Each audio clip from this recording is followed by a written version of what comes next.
DJ, turn the music up, put the lights down low. All the worries we had, we just let them go. Wasn't looking for love, I was happy alone. When you put your arms around me, how was I to know?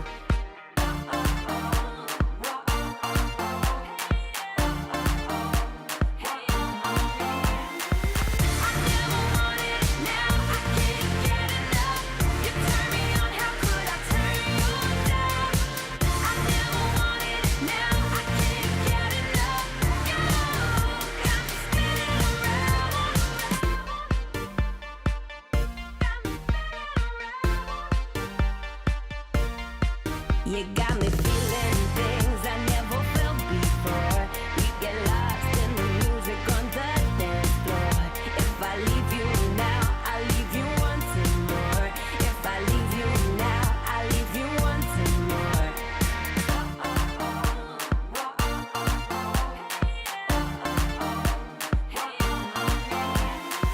I never wanted it, now I can't get enough. You turn me on, how could I turn you down? I never wanted it, now I can't get enough. You got me spinning around, spinning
I would fight for the motherland.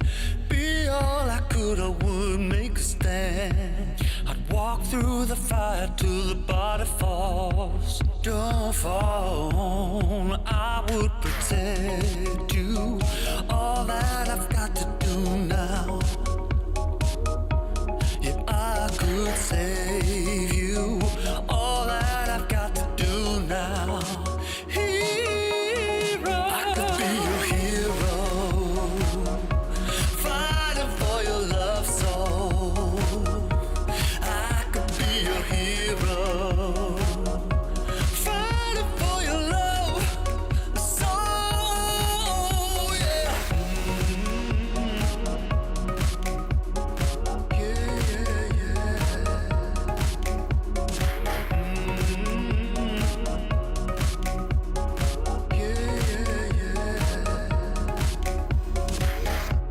You make something worth fighting for, and nobody gets to choose everything.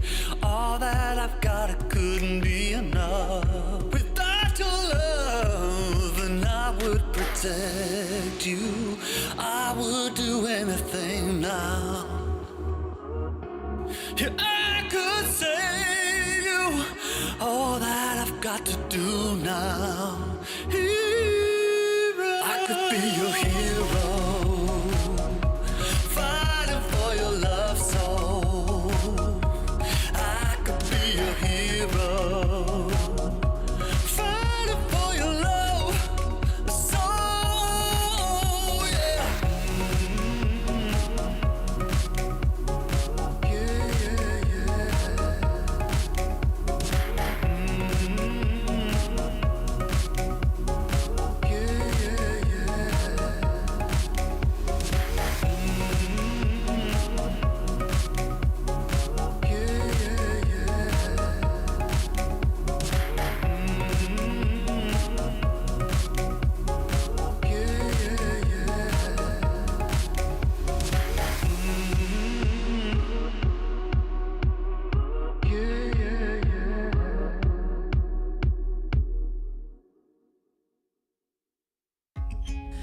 I sleep till it's over.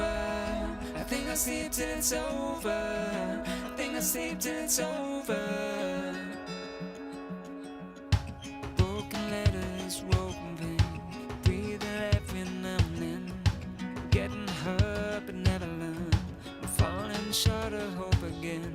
I need a shock to bring me round, to pull my head from underground. I'm calling out but there's no sound. How many times can we make up? How many years will this take up? And never is as long as forever. When it's love but it's over. I've woken up in the headlights, sticking from the clouds in mid-flight. Never is as long as forever. I think I'll sleep till it's over. I think I'll sleep till it's over. I think I'll sleep till it's over. I think I'll sleep till it's over. Stone days never end. Words I knew you couldn't say. We pretend we're more than this. Make believe that it's okay. I need a shock to bring me round, to pull my head from underground. I'm calling out but there's no sound. How many times can we make up? How many years will this take up? And never is as long as forever. When it's love but it's over.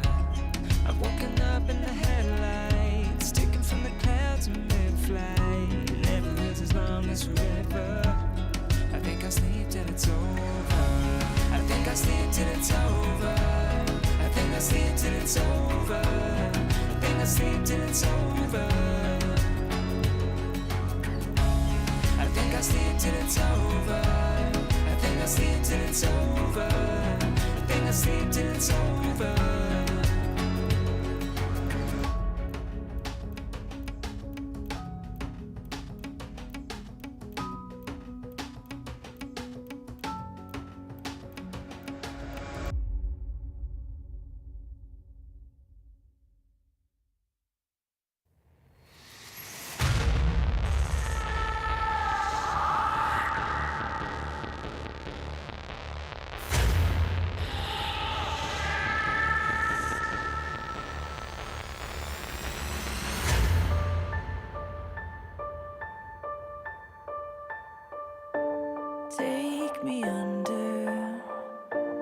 Take me under your wing, crack of thunder, as the wild birds sing. You can hear hunger crying out, a sonic echo that leaves no room for doubt. All the shots bring it back to what it's not. Make a move, do we do? As the world cries tears in our hands, are we all part of a bigger plan? All the shots bring it back to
moment you arrived, it was more than nice to meet you. I know, baby, that you're one of a kind, with a body perfect and divine.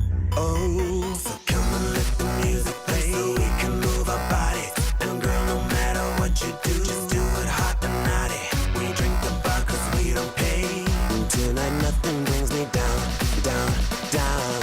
Oh, I can tell you now, this is gonna be the best time of your life. I can see it now. This is gonna be the best time of your life, time of your life, yeah, yeah, time of your life, time of your life, yeah, yeah, time of your life, time of your life, yeah, yeah, best time of your life. Finally, baby, we've been up all night. The sun's about to rise, and it's nothing but a feature dancing, moving slowly out of sight. Feeling vibrant and alive. Oh, let's do a thing and celebrate. Cruising a Ferrari, let's live it like it's the last day and head for the next party. There's nothing they can take away from me. Yeah, 'cause nothing brings me down, down, down. Oh, I can tell you now, this is gonna be the best time of your life. I can see it now. This is gonna be the best time of your life, time of your life, yeah, yeah, time of your life, time of your life, yeah, yeah, time of your life, time of your life, yeah, yeah, best time of your life, best time of your life, best time of your life, best time of your life.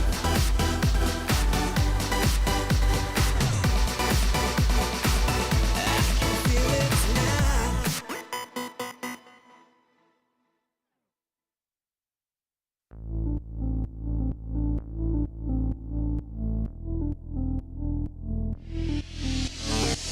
On the floor, baby, you and me. It's easy like 1, 2, 3.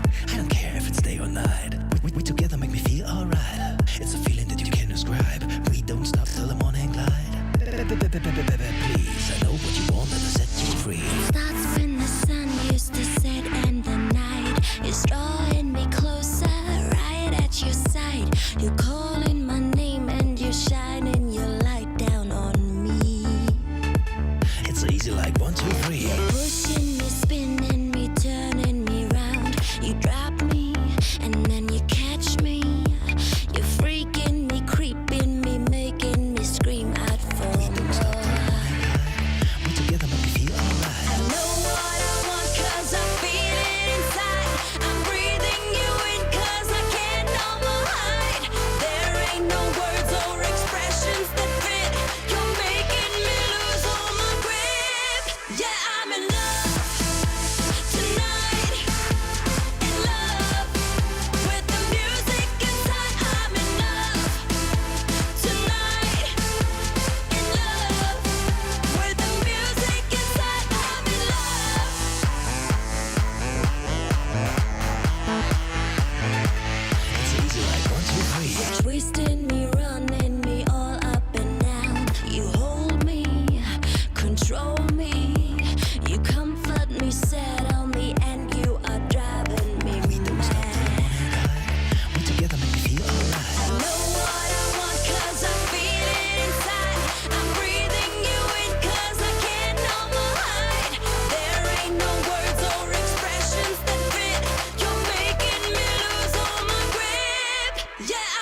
to go.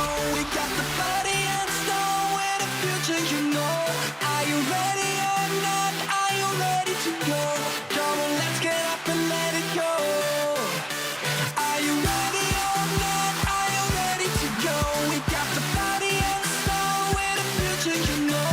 Are you ready or not? Are you ready to go? Come on, let's get up and let it go.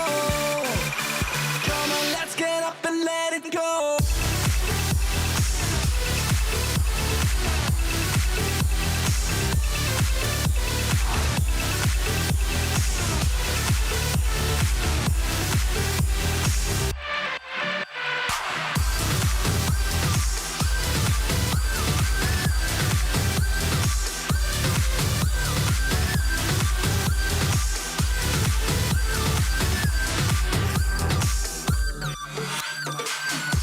The vodka is up, come on and drink it. The moon's in our cup until we sink it. I head to the club, come on, get wasted. Tell me, are you ready? Tell me, are you ready? People won't stop and girls are tasty. We're over the top, girls getting hasty. Still not enough, we make it big time. Tell me, are you ready? Tell me, are you ready?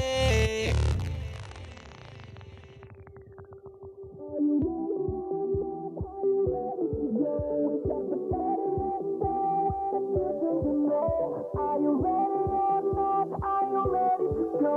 Come on, let's get up and let it go. Are you ready or not? Are you ready to go? We got the body and soul in the future, you know. Are you ready or not? Are you ready to go? Come on, let's get up and let it go. Come on, let's get up and let it go.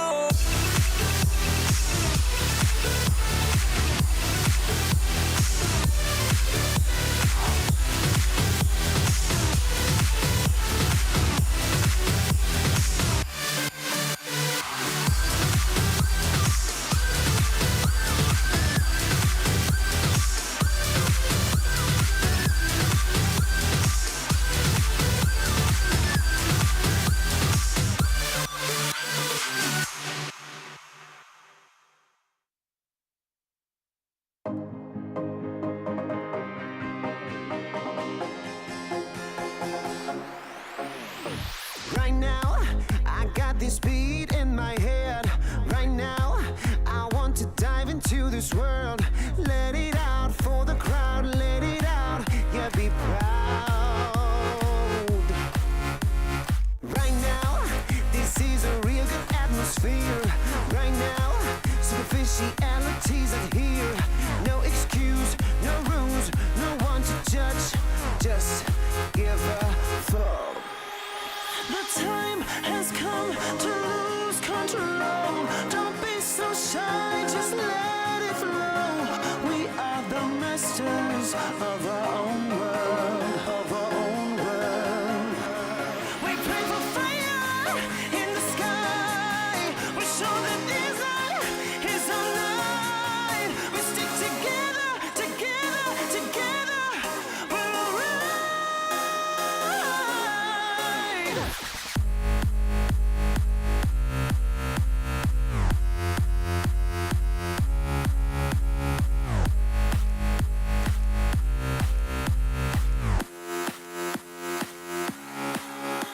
The time has come to lose control.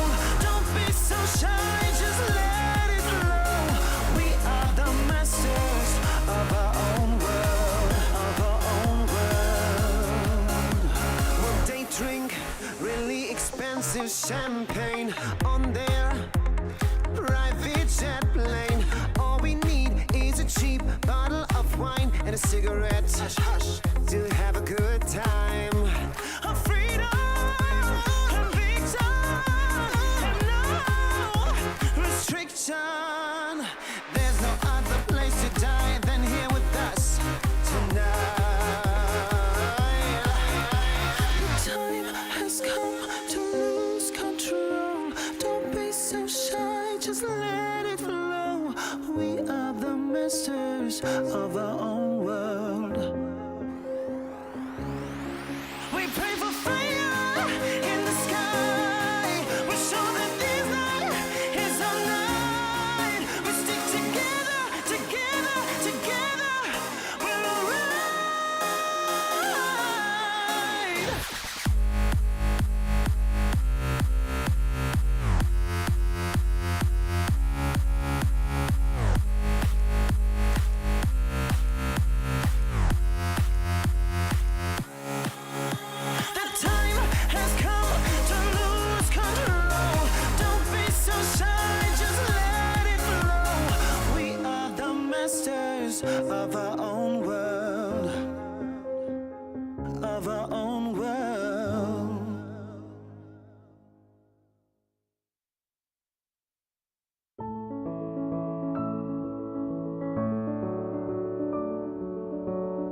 beside your door.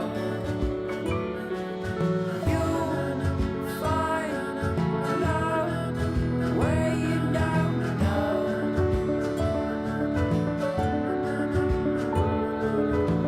You know that if you ever tried your last, call out on me if the old wind broke your mind. Set out to sea if you've fallen down. You know that I'm here, so you come on home to me. There you pick up all your bags, lay down your toys.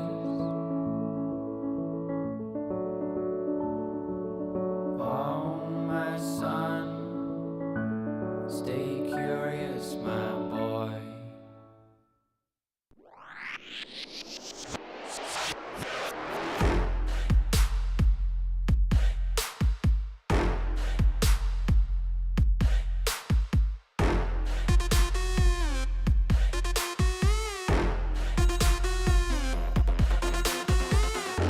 赤信号だとしてももう止まらない。理解不能のスピード100倍速い。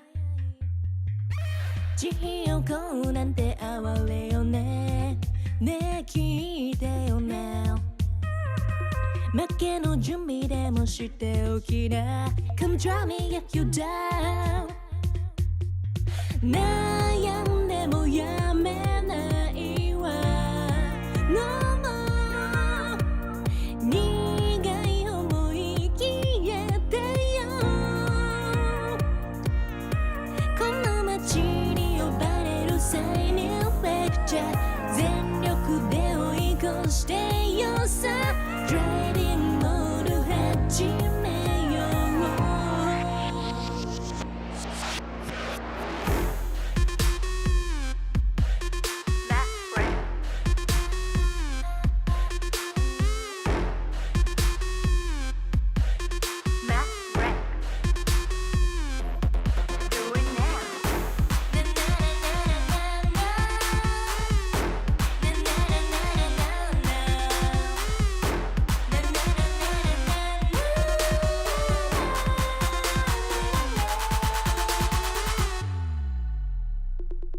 もう安全な近道なんてのの完全にアウトだからあんたの後悔楽しみだわ。すげた気づいてよマジでベイビー。一番でノックアウトするわ。You better be listening。地横なんて哀れよね。ねえ聞いてよな。負けの準備でもしておきな。Come try me if you were down。悩んでもやめないわ。No more。苦い思い消えてよ。この街に呼ばれる際にフェクチャー全力で追い越してよさ。トレーニングの始めよう。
身も蓋もないわねマジでメール既読無視でもてめトラブルならすぐ相談してよだなんて細い指先が僕指す Please come this way ピンヒールで突き刺す血の味が欲しいまで純粋だと思ったバカね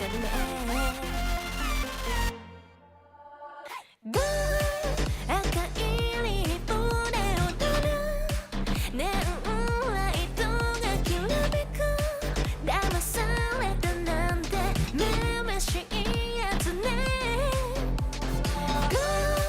通報するならすれば罪深いの私よこの世のクズどもよかも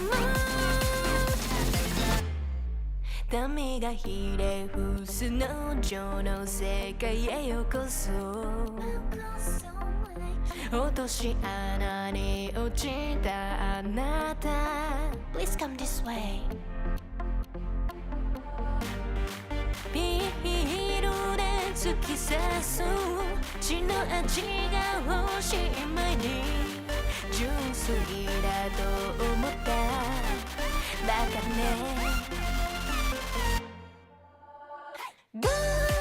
赤いリップで踊るネオンライトがきらめく騙されたなんてめめしいやつね通報するならすれば罪深いの私よこの世のクズどもよかも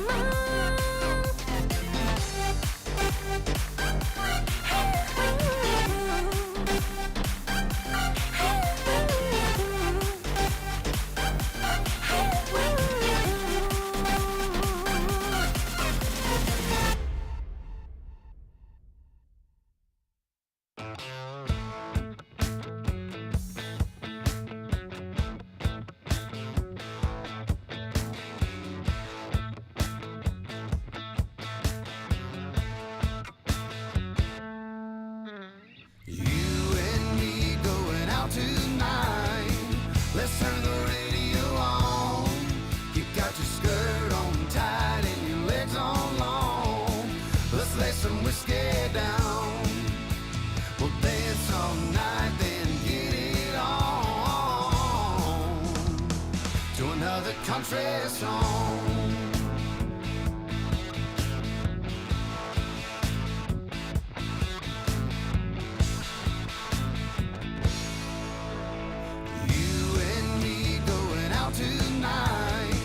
Let's turn the radio on.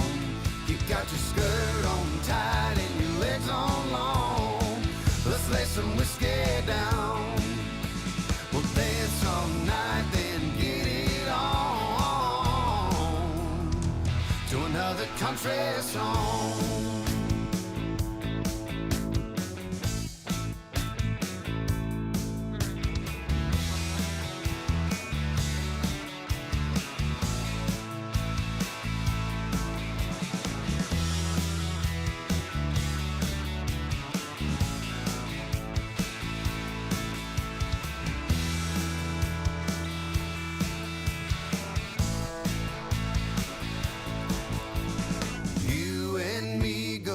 Tonight, let's turn the radio on. You got your skirt on tight and your legs on long. Let's lay some whiskey down. We'll dance all night, then get it on to another country song. You and me going out tonight. Let's turn the radio on. You got your skirt on tight and your legs on long. Let's lay some whiskey down. We'll dance all night, then get it on country song.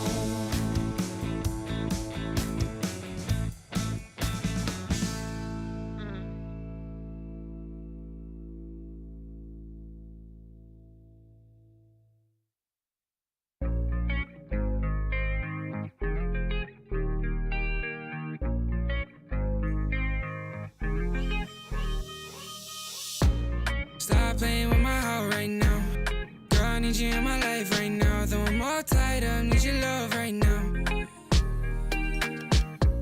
Stop playing with my heart right now. Girl, I need you in my life right now. Though I'm all tied up, need your love right now. No, I'm balling out, yeah, but my heart plays loud, yeah. And I'm all freaked out, cause I got nothing to say to you. But will I be down, yeah, when you come around, yeah. So let's get right down, cause we ain't got much time. And every time you hold me, I think about the times that I was lonely. Keep reminiscing about how you the only one that makes me wanna look into your eyes and say, stop playing with my heart right now. Girl, I need you in my life right now. Though I'm all tied up, need your love right now. Stop playing with my heart right now. Girl, I need you in my life right now. Though I'm all tied up, need your love right now. Yeah, we could take time to work things out, oh, yeah. But I want you in my life so we could have each other, yeah. I know it seems hard to shine, but you're a million stars at all the same time, yeah. And you know I really mean it. And every time you hold me, I think about the times that I was lonely. Keep reminiscing about how you the only one that makes me wanna look into your eyes and say, stop playing with my heart right now. Girl, I need you in my life right now. Though I'm all tied up, need your love right now. Stop playing with my heart right now. Girl, I need you in my life right now. Though I'm all tied up, need your love right now.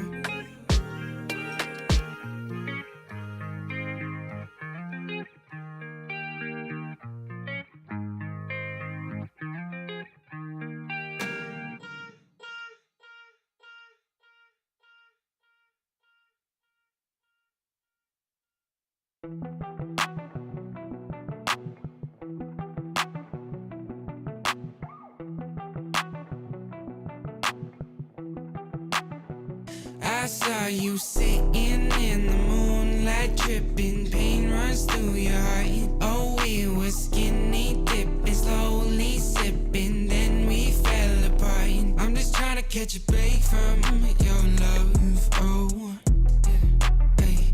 Cause I need to find a new life, no love, oh. I can't lie, I've been thinking about us, but you, yeah. Tell me everything's gonna be alright. Tell me that you're never gonna need spotlight. Just say how you feeling, I don't wanna waste time. I saw you sitting in the moonlight, dripping, pain runs through your heart. Oh, we were skinny dipping, slowly sipping, then we fell apart. I'm just trying to catch a break from your love, oh, hey. Cause I need to find a new life, no love, oh. I can't lie, I've been thinking about us, but you know better than anybody around me, yeah. You know I think we both need a break from this thing called love. All love ain't the thing to question, it's all love. I got plenty problems and no shoulder. Last night on the tour, ain't no tour bus. I saw you sitting in the moonlight, dripping, pain runs through your heart. Oh, we were skinny dipping, slowly sipping, then we fell apart. I'm just trying to catch a break from your love, oh, hey. Cause I need to find a new life, no love, oh. I can't lie, I've been thinking about us. different energies I bring. Only sickness I fling. Bad like Gustavo Fring, can't try not a ting. Flyboy, I got the wings, and they can't keep up with me, dog. That's why all that I bring is wins. And they wanna hold me back, never doubt I'm a king. When they grab Michael, a chap on the ting. I don't wanna hear no talk from jokers. Say you got waves, I'll split that like Moses. The way that I catch it is flawless, it's awkward, cause they can't do it when they talk up. I don't wanna hear that ever. Stay on the ground like Cellar, they know man shell off. Feel man trying to get ahead of me. They should've known they ain't really got the energy. I got the energy. Run laps and laps round them, they ain't even got no energy. So that means no power. They don't wanna be my enemy. That might end up in a penalty. I got a different energy, no matter what I encounter. No, I got the energy. Run laps and laps round them, they ain't even got no energy. So that means no power. They don't wanna be my enemy. That might end up in a penalty. I got a different energy, no matter what I encounter. No, I got the energies.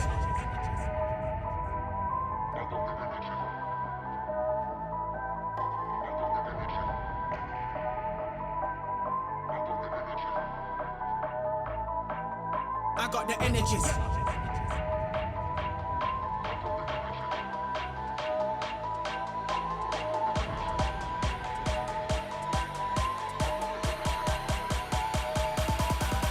I got the energy.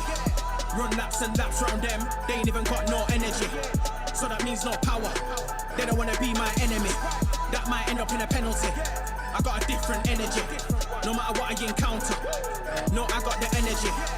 Run laps and laps round them, they ain't even got no energy. So that means no power. They don't wanna be my enemy. That might end up in a penalty. I got a different energy, no matter what I encounter. No, I got the energy. They ain't even got no energy. They don't wanna be my enemy. I got a different energy. I got a different energy.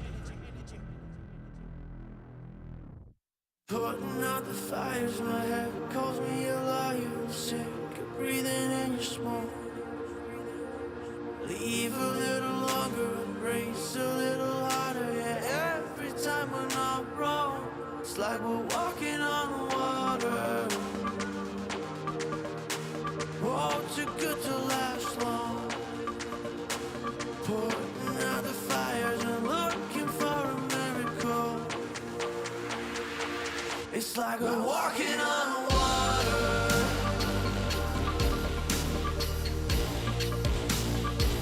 It's like we're walking on water.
just keep grinding 9 to 5. Yeah, I'm working hard, we playing hard. Goddamn, I feel alive. Like do-si-do, I'm ready to go. Been a damn long week, it's time for the show. Yeah, call my girls like, ooh, don't you know? I'm with my girls, yeah, my girls. We've been working all day. It's time to dance the night away. Here we go. I'm with my girls, yeah, my girls. We got records to play, so come let's dance the night away. Like do-si-do, we ready to go. Sneaker fresh for the halftime show.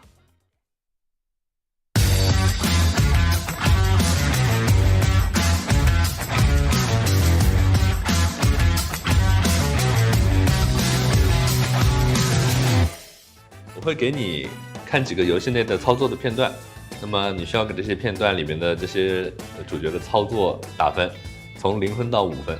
OK， 可以。 Be a kill. He should easily be able to get. Apollo has to flash this. Oh, I will dominate with the sick flash of the body slam. Here comes Quas as well. Knocks him in. Completely earned. 给个5分吧，5分吧，满分。 실수를 하긴 했는데 결국 잡았으니까 상관없지 않을까. 满分5分就打5分啊，这波挺帅的这个1闪。你得给他满分。在去干咳前就能把所有的事情全部想到，并且做出相应的操作，我是比较喜欢这方面的操作的，我可以给他5分。酒桶的意识很好吧，提前预判到了，第一时间就跟上了闪现。4分呗，操作还是挺帅的。我觉得没必要这样操作，我感觉走过去他就死了。不过操作很帅，满分5分，我给4分。 1到，然后跟到寒冰的闪现嘛，然后炸回来，但他的 Q 丢的有点可惜，给他打个4分吧。打个4分嘛，这挺好的，但是就是空了个 Q， 美中不足。如果你觉得你来这波，我来肯定满分。但是我来玩的话，应该可以杀得更快。3分吧。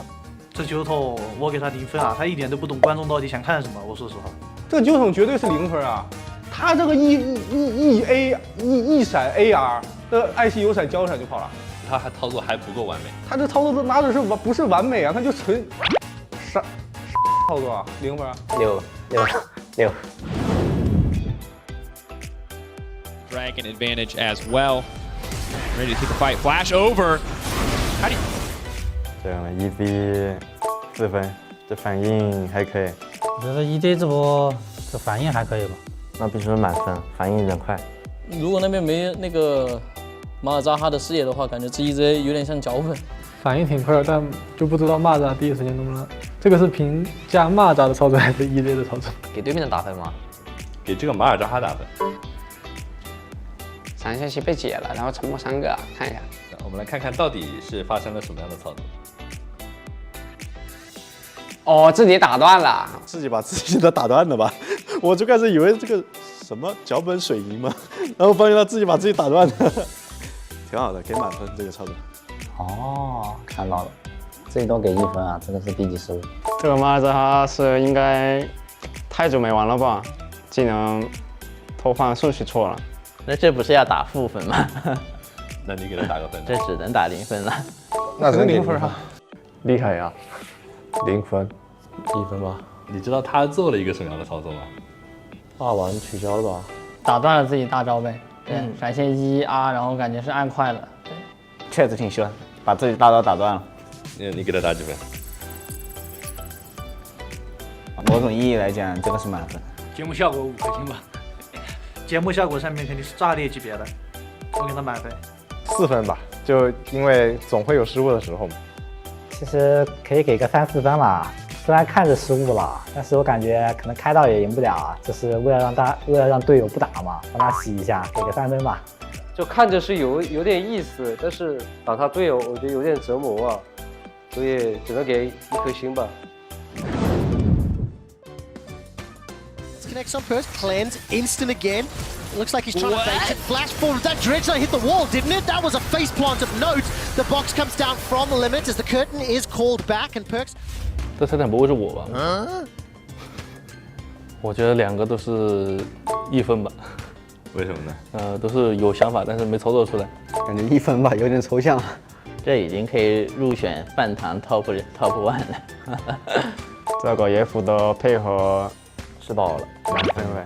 我都没想到 Q 闪。就我不知道泰坦能不能 Q 闪，脚个能 Q 闪不？那不能 Q 闪的话，就应该是纯失误了，打3分吧。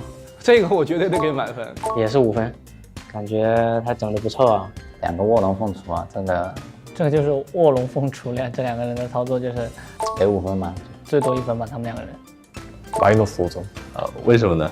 딱 봤을 때 그런 일이 일어날까 상상만 했던 일이 진짜로 일어났어. 挺好的，挺下饭的。就观众们一定会给他打5分。我觉得5分，就没有人可以再复制这个操作。我觉得。你知道这个盲僧的操作者是谁吗？我不知道，不知道，我不想知道。是 G2 的打野 Yankos。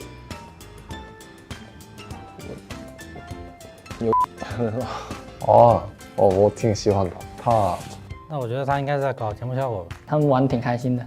这是比赛吗？这不是吧？rank 吧？这是比赛。好吧。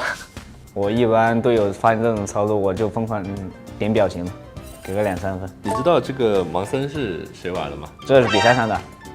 对，G2 的打野 Yankos 玩的。那我只能给满分了。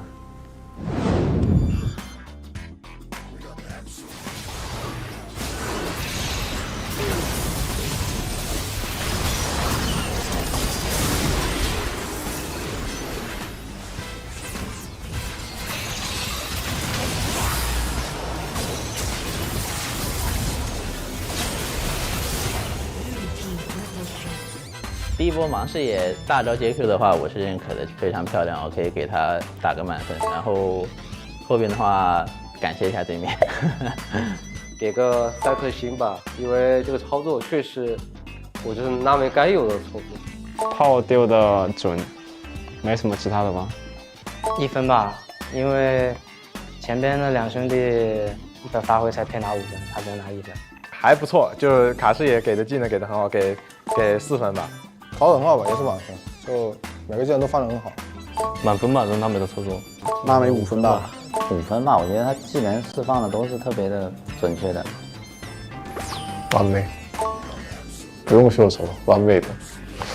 大招接 Q 啊，包括他的 Q 的命中都是就是挺准的，应该能打个5分。综合评分吧，打得这么认真干嘛？这纳美4、5分了，他玩的好狡猾。这个纳美嘛，感觉玩的很好，就是他每个炮都。 炮到2个吧，然后就走也很激进的了。跟你比起来怎么样？跟我比起来嘛，应该就这波操作应该比我猛很多。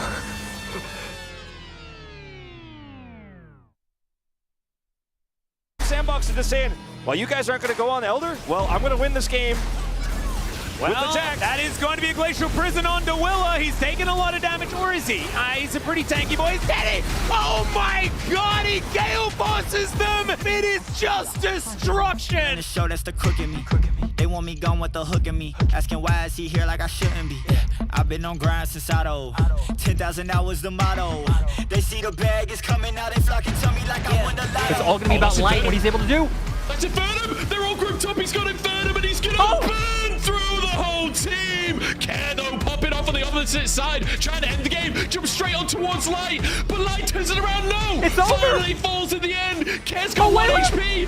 Wei doesn't have any damage and the Nexus is bare! Wei is buying time, Xiaohu's up in just 5 seconds, and Kare doesn't have the damage to actually finish the game here! Xiaohu respawns, home guard, flashes forward, and finds Gale! He saves the game! Back on the grinds, back to the business. Hey, God is my witness, they watching my moves, I shows they binging. まだ3コアというところは到達してないですから、ここのちょっとダメージ差というのも気になりますね。さあ、バックラインのテレポート、前からはグレイシャルプリズン。さあ、まずはナップへフォーカス集めていきました。空の反転上のマジ完璧だ。さあ、リッキーが到達した頃には3キル獲得成功。クレストゲーミングアクト、家臣がボイドラッシュで追っていって、ホグレット。リッキーが空こそ取り返してキルするものの I'm killing competition, ain't no revival. I shoot it to kill it. I'm aiming for vitals. I'm showing no mercy when facing my rivals. 스피드만 받았고요. 그리고 전령은 아직 마무리 지금 이제 되고 세주안이. 예. 날리지 못했습니다. 실비. 메이커가 살짝 피했고. 나른다. 저항임상 살기 바쁩니다. 동체 이미 히트가 됐기 때문에. 근데 썬디알. 추가적으로 제우스가 쫓아가다 든든을 잡았다. 강호를 보고 우리 추워 지금 전투력 몰아붙자! 몰아붙자! 에이스 띄우자! 저 위험한 상황에서 초식의 타이밍도 너무 좋았고 계속 부메랑 아이고 I gotta get it on my side. Gonna spot the players as Ultimate's popped in the bottom side and LWX is here as well, but the Shy just jumps on top of him and turns him to pieces. The Shy is an absolute monster in the 2v1. What a huge play coming out from the Shy. You ain't gonna go for it, get out the way. Yeah, got no time to waste. Can't be with me if you're not at my pace. Larson TPing down. Can finish for the flank. Has the proto belt. Is a minion. Larson looking to secure groups as a melee minion. From Larson on the flank. Knocked back Astralis' hopes.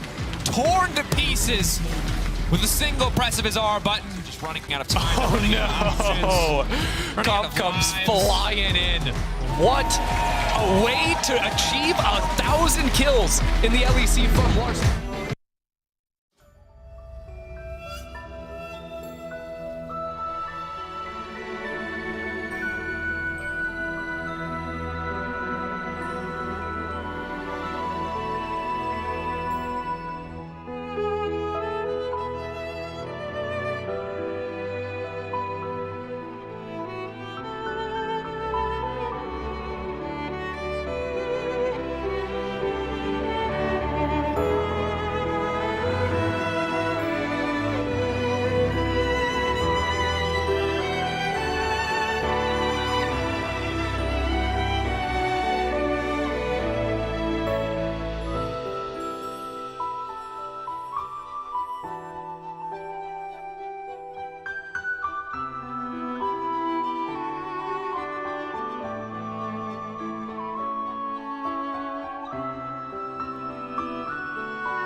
很多上单的玩家偶像都是泽赛吧，因为他在 S8的表现就是太亮眼了，就也让我们这些上单玩家都觉得想变得和他一样打得那么强势。一个地火阿比爆炸了！就我觉得我可能是一个不满足的人吧，如果有机会我还想再跟宙斯打一次，我觉得我下次会要复仇他。你能打得过吗？你能打得过吗？宙斯是阿宾打到第5个人头。最渴望的肯定是赢吧。不管遇到再强大的对手，都是很有机会去赢他们的。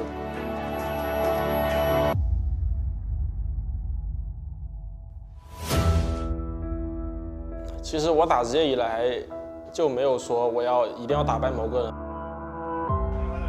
来，BRG，新年快乐！而是说，我的目标从来就只有一个，就是冠军，没有其他的目标。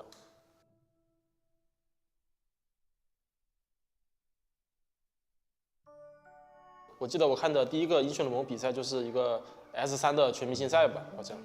然后当时我看到的是 LPL vs LCK 的一个全明星赛，当时感觉韩国队就是感觉很厉害吧，总是以碾压的姿态去赢我们的 LPL 的队伍。然后我是希望我们中国队能赢的，我就知道了有这样一个赛事存在。我感觉我后面会打职业，还是要归功于我上的那所学校吧。JK Love 也是从那个学校出去的，当时我也不知道他叫 JK Love。后面他在 LPL 赛场上登场的时候，还有他后面一路走到最后夺冠，然后我当时就觉得，那我也可以试一下，我也可以的。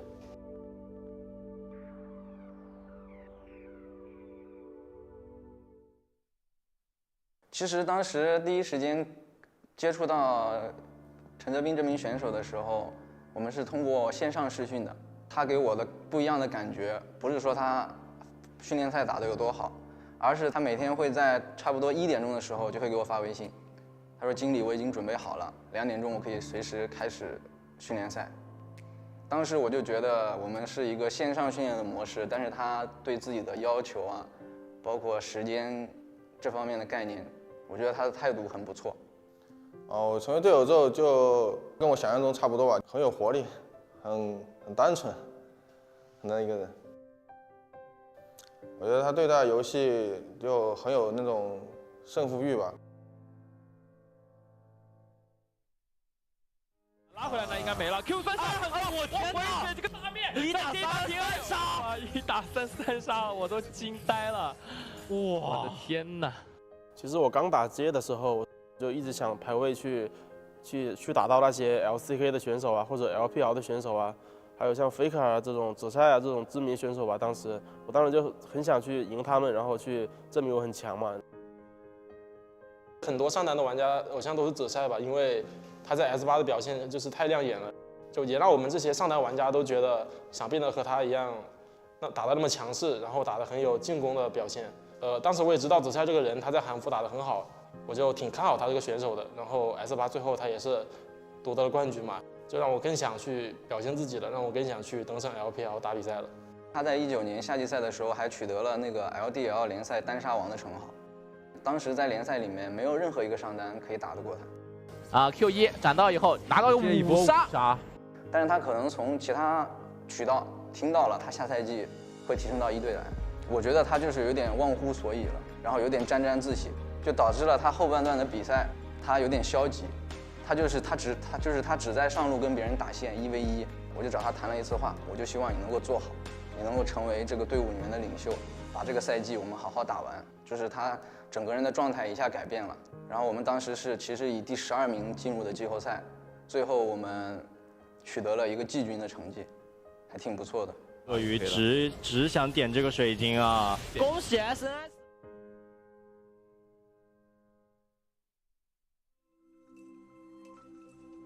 我们要恭喜苏宁，面朝大海，春暖花开，迎进世界赛。第1年我就有这样一个机会去表现自己，那我就没有必要去让自己发挥的不好，我就想着我怎么样发挥好，然后打出我的风格。对于这段经历，我收获最大的应该就是，不管遇到再强大的对手，都是很有机会去赢他们的。因为我们在 S10世界赛的时候，其实不管是滔博还是京东，其实我们在联赛我们都是输给他们的，但是我们在世界赛上都赢了他们。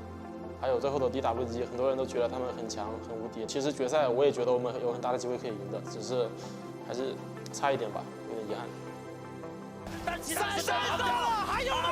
有了，接起来又定住了，杀鬼皇帝就有了，4杀5杀嘛，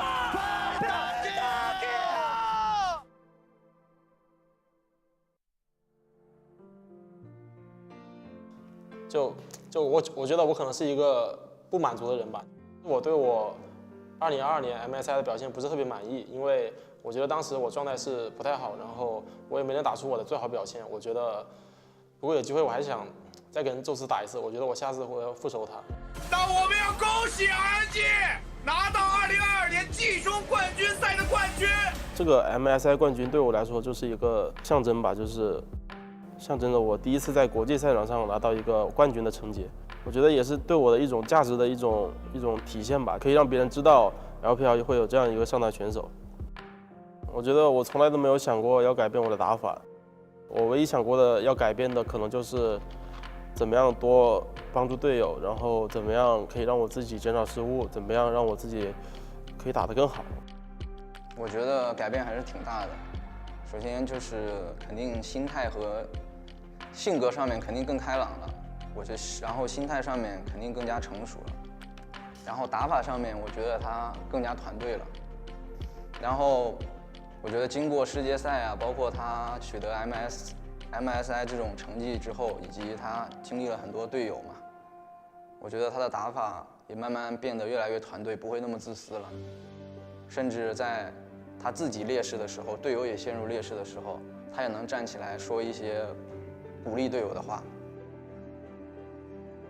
其实我就算是在我 S10表现最好的那段时间，我也是觉得我打得很正常，我从来没有觉得我打得特别好，或者说可以很膨胀的样子，就是我从来没有膨胀过。因为我打的 LPL， 我第1年我就拿到了世界赛亚军嘛，所以就我可能就不会再满足于那些比较小的那种成绩了，就比如说 LPL 里面拿个季军啊，拿个亚军啊这种，就我还是想去世界赛，然后拿到冠军吧，就是我的一个最终的目标。其实我打职业以来就没有说我一定要打败某个人，或者说一定想要赢他。我的目标从来就只有一个，就是冠军，没有其他的目标。我觉得我不管拿再多冠军，都跟我的初心没有什么关系的，因为我的初心就是因为喜欢这个游戏。我觉得在我喜欢这个游戏的前提下，不管我以后拿到什么样的成绩啊，或者说成绩再好，成绩再差，我都不会改变我对游戏的初心。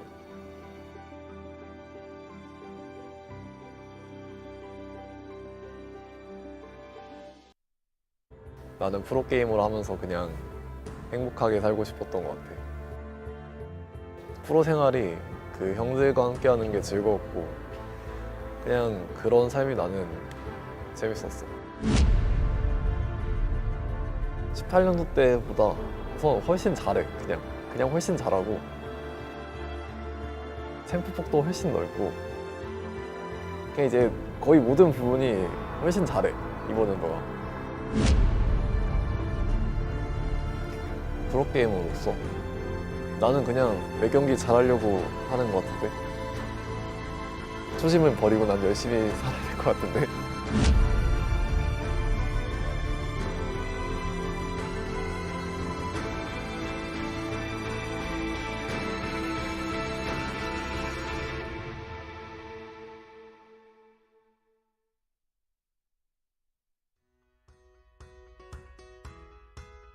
사실 게임을 이제 잘하는 입장을 가지고 있었으면서도 프로를 하고 싶다는 생각은 전혀 하지 않았고 그때 이제 대학교를 다니면서 방송하고 있었을 때 방송 계약이 끝나고 이제 중국에서 스카우트 제의가 들어와서 팀에 이제 구경을 갔는데 거기에 이제 좋아하는 선수가 있었어. 약간 한번 해볼까 하는 마음으로 시작을 해봤던 것 같아. 루키 선수였고 내가 솔랭을 하면서 루키 선수가 약간 잘한다고 생각했어 제일. 그 사람이 계기가 되어서 이제 프로게임을 시작하게 됐는데 지내다 보니까 좋은 사람인 걸 알게 돼서 이제 더 즐겁게 게임을 하게 된 것 같아. 우선 방송의 그 거부감을 좀 방송에 대한 어색함을 좀 줄여진 것 같고 그리고 도파 형이랑 지내서 우선 재밌었고 그리고 외국에서 이제 살면서 좀 그런 생활에 익숙해짐을 가진 것 같아. 要更换自己的队员，而且是2名队员要来做一个更换。哎，是的，对。首先是大家非常期待的晒啊，这名选手我相信很多观众都看过他的 rank 集锦，看过他的 OB 视频，看过他各种各样在韩服惊为天人的乱秀。 딱 지금 영상을 봤을 때 내가 느껴지듯이 긴장을 충분히 하는 상태인 것 같고 그냥 딱 그 상태지 않을까? 긴장했을 때 딱히 뭐 다른 생각을 하진 않았을 것 같아.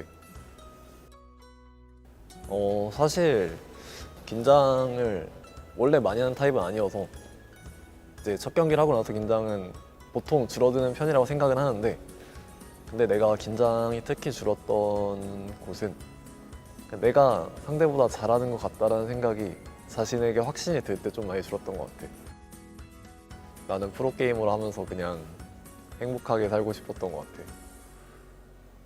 그냥 프로 생활이 그 형들과 함께 하는 게 즐거웠고 그냥 그런 삶이 나는 재밌었어.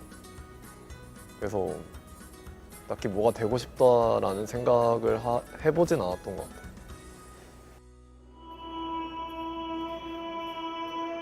게임은 즐기려고 하는 거고 프로는 이기려고 하는 거지.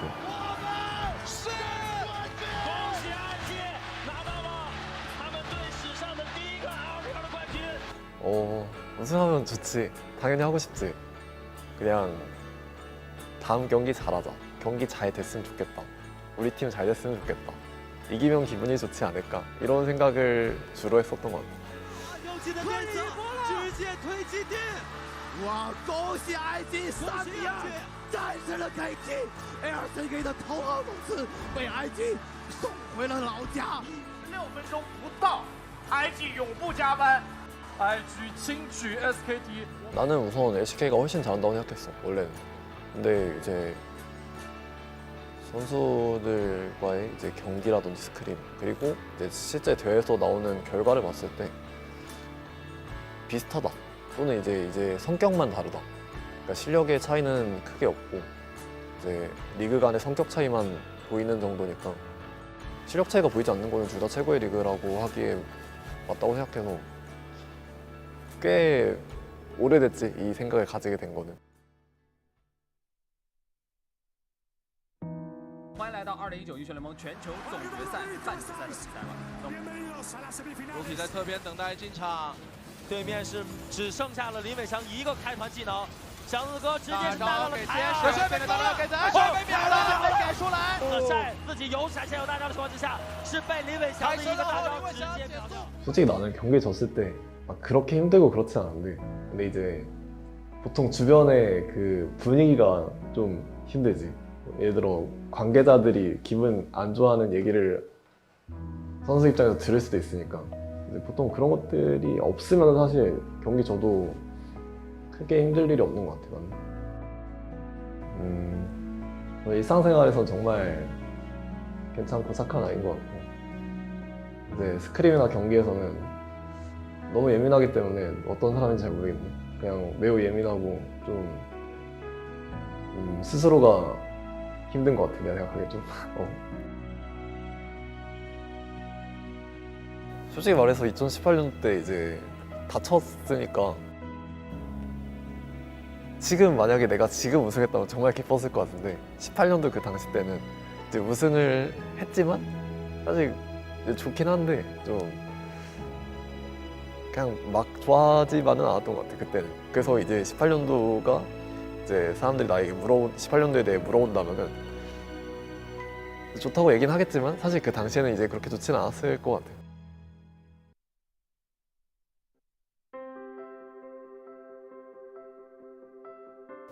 그 생각은 사실 19년도부터 이미 하고 있었고 사실 18년도부터 사실 그 생각으로 게임을 했었고 좀 근데 이제 그 생각으로 하다 보니까 좀 사람이 많이 차가워진 것 같아. 사실 이번 연도까지 그랬는데 내년에 이 성격이 좀 바뀌었으면 좋겠어. 有请微博 Gaming 上单的晒。 来德泰去了 WBG 之后，会不会带来战术体系上面一些变化呢？ 우선 내가 생각해 난 이번 연도가 제일 잘한 것 같고 내 개인적인 그러니까 대외적인 실력으로 봤을 때 그 전에는 그냥 다 비슷했던 것 같아. 18년도 때보다 우선 훨씬 잘해. 그냥 훨씬 잘하고 챔프 폭도 훨씬 넓고. 그러니까 이거는 이제 게임적으로 봤을 때 그냥 이제 거의 모든 부분이 훨씬 잘해 이번 연도가. 今年我们引进了很多新人选手，而他们的名气也好，他们实力也确实挺好的。这个时候德赛对他就是其他4个的选手的信任也好，期待还是蛮高的，所以我们整个团队的氛围还是真的很好。其实他在我心里就是比较腼腆害羞的，在生活方面还是跟大家一起相处的挺快的，然后也自己会开非常多的玩笑，讲一些冷笑话。我刚来这边不久的时候，就第1天的晚上，那个浩轩给帅哥就是点了个外卖吃嘛，然后他吃了之后也觉得挺好吃的。然后第2天我们训练赛打完，就晚上差不多10点的时候，他对浩轩做了一个这样的手势，然后浩轩一开始没看明白，然后我跟他说他要你点外卖，我觉得就是大家都相处的挺快的。 이 팀에 있는 관계자가 모두가 행복하면 행복하지 않을까?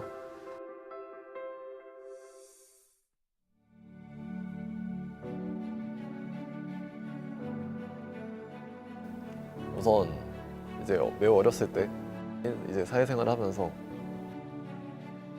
그 과정에서 이미 어른이 됐다고 생각해. 나는 이미 매우 괜찮은 성격을 가지고 이제 괜찮은 가치관을 덕분에 가지게 된 것 같고, 수많은 팬분들이 이제 관심을 가져주게 되면서 이제 사랑을 받았고, 이제 그 과정에서 사랑을 베풀 수 있는 사람이 되었고, 프로게이머로서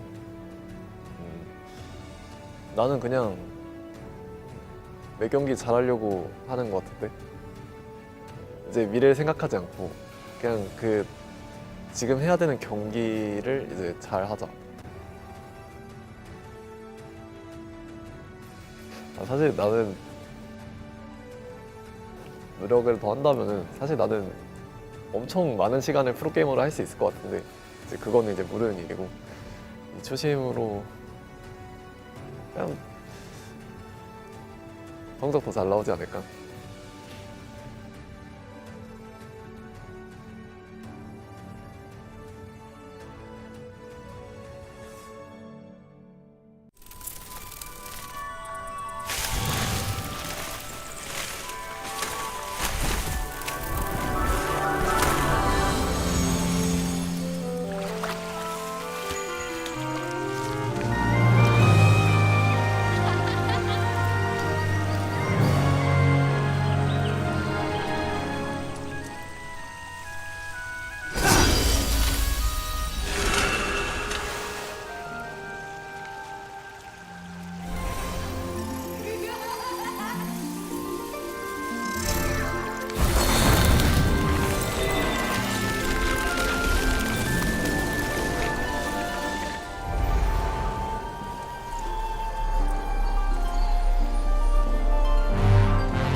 over. I'm different from any other you've ever had before.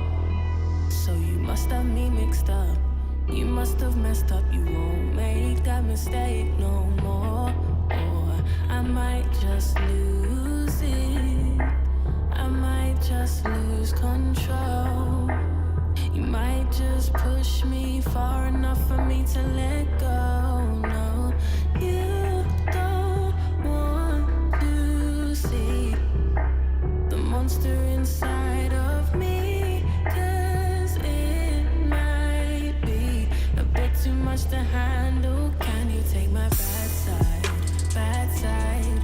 Once you see my bad side, bad side. No, it ain't picture perfect. Don't push me, it's not worth it. You don't wanna see my bad side. Can you take my bad side? Bad side. Once you see my bad side, bad side. No, it ain't picture perfect. Don't push me, it's not worth it. You don't wanna see my bad side. I may be more patient than the others. I tolerate the stress and all the mess and all the headache you bring. But listen to me, you'd rather have my good side than a dedicated enemy. 'Cause I might just lose it. I might just lose control. You might just push me far enough for me to let go.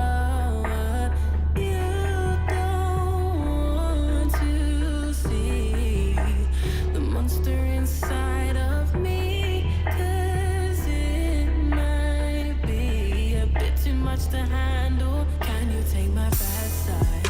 Bad side. Once you see my bad side, bad side. No, it ain't picture perfect. Don't push me, it's not worth it. You don't wanna see my bad side. Can you take my bad side? Bad side. Once you see my bad side, bad side. No, it ain't picture perfect. Don't push me, it's not worth it. You don't wanna see my bad side.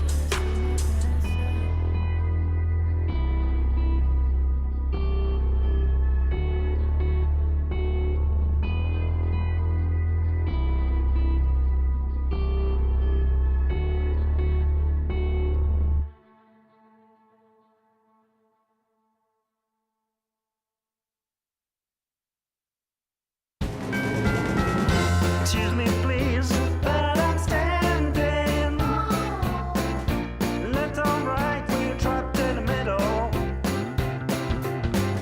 Excuse me, please, but I'm crying.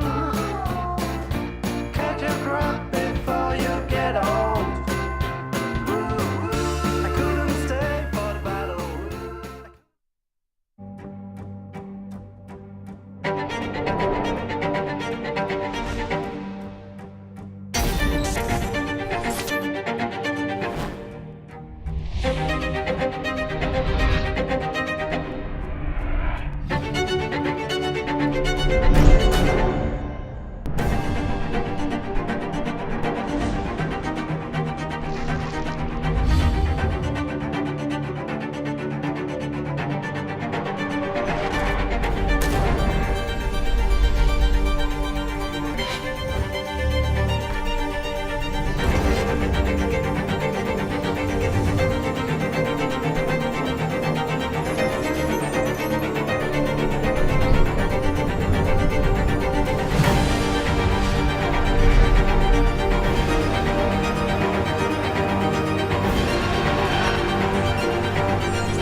Hello, everybody, and welcome to the LPL. Apologies for the minor delay starting things off this morning. I'm joined by Nymera, and we are headed into patch 13.12 rather than patch 13.13. Apparently, there's a whole bunch of issues with the patch 13.13. So, you know, competitive integrity, more important than moving patches. So we're going to wind things back a little bit and continue on 13.12 for today.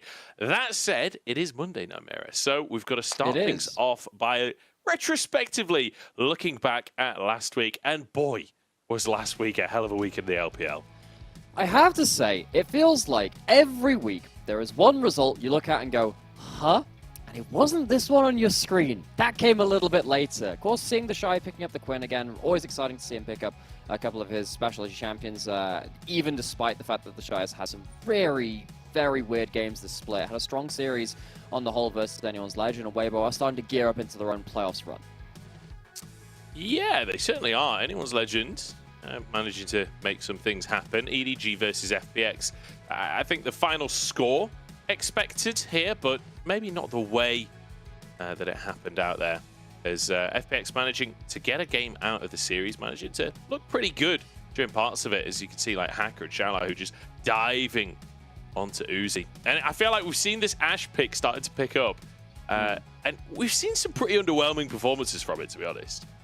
We have. Uzi's been amongst the best of them. I think Hope as well on Team WE has shown what that champion really can do. We're starting to see the amount of damage and utility that champion can pick up, especially with the changes to bot lane that have happened over the last little while. But with this loss, FPX find themselves in a difficult position as well. Their future is out of their own hands. It kind of was before this anyway, sat at only just the 4 wins. But depending on the results of our second series of the day, FPX might be mathematically locked out of playoffs. Of course, IG in a bit of a similar state as well, but they've given themselves a bit more of a breath of life because somehow, some way, Invictus Gaming took a series victory over the 11-1 JDG. Yeah, this was insane. Like, I've been on a stag do all weekend, so I actually have not seen this full series yet. It's something I'm going to do later today, but like, I go away for 2 days, and this happens. IG takes out JDG. Like, how on earth does this happen? JDG dropping the ball a bit, it has to be said. A little bit, and particularly against a team like IG now, they've taken wins off of LNG and JDG. They're effectively out of playoffs. There's almost no way they can make it in, and I think today, if in our second series of the day, if NIP pick up even a single win, IG will be mathematically eliminated. But before they go down with the sinking ship, they've taken some big names. Yeah, taking some big names is definitely the best way to say. I mean, that IG team, I can't believe where they are in the standings. It begs belief. Those are the results yesterday anyway. Bit of a turbulent day, to say the very least. Which means we can take a look at our standings, and you can see 8 teams now qualified for playoffs. There are 2 slots left that everyone's going to be fighting for. And today, Naimira, we've got a whole lot of stakes in our series. We do. It's not in our first series of the day. It will be in our second. We'll get through to exactly everything that means to it a little bit later. But everyone below TT in the standings on that graph, so there are 5 teams there, are waiting with absolutely bated breaths for the second series of the day. Because if results turn out in a certain way, we could be seeing 5 teams go out in one fell swoop. But of course, in the last of our recap, before we delve into our series for today, go through the best players individually from the last of this week. And it feels so good to see UCal there as the best mid laner of the week. Like, oh, for sure. He's had such an incredible week. He's had such, like, honestly, UCal, I feel like it's just going from strength to strength. And also just when you see TT win, how happy UCal is, like hugging all of the other players, running around the stage. Honestly, it just warms your heart, doesn't it? Absolutely does. It feels like this year, in regards to kind of like the standout players on teams that we might not have expected them from, I think across the entire year, UCal stands up pretty much amongst the top of them. I think in terms of star mid laners, it's been UCal and it's been maybe Scout as well. Yeah, Scout being amazing, and UCal will be able to get best player of the week for week 6. Fantastic stuff to see. And I mean, like, the stats speak for themselves. 4 MVPs. Like, trying to put TT back on the map a little bit, and they are still in contention for playoffs, so maybe that dream can stay alive. And I believe the final thing we've got to wrap up for last week is the best rookie of the week as well. And we're not talking about players with the username rookie, we're talking about fresher players. So hopefully we can bring up our best rookie of the week onto the screen shortly as well. And then we can move into week 7, our final week of the LPL. It's Hung that grabs the award.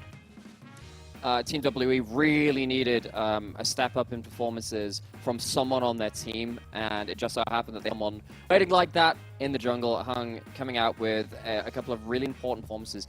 Team WE, they started off the split with very high high spirits, I suppose. They came out to 4-0, and then they went on a bit of a break. They came back, they've struggled, and now they find themselves locked into playoffs, and a lot of it is through this jungle and how they're playing through that role to kind of facilitate the rest of the team.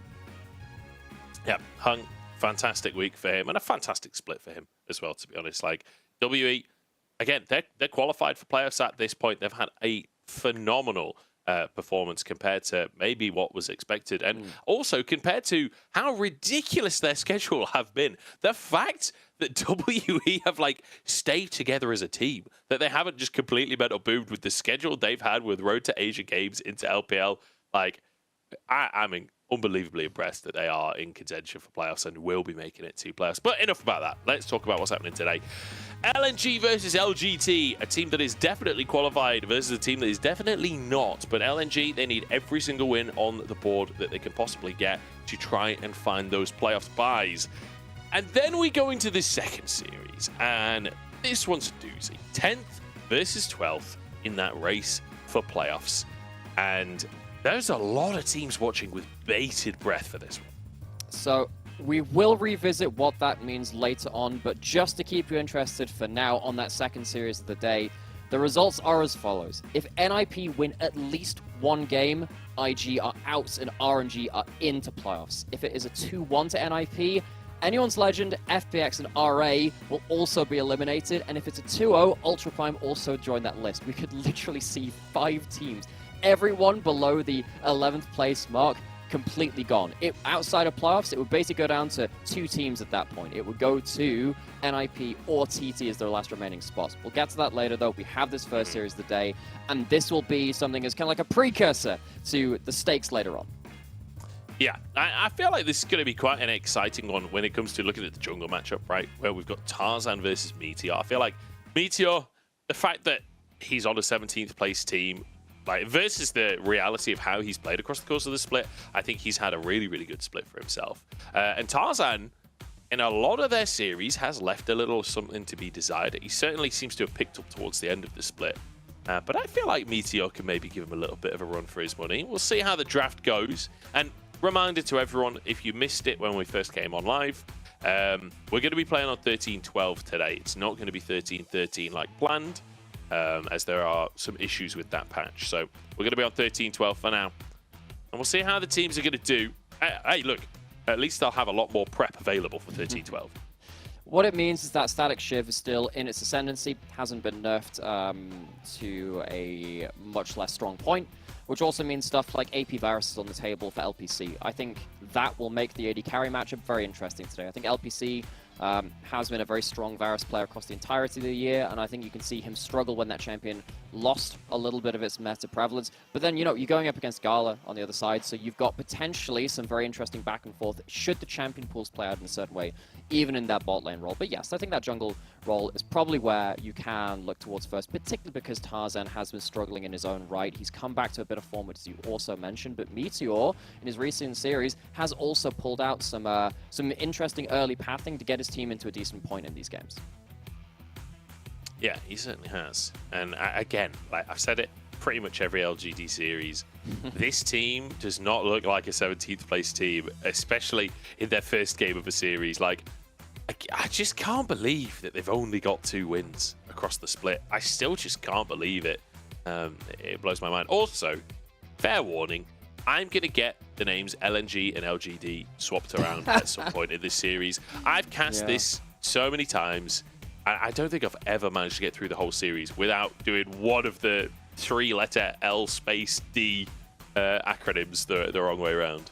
I remember, I think it might have been on my second day of casting in LPL, because it's my first year coming into the LPL. I've had to catch up to speed, and I think in my second day I had LNG versus RNG, and that completely threw me for a loop, because I just see the tricodes, and I just look at them, and I just see the last 2 letters, like, oh, I'm definitely saying the right thing, and I completely messed up a number of times. I mean, they keep you on your toes, they do, our teams out here. Recently we had Heng versus Hung as well. That was particularly tongue-twisting, especially in the middle of a team fight. But we'll see how we deal with it today. My favorite one is always Wei versus Wei Wei. Yeah. And which way they're going to play this one out. We did have... We had Qing versus Tian and Qingxian, which was incredibly mind-boggling as well. Yeah. Look, it gets a little bit messy sometimes. But here we go. We're on to the draft. LNG on our blue side to start us off. LeBlanc Vi being banned away. The Kai'Sa taken off the board, as well as the Nico, as Tristana taken off in answer. We are finally starting to respect Gala's Kai'Sa. It feels like LPL AD carries have just been one-upping each other, particularly on that champion, but across the board anyway. Our top-tier AD carries are really starting to ramp up. But as we said, 13-12 does mean that the static shift champions, particularly the ones that can flex into AP builds, are very, very strong right now. And this is before anything like the Wukong or Vi buffs come through, which is why the Vi is also going to be on the ban list. Interested to see what also comes through. It's going to be Ashe. So the AD carry pool thinning out a fair amount right now. Yeah, it feels like a lot of focus on that AD carry pool with Ashe taken out, but Jace becomes the priority in that mid lane. Certainly can buy you a lot of entrance into the river. We'll see if Tarzan goes for the Maokai. You'd anticipate that in the jungle alongside a Jace mid. It allows LNG to play a bit of a slower game as well, which has been what they've been doing recently. They've not necessarily been, you know, I'm going to go even further than that. I was about to say, oh, they haven't been the fastest team. I think LNG are our slowest team in the LPL right now. Very good at playing through that slower pace of game and scaling up into relevance, but they're going to have to play against a faster pace early game with Ahri mid-jungle being locked in from LGD. Just having the Ahri, regardless of the jungler alongside it, means that you are probably going to eat a difficult fight at level 6 to level 8 around that point in the game. So maybe Tarzan and Scout need to keep their eyes and ears open for what LGD throw at them first. Yeah. Worth mentioning as well, Decade going to be playing today. They have been swapping back and forth. I'd say Fearness has played slightly more than half of the games, but Decade coming back in for today. Tarzan going to go with the Sejuani though, not the Maokai that I talked about before. And with two melee solo laners like that, I mean, this looks like a mighty powerful first half of the draft for LNG.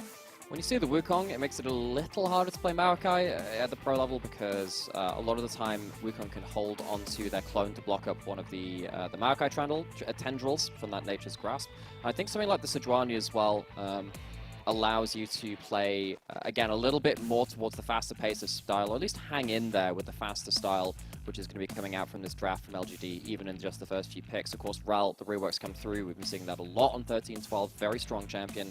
It allows you to play some kill lanes towards bot side. We even saw a jungle game of it from Kanavi. That was particularly fun. It's not been prevalent, and of course, the Wukong's locked in. But worth mentioning either way. Interested to see now if this opens up any different picks for LPC, with the Ral being a strong, engaging support towards the bot side. I'm just thinking about AD carries for Gala here as well, because, like, you know, we've already seen targeted bans like the Kai'Sa, the Ashe taken away. I was about to mention the Ziggs. I was thinking that would sneak on through. It's not. They're well aware. You Ziggs tried to be banned clever, away. Munch. I see you there. And look, I was setting it all up. It was the perfect, like, self-setup to knock it out of the park. No, Ziggs taken off the board, though. Aphelios, still available. I feel like that might be the way Gala goes. Maybe something like Varus could also hit the table too. True, Interested to see if there's going to be a takeaway though of that from LPC. Very comfortable on the champion. As soon as AP Varus started coming back with the Shiv being prominent, one of the first players I thought of was LPC. Who even back in spring was playing Lord of the Varus even in the Poke varieties. So that hover, I'm expecting that to get locked in. It's a takeaway. It's good for the LGT bot laner as well. And it just means that Gala has very few picks remaining. See, hovering over, basically. Jhin angle. I would say no, but then I think if all the AD carries that are left are like, we'll see. Like, I'm just saying, when Ashe and Varus are in the meta, Jhin is in the meta. That's just how it has historically happened. It doesn't feel that way for the first time, in my memory at least, but then my memory is terrible. Jhin doesn't build Shiv, you see. Ah, that's true. That's true. He might be able to. With Shiv state in 12-12, maybe he can. Could you imagine AP Shiv Jhin just doing trap max and then just like putting 8 traps in the bush so we get the full Earth build? That would be just wonderful. Night Harvester proc on the explosion. Oh, you love to see it. Casante's made it all the way through. Okay, just going to lock that one in to finish us off. So, quite an interesting draft here, honestly. Bit of a weird one from both sides. Aphelios versus Varus in the bottom side. We get that Alistair coming through as well. But the top side, I feel like it really is a matter of perspective on who has the strength there, right? Because Sejuani with the melee solo lanes, just by default, very, very strong. But then equally, you know, you've got the Ahri Wukong combo, you've got a Cassante for LGD. They're like both sides have a lot of strength at the top half of the map. The way I'm going to phrase this is, if everyone is stacked on top of each other, LNG probably win the top side duel. If someone gets split apart and can get reached by Ahri Wukong or Cassante dragging them over a wall, I think LGD probably have the advantage. Of course, it's not as simple as that as well. Wukong loves those group fights as much as the other champions on the other side of the rift, but it feels like his execution towards the top side, which is kind of what we want from pro level, right? You want to see the expertise of these pro players rather than it kind of being a difference in the tools they bring to bear. And I think these drafts, you called it an interesting draft, I would call it that as well, and the reason for that is because of the changes we've had to particularly bot side. We don't have the insta-lock Zeri Yumi anymore. We don't have insta-lock of so many different picks, which means that bot lane falls through to later into the draft. We saw so many bot lane bans even through into the second rotation, which means you have some time to pick some different AD carries, counter pick a bit more, and leave those earlier picks to the top side of the draft, which we haven't seen as much this year. I mean, the fact that we have Aphelios reluctantly locked in at the end of the draft from LNG tells you everything about the dramatic changes to the bottom side. I mean, this is actually Gala's most played AD carry of the split. The fact that it goes so late and, like you say, so reluctantly. I don't know why I said like you say, I said that. But here we go, LNG versus LGD. I remember for LNG, this is still an important series. They want to be as high in the standings as possible as Jin Zhao, starting as he means to go on, jumping over the wall, but won't find anything. Not just now. Of course, we see this a bit with the Rakan, something like a Gragas as well. You get the ability to play some shenanigans at the level 1 mark. The crowd, of course, were not daunted by that at all. They ring out with the Jayas, and we're back to our 5-man fan. So we already talked a bit about like the strength in the top side, but with like Rel Alistair here, with a Varus on the scoreboard. Like, talk me through... Oh no, Jin Zhao, come on, man. Safe. Carry on. Observers caught it as well. The observers caught it. They never miss a mess up. Talk to me about these compositions. What should we be expecting moving forward in the early game here?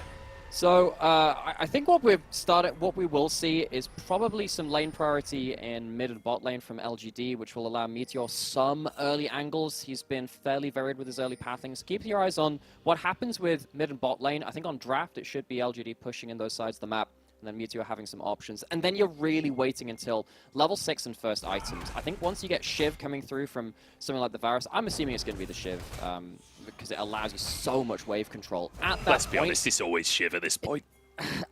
Varus does have at least some build options going towards poke as well, but you're really looking for LGD to get control of lanes, wave push, and then use their engage range to really threaten. You've got a Rel that can jump a million miles. You've got Ahri and Wukong and Varus, which can also engage from a very long way as well.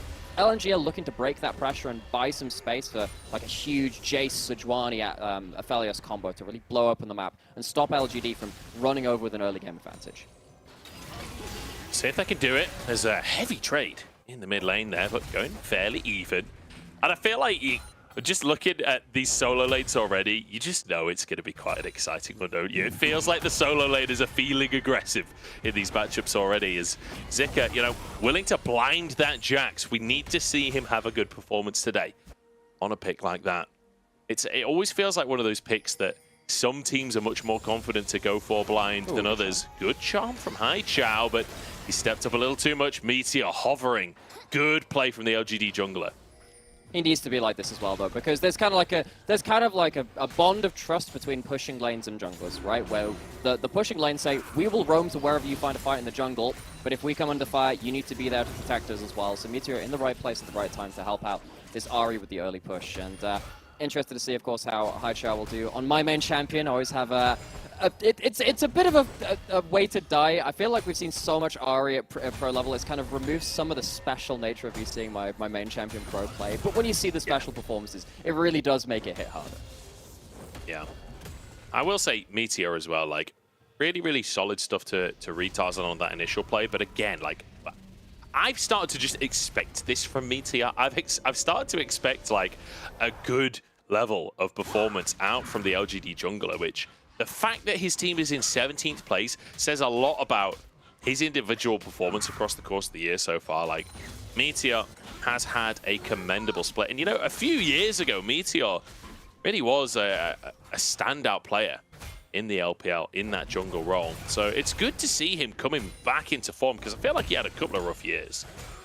And I guess to put things in perspective as well, LGD, they haven't won many best of threes, but you compare them to, in terms of like best of one score, to say, I don't know, say a team like Ultra Prime. They're currently in 13th. They're 4-9. So they have 2 more series wins. I mean, they're within one best of one of each other. LGD at, I believe, minus 13 games, Ultra Prime at minus 12 in that. And you think, actually, you know, comparing that, it is the difference just between getting those wins in the same series. LGD, of course, took games off of BLG and JDG as well. A lot of that is off of players like Meteor having strong performances over summer. It certainly is. Great stuff from him. We'll see if he can keep it up for the last remaining 3 series, I believe it is, if I can count. As aggressive trading out from Zika here. Decade might be able to get his Q3 up and available as Meteor moves into the lane. Flash forwards to get the slow. Zika with a ward hop, and he's gone the wrong way. Had flash, but didn't think he could get underneath the tower, and it will be Meteor just waltzing into the lane to claim first blood. No mana for Counter-Strike. Couldn't get out of that one alive. At best, it would have been flash lost, traded with Meteor, and then also the death on top of it either way. So Zika decides to cut their losses individually, keep the flash, lose the teleport, lose their life, but that's about it. So at least they have flash up in the lane towards topside, but the kill over towards Meteor, it's going to be a little bit awkward. And as we were saying, coming from the draft, it feels like the topside power from these teams is much more skewed towards LGD if you are split. Someone like that Wukong and Xante, very good at kind of taking down the individual first target. Same with the Ahri when mid lane gets involved as well. With those leads starting to come through in topside now, with Ahri pushing in and of course that first blood over to Meteor, I think it's important for LGD to again try and look for those split plays and stop LNG racking up their own gold before they can start grouping and using their composition better. So Drake taken from LNG as Gala managing to find the push there. Obviously with Zika going down to Meteor in the top side, that was instantly the go button for the side of LNG. We'll see if they can keep those Drakes stacking on up. I will say Tarzan, less influence in these lanes than like when you see a Sejuani, to me, it's like, okay, this guy's gonna either be invading or going into these lanes a lot of the time, especially when you're locking in melee solo lanes. So far, relatively quiet from him. Just going to be, you know, there was the attempt towards mid lane earlier on, but well answered by Meteor. And now it's Tarzan answering Meteor's play on the top side. I mean, particularly with these lanes, though. I mean, you can see the CS lead in bot lane. You kind of expect that with Varus versus Aphelios. And, of course, mid lane was pushing in as well. Trying to play aggressively with 2 losing lanes is just rough. So Tarzan, at least keeping himself relevant in terms of farm. And we'll see what he can do when we're coming around to the next objectives of the game. Already got that first dragon. Of course, in the next minute, we'll have Herald spawning as well. Potentially an angle there from LNG if they have a good first Sejuani ult to the game. Might be a little bit difficult versus the level 6 of LGD, and that's an ult on turret. That's a flash forced out from Zika's Decade. Nice little all-in. All out, I suppose. As he could maybe look for the Q3 here. Zika will dodge it, will read it. Keeps himself safe. That Q3 hits and it could get real dicey, but his ultimate's going to time out and we kind of go back to neutral. Grandmaster's Might available for Zika, so now Decade will have to be a little cautious in the trades. Zika, very happy he saved the flash from that earlier kill. Yeah. To flash away and panic. All in on the bot side though, 3v2. Some big damage on Jin Chao, but traded back onto Hung as well as LPC's overcommitted. Flashes forwards and he does get the kill. It's answered with his own life, and actually it's Tarzan to get the kill. In the meantime, Zika's gone down up top. And he died in the back of the Herald pit. Strange position. Would love to get a replay of what happened topside.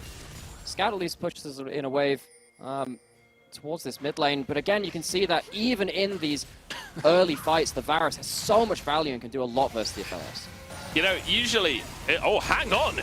Scout's going in 1v2, and he's just got a solo kill onto Haichao. Jin Chao's here alongside Meteor to try and finish the player off. Tarzan over the wall. Can he finish anything? As Hung's moving over as well, but they won't chase for more just yet. Herald spawning onto the map here. Is Tarzan going to start this?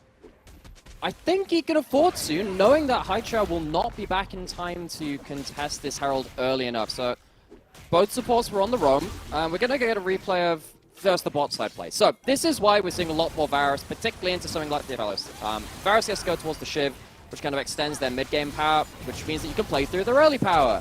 LPC, great player of the Varus, knows his damage limits, gets to the stacks of the Blighted Quiver and gets a whole load of gold. Gala, however, getting some assist gold, still no bad thing. Towards topside. Zika goes for a fruit, Gets punished for it. Ults coming through from top side, and LGD at least managing to find themselves some advantages through the split top side fights we've asked them to take. Yeah, Zika kind of caught out of position there, not expecting 3 enemy players to move over to him and punish for it. So, all things considered, 6 kills on the board now. LGD with a bit of a gold lead to start us off. And again, I keep on talking about it. Meteor just popping off. 2-0-1, not a bad little start to things. The side of LGD. LNG, they can be a little quiet sometimes in the early game, and I feel like we are seeing that. Although, Scout, not quiet in this early game, just go for a 2v1 solo kill. That was pretty noisy. Yeah, Scout's the guy like on the hilltop next to you, screaming and running his way towards you. He'll reach you at some point. You can still hear him. He's fairly loud at this point. But again, this is LGD Game 1. It's Game 1 in the series. They always have this ability to prep very well, regardless of opponents, and come in with a strong composition. Earlier in the split, it was stuff like double AD carries, and later on, they've gone towards some weirder compositions. Again, this one's a bit more standard, but still, early game presence, nothing to be sniffed at from that. Certainly not. Certainly not, as Scout going to try and crash this wave in. He's got support moving in from Tarzan and Hung. Remember, that Herald was taken by Tarzan, so that's usable. A, to find priority for the Drake that's coming up in 30 seconds, or B, to just try and find a massive influx of gold. Red and white weapons there for Gala, but the red one is about to run out of ammo, so won't have the combo to try and hit the tower alongside Herald, should that be the play from LNG. You've got the Crescendum either way, and you've got your turrets. So the Crescendum's the important part of it, right? It's the increased attack speed, and the ability to stack chakrams is still important, but of course, you're going to get some value out of that one. So, yeah, with that in mind, that would have been an okay window to drop it in, but I think with resets coming in time from LGD, with a base coming through very recently from LGD, I don't think LNG think they could have won a fight if it had come to it, particularly with ults available from Jinzhao and LPC towards that bot side first item for LPC as well. I think LGD make the right choice in not going for the fight immediately around the power spike of that Varus, which does leave the question, where are you going to use this? Can you throw it down anywhere useful? Maybe Scout can find himself an advantage towards the mid lane. He's been doing that so far, but as it stands, LGD going to force LNG's hand first with the Dragon. So Dragon started here. It's LGD, 4 men strong. You'd expect LNG to just back away from this one, so nicely done there by LGD, and the Herald still unused by Tarzan. Looking towards mid lane now as Scout did go for a recall. It feels like LGD very much in the driver's seat for the time being. 1,000 gold up, now even in Drakes as well. Scout will start to hit a lot harder over the next couple of minutes. That lethality finally coming online with the Mythic there, and you can see over halfway to stacking the tiers. So when that Muramana is finished off, like, Jace really starts to hit hard. So we'll have to keep an eye on towards the LNG mid laner. There is a reasonable amount of scaling in their composition, but very quiet start. It is. When they get to group later on, loads of damage. The question is, can you get to that late game point, particularly with, it feels like you have a real chokehold from this composition early on from LGD, which is continued by the static shiv of the Varus. I think this is very important. I was about to go revisit this point because as soon as Varus decides to step into mid lane, static shiv means you can never kill that mid lane turret. Putting down a Herald and potentially getting a second one is very important. Meteor immediately regretting his decision to engage this one. Chased down by Tarzan. Scout, no cooldowns here, can't catch up with the shock plus hits. Oh, but he barely survives.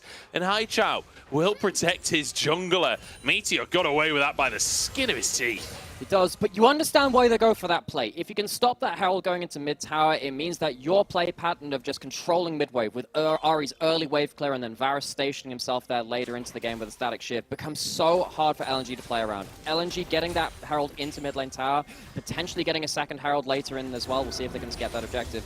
Very important for their mid-game plans, even though if they are just on the horizon. Certainly will be. As LPC with the Shiv now finished off, should be able to find pretty much infinite priority. He actually got kind of ruined by the minion wave on the previous one. The first melee kind of separated from the rest of the gang, so the lightning didn't chain across the team. But should be able to find prio. However, Jinzhao in all kinds of trouble right here. Moonlight Vigil will land, but that's the extent of the damage, and now Hung could be the one in trouble. Shock Blast again leaves someone alive, but he's finished off this time. And there's 2 for LNG. They've come online, and they're looking for some plays. Meteor with no flash, so Scout gets the second one. It's his 3rd of the game, and Haichao suddenly alone. Scout is just built different. This guy is making all of the important plays in this game from LNG. Finds himself with some really important shock blasts early on. Even though he's in a bit of a difficult lane, Jace can suffer against the Ahri, especially with a jungle which can't really impact the matchup as early on versus the Wukong either. But he's completely blown this game wide open for LNG. Yeah. LGD were really hoping to, again, hold on to this mid lane kind of full court press, have the Varus be pushing in permanently as well. Getting kills like this completely changed the game. After this point, LNG are free to group up. They're free to use their damage because Scout has impacted the game so early and stopped LGD from getting the wave control and gold advantages that they need from this early game. So the first strike helping to finish that one off there for Scout, as well as the Scorch. And then Meteor, you know, trying to jump into help his team, but too little too late. And LNG, I mean, pretty much just winning the 2v2 in the bottom side as well. Feel like there was like LPC now starting to return damage on the second half of the trade, but then Scout arrives, saves the day. LNG, they want to contest this second Herald here. 4 players moving in. Zika recalling, but has TP available. 2k on the Herald, though. It's going to go down. In the meantime, they're trading for LPC. Good ult from him to stay alive for a moment, but it is just a moment. Zika in with the counter-strike as him and Hung charging forwards. Gala there to follow up with the damage, but LGD trying to escape now. Tarzan herding them from the top side, trying to stop the escape from happening. Decade here to protect his team. Jin Zhao dives across the squad, but LNG, they're just tearing them asunder. Meteor trying to escape at 1 HP again. 1 HP for Decade too. LGD, how have they got away with 1 HP so many times this game already? Haichao with the Spirit Rush. Can he find a miracle? No, he can't. Yes, he can. Hung goes down, but it's a triple for Zika. What a disaster for LGD. The early game plan was solid, but then they just got outsmarted and outscouted, let's be honest. Scout once again on the Jace, doing huge value. This Herald fight really felt like an overestimation of LPC, who just used his cleanse in that bot side fight, and LNG punish accordingly. We'll see it again in this replay. Because it's the AP Varus, you're really looking for that kind of the damage which comes through at the back end of the fight. But you need to start stacking up your Blighted Quiver and then get a WQ to get the Empowered Arrow through people as well. And as you can see, it just isn't enough on his own to do all the damage himself. LGD at least get away with the Herald, but for the amount they lose for it is utterly unworth. And LNG are very much running away with a game which should have been more competitive. Yeah, LNG, I mean, the team effort here, the grouped up fighting just looks miraculous for them. And that's what you said earlier, right? When this top side is grouped up, they look fantastic in a fight. And Haichao has been found again. Oh, the stuns are chained beautifully. And Haichao even flashes. Oh no. It's disaster for LGD. They were already behind. And now it's 5,000 almost in favor of LNG. And I don't think they're stopping anytime soon. I don't think so either. LNG have blown open both side lanes at this point. You have to imagine that mid lane outer turret will not stand that much longer either. LPC has his cleanse up. Wonder how quickly it'll take LNG to get that summoner back away from him again. There's a dragon available. LNG taking that one. That'll be their second of the game. LNG, real credit to them. They saw the opportunities, particularly Scout, saw the opportunities to break the pressure which LGD had in their early game and just completely ran them through, just completely. And I feel like LGD as well, like rightly acknowledging that they were in the better position to take the Herald, but just not necessarily expecting LGD to be like, yes, you are in the position to take the Herald. Well, how do you get out of that position again afterwards? And I feel like that is the difference maker between teams like LNG that you expect to be a top team when it comes to playoffs. Haichao, that was not a the greatest nightmare ever Frost. Yeah, he walks away. It's fine. It's okay. But he's having a bit of a tough one. Meteor moving in, but Tarzan's here too. This is not a 2v2 that Meteor and Haichao win. Haichao gonna dive into the brush. Scout in trouble. I take it back. This is a 2v1 that Meteor wins. It's Haichao just playing to run away, playing to buy time for his jungler. Meteor trying to flash out, but unfortunately outnumbered here. But now with some reinforcements, LPC slightly short on the ultimate. These plays across the course of this game have been wacky. They have been long. And LNG now try to chase out Haichao. The player that they were looking to pick at the very start gets finished off by Zika. But this all starts again from Scout getting an unreal amount of damage from out of nowhere. Shock Blast from out of Fog of War, second one lands right after. Scout has once again started off the chain of events which LNG capitalized on into a big play. And LGD, it feels like they just don't know what to do about this Jace and about this mid laner on Jace. Yes, they're going to get themselves a mid lane out of turret. That means the map is opened up a little bit more towards their favor. They've at least taken 3 turrets to the 2. But I don't think they have the gold to split the map the way they're doing right now, which is a big problem because they kind of want to be splitting the map with their champions and picking LNG off individually. I just don't think they can afford to do that if these shock blasts keep landing. Scout is just on another level. I've been saying it all year. Like, Scout's year has been phenomenal. He's a mid laner that's often, I think, overlooked in the grand scheme of the conversations in LPL. When you've had, like, Xiaohu being on form for so many years, you got players like Rookie, players like Knight. I feel like Scout often kind of falls to the wayside in those conversations, but he's just so consistently a top player, and especially towards the end of the year. I think that's the big thing about Scout is when it comes to summer playoffs, I feel like he's always on form. Reminder that he left the team which he made his name with this year. You know, he left ADG, he left the organization he won Worlds with, and a lot of our questions were, okay, how is he going to do in a different team environment, with a different team, away from the pieces which he worked so well with? And the answer is, he's done really, really well with them. In spring, he walked away as our MVP from regular playoffs. We'll have to stop on that, see how much more damage you can do. Desperation Baron started by LGD.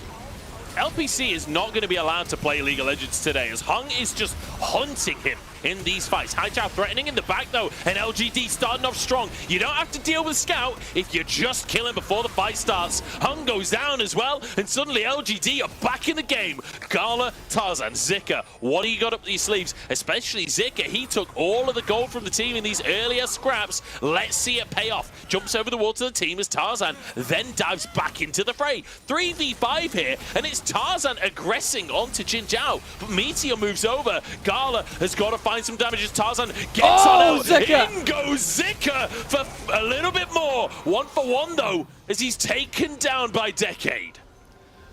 Bloody fight, and it's a massive one too, but LGD walk away with a bit more gold in pockets. The gold lead, which was being built up by LNG, has been reduced a fair amount, but they don't get the Baron. That would have been the difference maker. It's also very important as to why Tarzan survives that fight. If Tarzan dies there, Baron goes down with it, LGD might be able to regain the pressure which they'd lost from this early game. How could we possibly forget? When Baron spawns the LPL, it feels like Act 2 of the great play starts off. Yeah. And even a team that is behind can pull out some real miracle fights. Haichao does a great job of finding the right angle on Scout. Has so much damage, but the shock blasts aren't hitting the targets that they need to. LPC makes it out, whereas Scout doesn't. The backline damage does make a big difference in the remainder of this fight. Fantastic stuff from LGD, right? Like, clearly, the intention there is to find a pick, and the fact that they get Scout is huge. Haichao, bit of a redemption play after having a fairly rough game across the course of it, and then, you know, Zika trying to make the miracle happen, does get onto them, and LPC, again, denied entry into the game.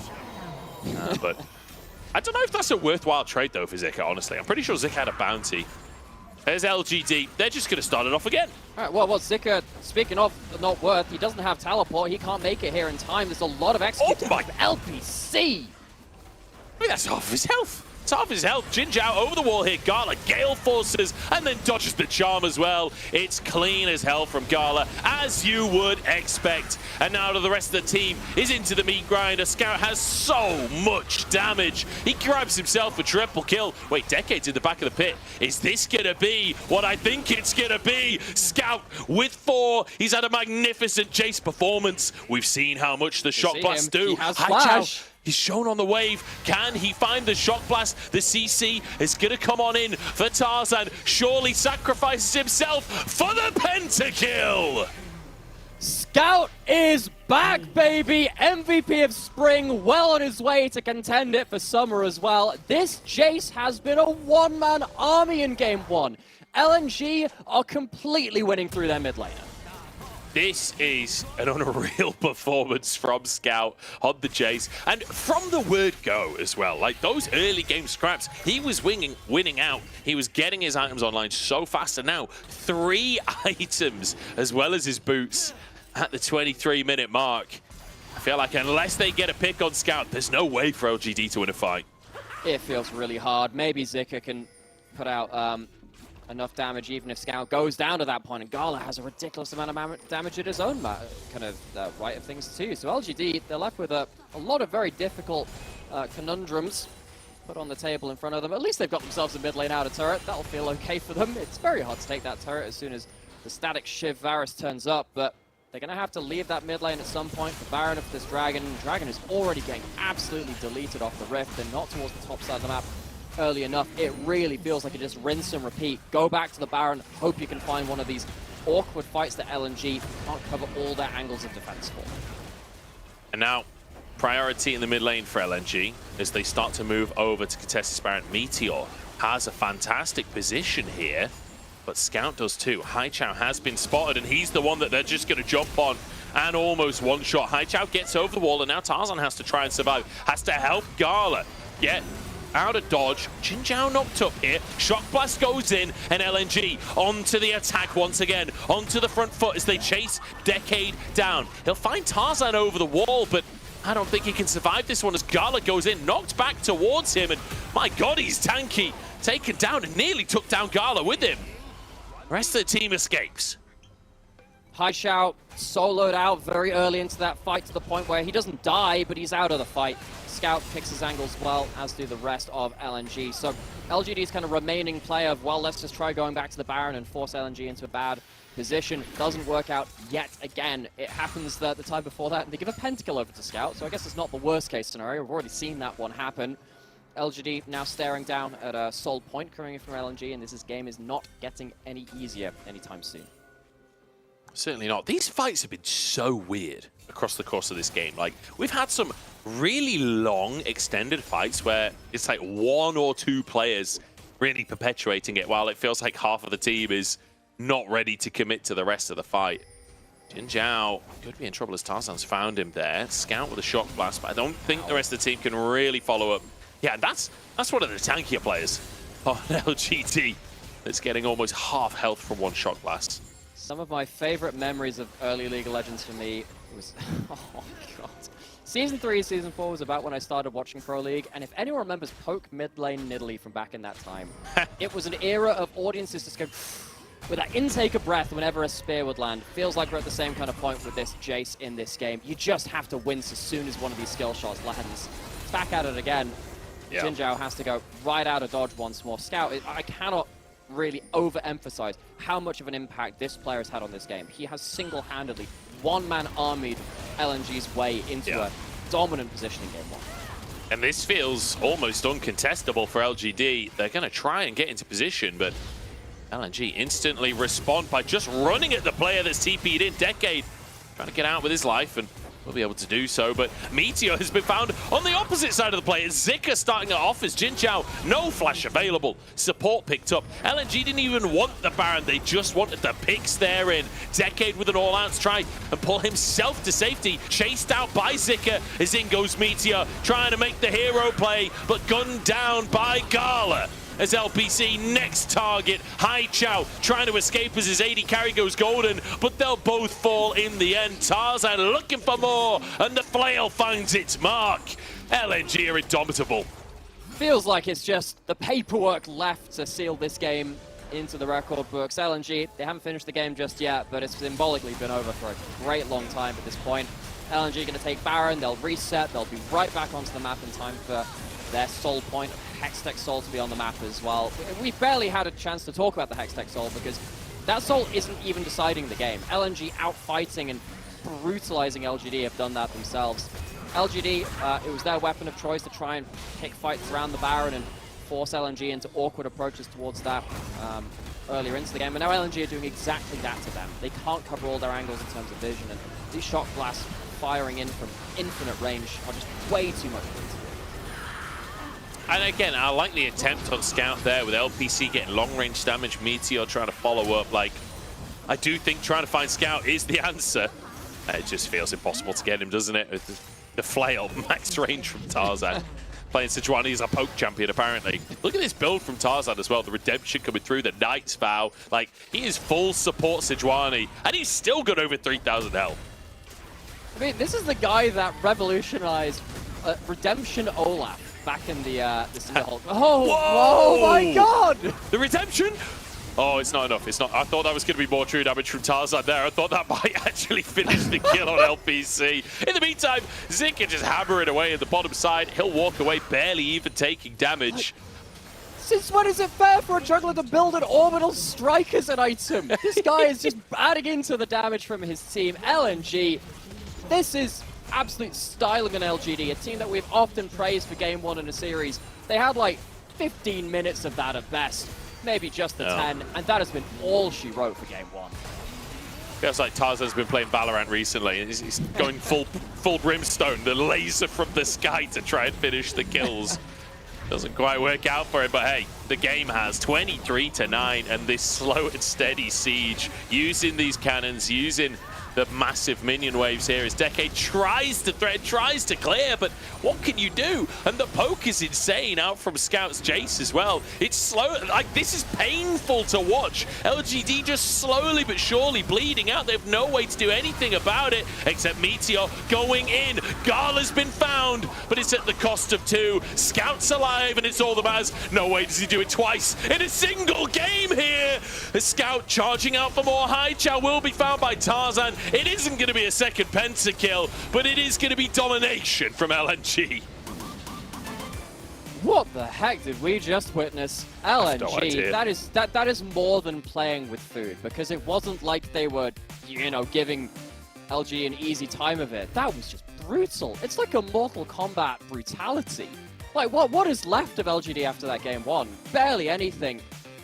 That is a difficult game to really kind of take stock of, because you could see the angle from LGD's composition. When you have something like that poke well, the Shiv Varish, which then kind of goes into a bit more of a poke style later, when you have like the AP one-shot arrow, it's meant to have this full court press, where you have so many pushing lanes that get to buy time into your Shiv power spike, and then suddenly you can't clear any waves against that champion for forever. You're continually held back under turret, and then you just lose the game passively because you're just losing so much gold across the map.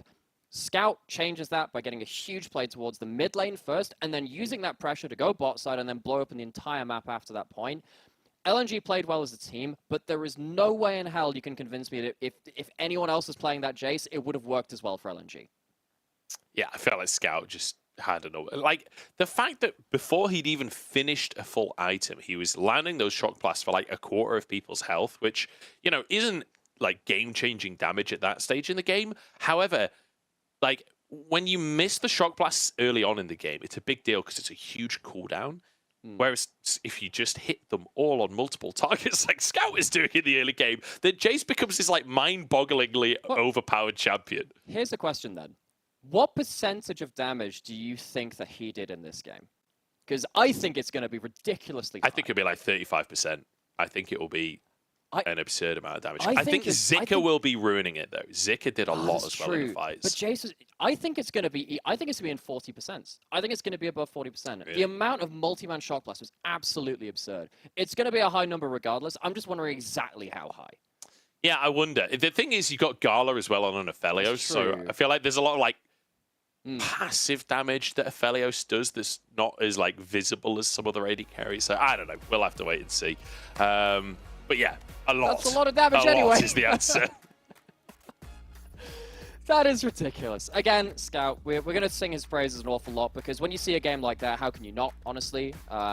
Yes, credit to Tarzan and the rest of the crew for getting their good engages, but it really was about that, Jace. I feel like this is a really, really great damage dealt graph for just showing an individual impact, because the rest of the team are like similar to what LGD have got going on, right? When you look at the damage numbers and like the ratios, it all looks similar except for Scout being a massive standout player. It's not often that you get to see a gold graph that is like, a damage graph that is so matching to impact, because so often impact isn't just damage, right? So often it's more intangible than that. So it's kind of nice to see Scout having... bang on!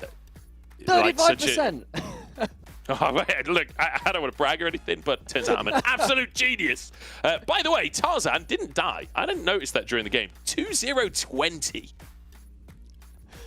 It's a little unfair when you have, like, like satellite superiority building up like your orbital laser on the Redemption. It's like if you ever played Halo Wars, like you're loading up like the Mac rounds, yeah. and it's like zooming in, explodes something. It would have been very fun to see that kill in one of those later game team fights. But either way, LNG, as you can see, it really was about the individual impact, but it doesn't really happen unless you have, of course, the rest of the team piling on in the right way. We said it right from the draft as well. Once they start grouping up, they get a lot of value. They grouped up, and they got that value.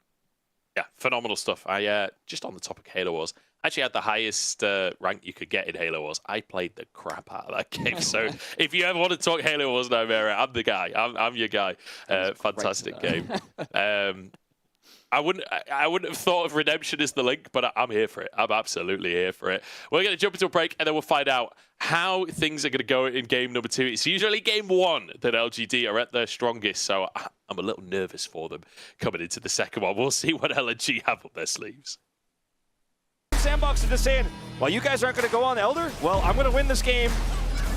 Well, that is going to be a Glacial Prison on Dewilla. He's taking a lot of damage, or is he? He's a pretty tanky boy. He's Teddy! Oh my god, he Gale bosses them! It is just destruction! The show that's the crook in me. They want me gone with the hook in me. Asking why is he here like I shouldn't be.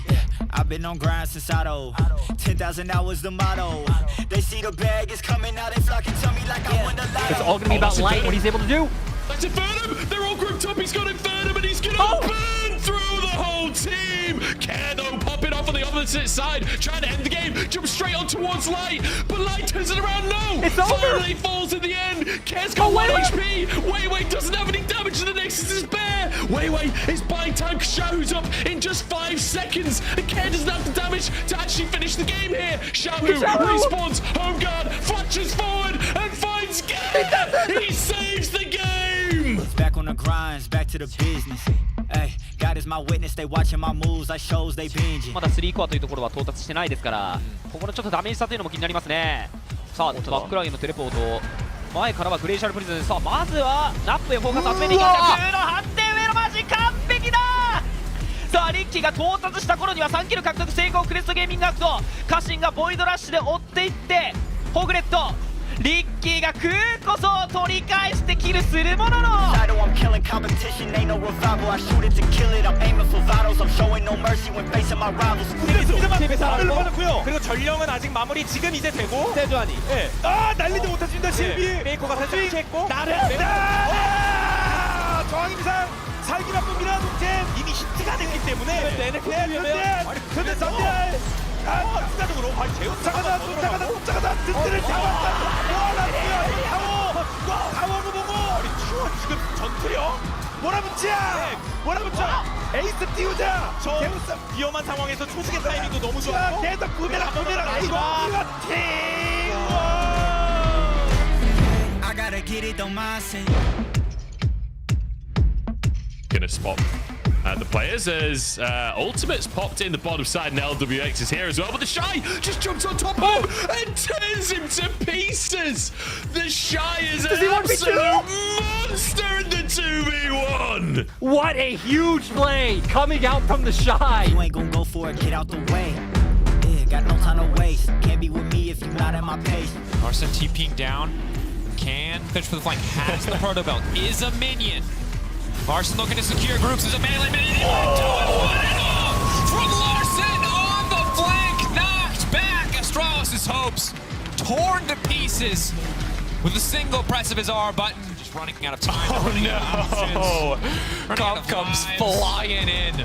What a way to achieve 1,000 kills in the LEC from Larson.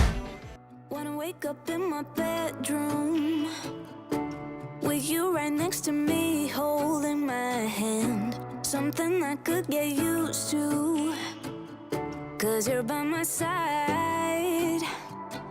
When city lights blur the evening, hollow skies grab my feelings, and shooting stars have no meaning. I know, I wanna be where you are forever and ever.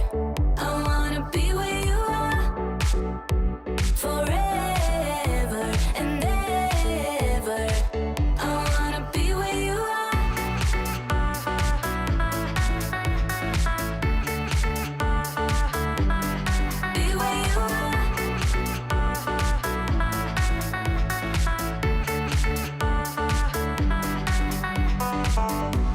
There's nothing like this feeling.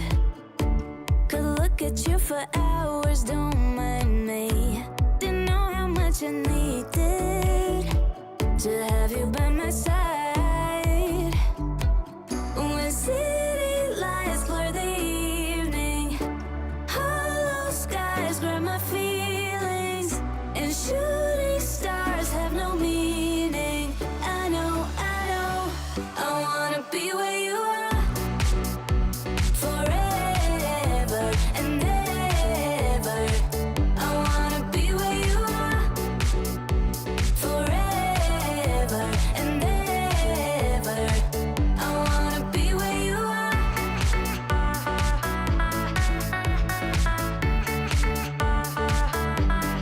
Be where you are.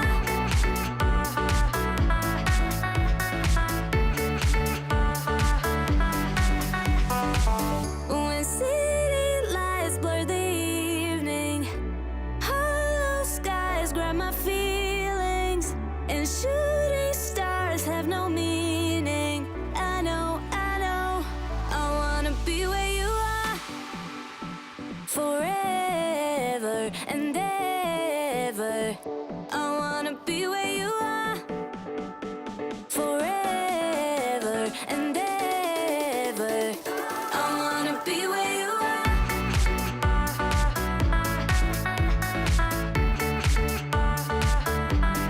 Be where you are.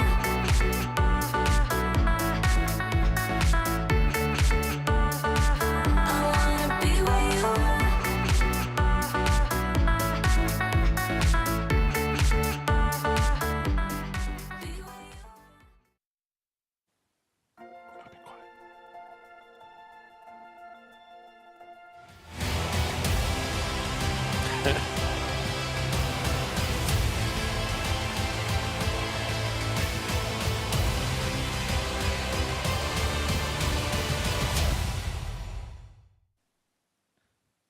Welcome back, everybody, to the LPL. My name is Mudgeballs. I'm joined by Nymera as we head towards our second game here between LNG and LGD. And I mean, Nymera, this was like, I know LNG were a heavy favorite coming in, but I feel like we just got to watch Scout like in the playground. You know, I feel like Scout was just having a bit of a smurf today.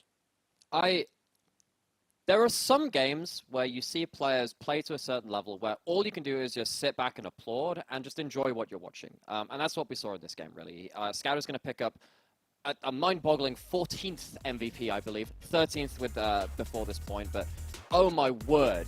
Scout is on such good form this year. He walked away from Spring with a ridiculous amount of MVPs as well, got the MVP of the entirety of Spring regular split, and he is well on track to do the same again in Summer. UCal is in second place with 9 right now. He is streets ahead of anyone else in terms of individual carry performances in the league in Summer. He certainly is. Fantastic. I mean, Scout, this play as well, like just 2v1ing, while Meteor was already kind of fed, like absolutely mental stuff.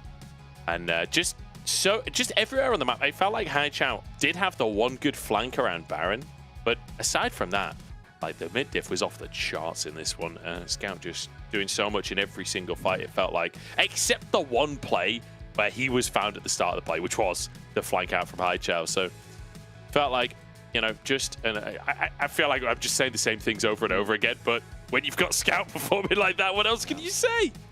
For sure. So just on an objective level, the way he played this game meant that plays that were supposed to go a certain way on paper just went completely different because he changed the nature of the game. And with, of course, this play as well, he picks up his first career pentakill, which is historic as well. His first historic pentakill, so I'm hearing said. Which is crazy to think of. I mean, this guy's been playing since, professionally since 2016, played a couple of games. I just assumed he had one. Like, same, because he's been how at does the he not top for have so one? long. Especially as like an Azir player, a Rise player, when these champions have been absolutely mental champions that always get pentakills. Like, I feel like his champion pool has been like pentakillable, if that makes any sense as well. It's like if an AD carry plays Samira and they don't have one, you're like, what went wrong there? Yeah, yeah, exactly. Wow. congratulations, Scout. First ever career pentakill. What a moment for him. And I love that even using the TP to get to the other side of the lane with Tarzan, setting up with the stun, waiting for the shock blast until it's definitely going to hit. Like, everything going into making that multi-kill happen from LNG. So really good to see that, like, camaraderie within the team. And congratulations, Scout. And now, I mean, look, if B1 Jace gets you that, I say B1 Jace again, assuming they're on the blue side. I had no doubt in that sense, right? Because it felt like LGD didn't have an answer to the way that Scout kind of played around that champion. Because, I mean, Jace as a champion does have a lot of those bursty early trades that can come through in hammer form. Of course, those first shock blasts of the game can add in a fair amount of damage as well.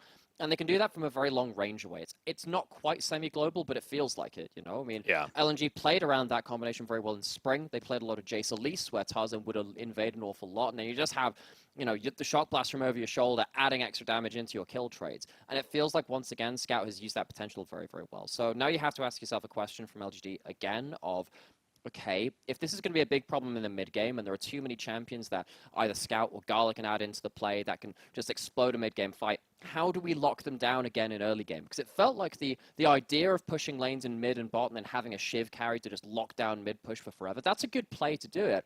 But can you find a similar draft, or maybe even a better draft at that, with something like maybe like a Tristana mid or something, to keep that kind of result happening, but again, just stop Scout from impacting the game? Well, we'll see.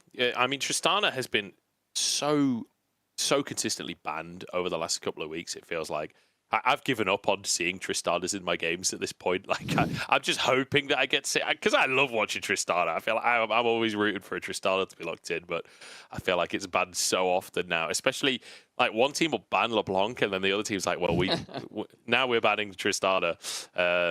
Yeah, we'll see. We'll see what's going to happen in the second round. I've been too corrupted by 2v2. I'm used to Swain, Tarek, and Kane bans. I don't think they get banned on Summoner's Rift, funnily enough. Yeah, probably not. Probably not. I cannot wait until that comes out. So I don't know why I can't make a PBE account. I have tried. I've spent ages on it. It's just not happening for some reason. So I've still yet to play the new mode, and I'm so keen for it. I was a big WoW Arena player, and I feel like it's giving the exact same vibes, you know? Man, it's I honestly can't wait to see the clips of like pro players like this having a hand at it as well, because you hear on Twitter in terms of, like, you know, some of the LEC pros going like, wow, I've really enjoyed playing this, some of the NA players.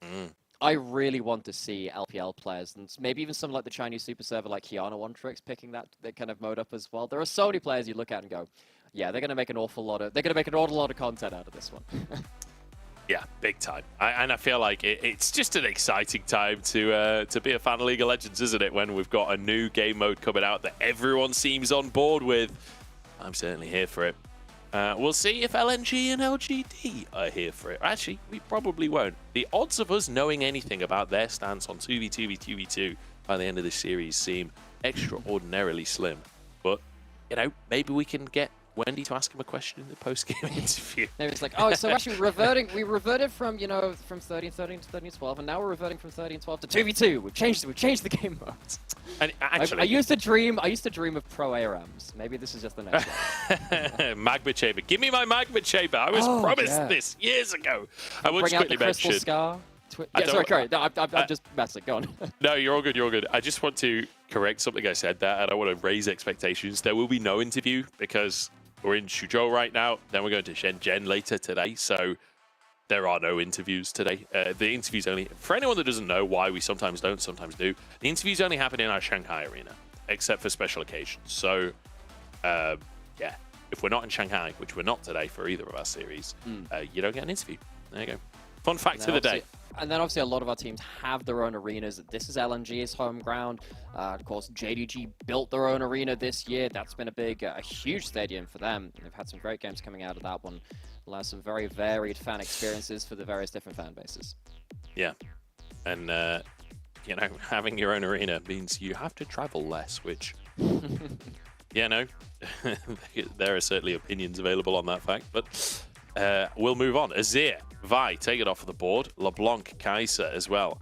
To answer, it will be LGD on the blue side this time, so some things have to change. I'm kind of surprised to see Azir as such a priority ban on the blue side. It's been cropping back up in priority in both LCK and LPL. We've seen it a bit in LEC as well, and particularly when you have a player like Scout, who, I mean, we were mentioning it after game one. No, this guy has always been a great Azir player. I think particularly if you want to play something maybe like the Jace yourself, the Azir can be a bit of a problem in regards to that, because whenever you go in for contesting that wave, you just get swept back into the jungler and you're killed at that point. So Azir has some range, has some playmaking. I can understand why he hits the ban lists, of course. Ivan on 13-12, very, very strong, being, of course, the Daisy kind of carry build is one part of it, but just even as an enchanter, crazy amounts of damage and healing for your team. But it is that Jace pick, so it is going to be away from Scout. Yeah, I mean, they're taking the Jace away, and Scout's gone, well, you didn't ban the Tristana, so I'm just going to lock this AD carry in. Although it could still go to Gala, it is a flex, but I would not be surprised to see Scout taking that in the mid lane, as the Jack's going to come through as well. Scout is our best Tristana in the LPL. He played so much of it in spring. He pretty much skewed the stats on Tristana because it was him playing it most of the time. It was his most picked champion in spring regular season, if I remember correctly. And what he can do very well with this pick is something that LNG would do is start off slow crashes in very early game by kind of out-trading your opponent level 1, because Tristana's very good at that, building up the wave slowly and then calling jungle and support to his lane to really just dig the nails in. So I'm interested to see if Scout pulls any shenanigans like that again. It's a little harder versus Jace, who has some wave clear and hard trading potential at level 1, but with Renekton and Sejuani on top side, if anything happens around pushing lanes and the ability for Tarzan to link up with them, LGD this time lose that draft, where potentially they would have won it in the first game. Yeah, it's kind of interesting, isn't it? Because I feel like LGD have essentially drafted what I initially expected from LNG when we first saw that Jace, where it's like, okay, you got Jace, probably Maokai, right? And then they go for the Jax as well in that top side. But this time LNG, you know, answering with Tristana making it through those bans, like we said, but now they're Renekton up there as well, who'll do fine into a Jax in the early game. That Sejuani's still there, so Tarzan still has that early strength through the Renekton. Like, it does feel a little tougher for LGD than what I was expecting from LNG in game 1. That said, AD carries again just being thwarted here. Ashe, Varus, Ziggs all off of the board. And Rel taking off as the final answer here. LNG need to look for that AD carrying support. And they'll actually just go for a Rakan. Zaya's available.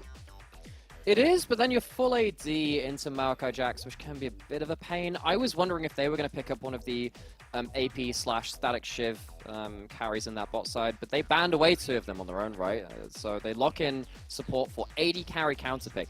The fact that we have moved from, like, Aphelios, Jinx, Zeri first pick meta for pretty much the entire year into last pick Red 5 AD carry, it is mind-boggling to me that the meta has changed so much. Of course, there is the outside chance that Tristana does go back towards that bot lane even now. We just assume that it's going towards Scout, but Gala getting the chance to flex his own champion pool. Jin Zhao wiggling his eyebrows as he hovers the Blitzcrank. Love to see it. Does go for the Nautilus in the end. And we'll see where LNG go. Like you say, AP carries could be good, but to be honest, I think a lot of teams don't really worry too much about spreading damage types. I feel like I've seen many full AD comps still just dominate, especially when you're a heavy favorite coming in like this. I wouldn't be surprised to see just a standard AD carry locked in. Gala certainly knows how to play the Aphelios. And again, the reluctant last pick Aphelios from LNG. That's their new signature play, is the reluctant Aphelios lock-in.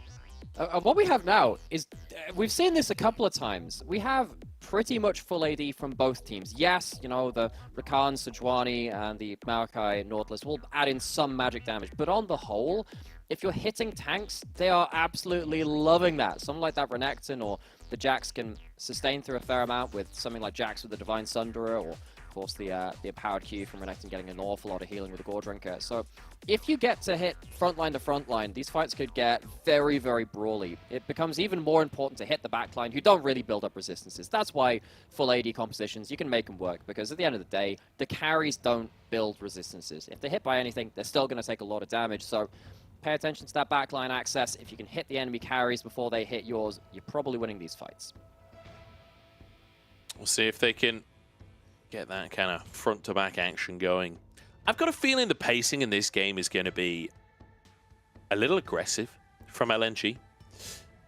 In the top side, Feel it in your bones. In mid, you've got Scout with a Tristana in a matchup that he's chosen. And with how Scout played out game number 1, I feel like he's going to be going for it. And I feel like Tarzan will definitely get involved in that action as well. Looking towards Haichao here. How does he do on the Jace? This was their B1 pick. This was their answer for what happened in game number 1. We need to see a great Jace performance. Honestly, you're up against Scout, who just penta-killed game 1 on the Jace. Like, the bar has been set absurdly high here for Haichao. Let's see if he can vault it.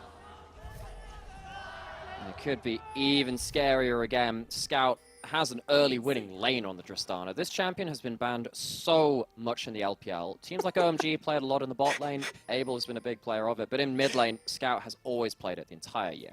Do you know, we see a lot of emotes flashed in the LPL. Yeah.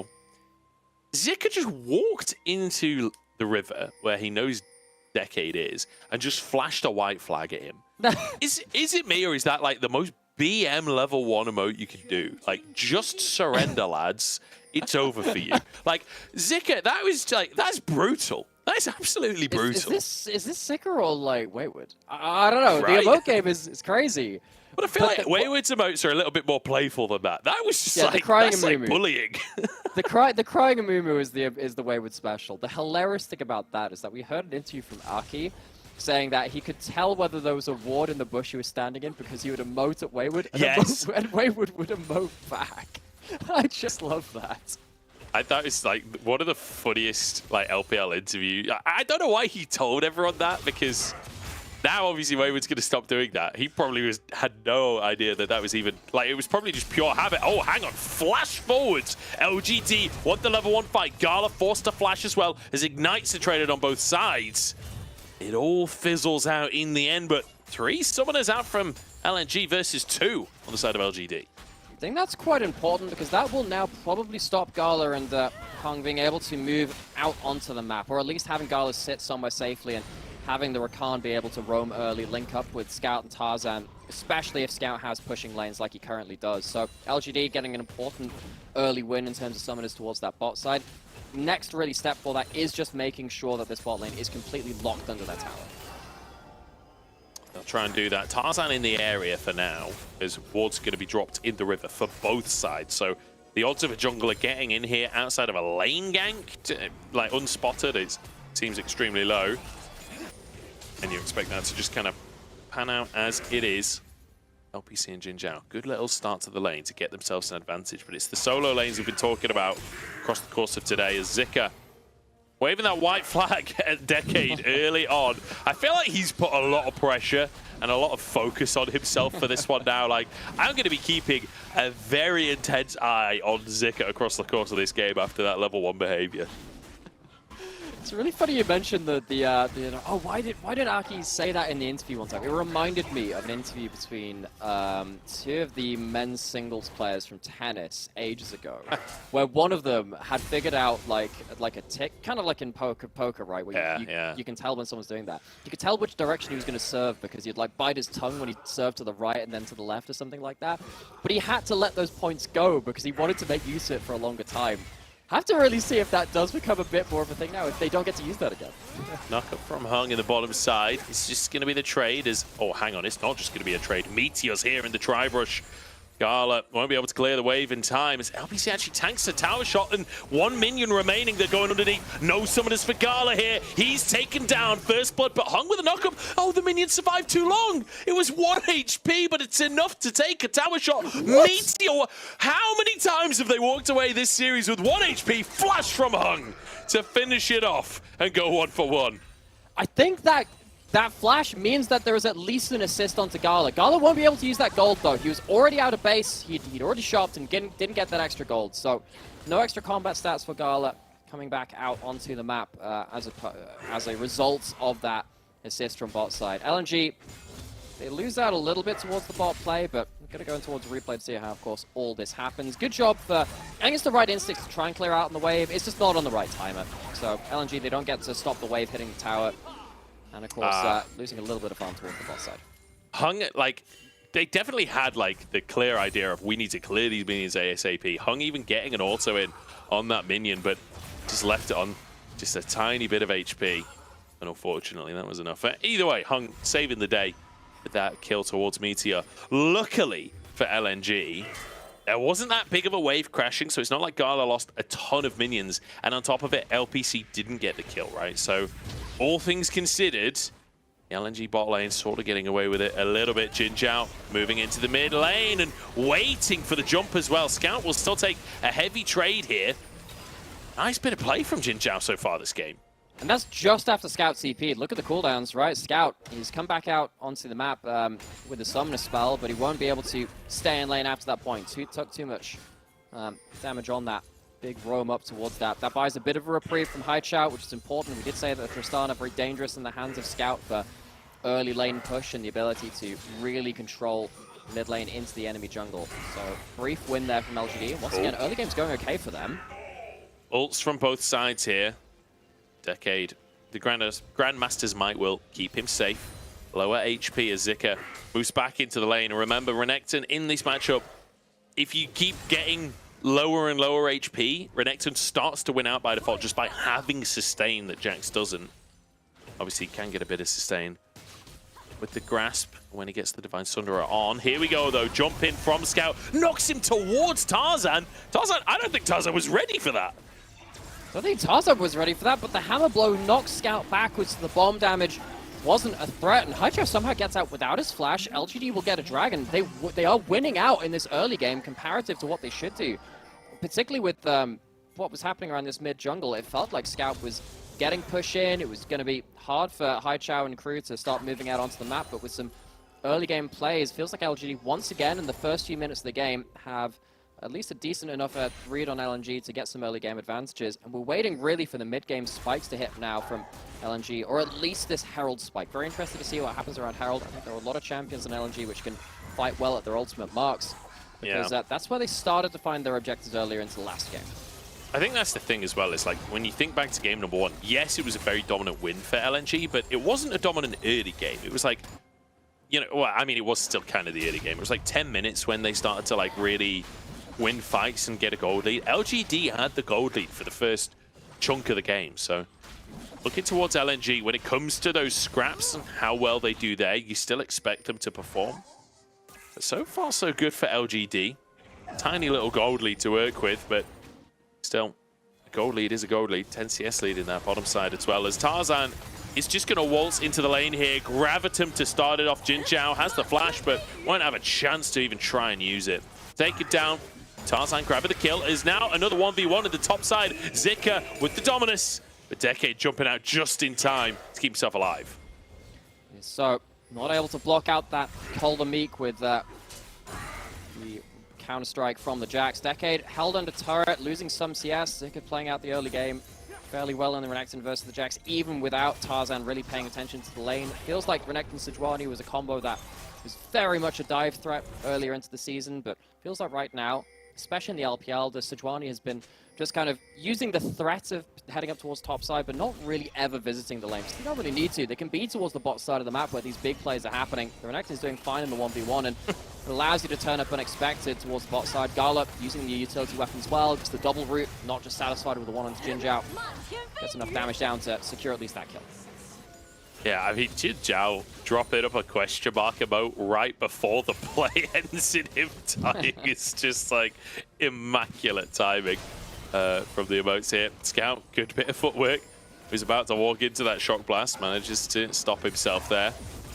As now the fight for vision begins. LGD, though, they get that Scuttle Crab in the bottom river. Here comes Tarzan, and Jinzhao is going to get jumped on again. Saved his flash, but he's not going to get out with his life. Tarzan flashing in front of him to block the anchor. That felt a little bit extra, that flash, not going to lie. But anyway, kill secured.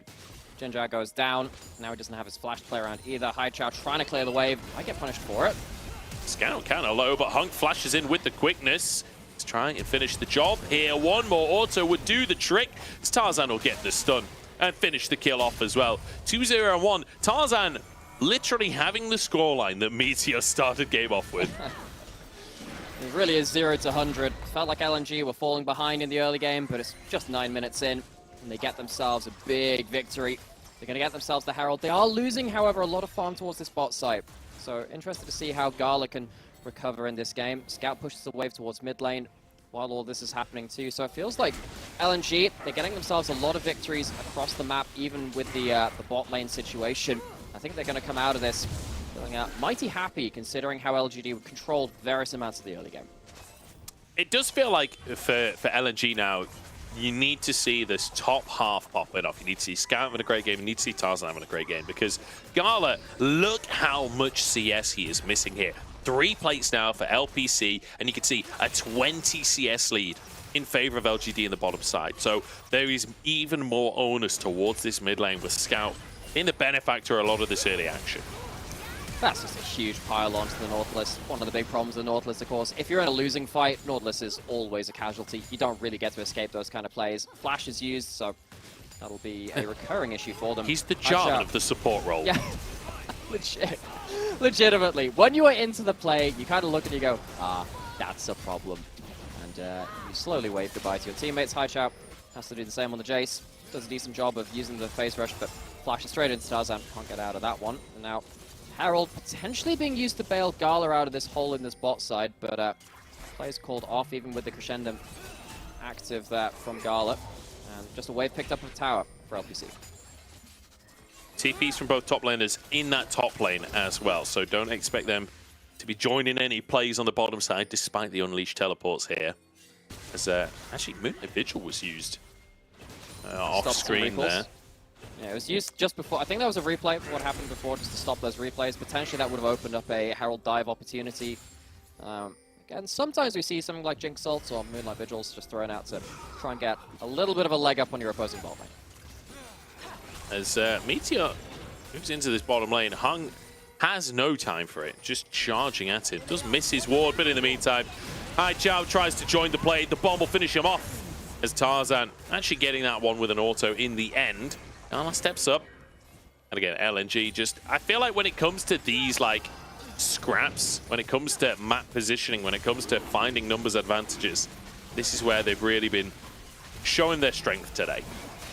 So, contest around Dragon coming in. LGD do have a teleport coming in from Jace, so Haichao can redraw on the play, and now they are going to use the leash from LNG to start up the Dragon themselves. Yeah, Scout was just staying in mid lane looking for plates for the time being as a TP out from Haichao. And LNG, just as I'm crediting their movements on the map, committing Scout to mid means actually LGD managed to grab the Drake for themselves. Herald going to be dropped in the mid lane as, again, Dominus for the Grandmaster's Might. Zika, can you win the 1v1? Because you were the one flashing the others. Yes, you can! Decade flashes to his own death. There's now Carnage in the mid lane as well. Hung will go down with LPC, grabbing himself a double kill. Scout, though, still alive in the play. So is Gala with the Moonlight Vigil across the team. Gravitum to keep it in place. Scout doesn't jump in again, though. Very strange flowchart, it feels like, for that Dragon fight. Of course, the 1v1 happens because everyone's having fun towards bot side. Top laners get a little bit bored themselves. Zika eventually gets himself a solo kill in the matchup he'd been chipping away at, winning some of these CS trades a little earlier on. Where are we going to start with this replay? It is going to be in that 1v1 towards top side. So, what happened here? Level advantage built up, gets his rage up as well, and just manages to get right on top of Decade with the multiple empowered abilities. Doesn't get value out of the empowered W, but it doesn't matter after that point. Decade just not quite getting the calculation. This will happen in the mid lane. This is a very intricate happening which happened before this, because it felt like the Herald could have been placed before the Dragon. LNG chose not to do that, go towards the Dragon themselves. And it feels like LGD won the mind game at least towards the bot side of the map. Yeah, or at least the mid side of the map. Yeah, I don't know. Bit of a weird one. This whole game has been a bit strange, to be honest. And Decade, no flash available. 3 people on him. Ultimate's going to be blasted out. Counter-Strike going to be used. Hang on, Gala's in trouble. This Jax does damage. Decade, just 100 to 0's Gala. Well, just Jax things, I guess. Decade, slightly less than 200 years, but has a couple of years under his belt anyway, given the namesake. Takes down an important kill, and that means that I've been waiting for that one for a while. When Jax was made, it was like 4 years of game development experience in the champion development team. Maybe it's kind of matured over time. Maybe it's one of those things which like exponentially grows later and later on. Anyway, Jax showing what their numbers mean so little in this game, don't they? But either way, that means that LNG can't cross map onto that topside tower, which means that bot lane is traded for mid lane instead of like a 2-tower trade. It could have been 2 towers if Gala had been able to sit around that top outer. Instead, he's returning to that lane now. Scout at least gets to take down the mid lane with the help of the earlier Herald. Yeah, so mid lane taken down. Gala returns to that top lane to try and push that one in as well. And I mean, look, it all looked good to start with, right? But then the Counter-Strike comes out, and we've all seen the copy-paste in chat of the Counter-Strike coming out, haven't we? Like, look at that, an auto into Counter-Strike. That's half a Gala's health.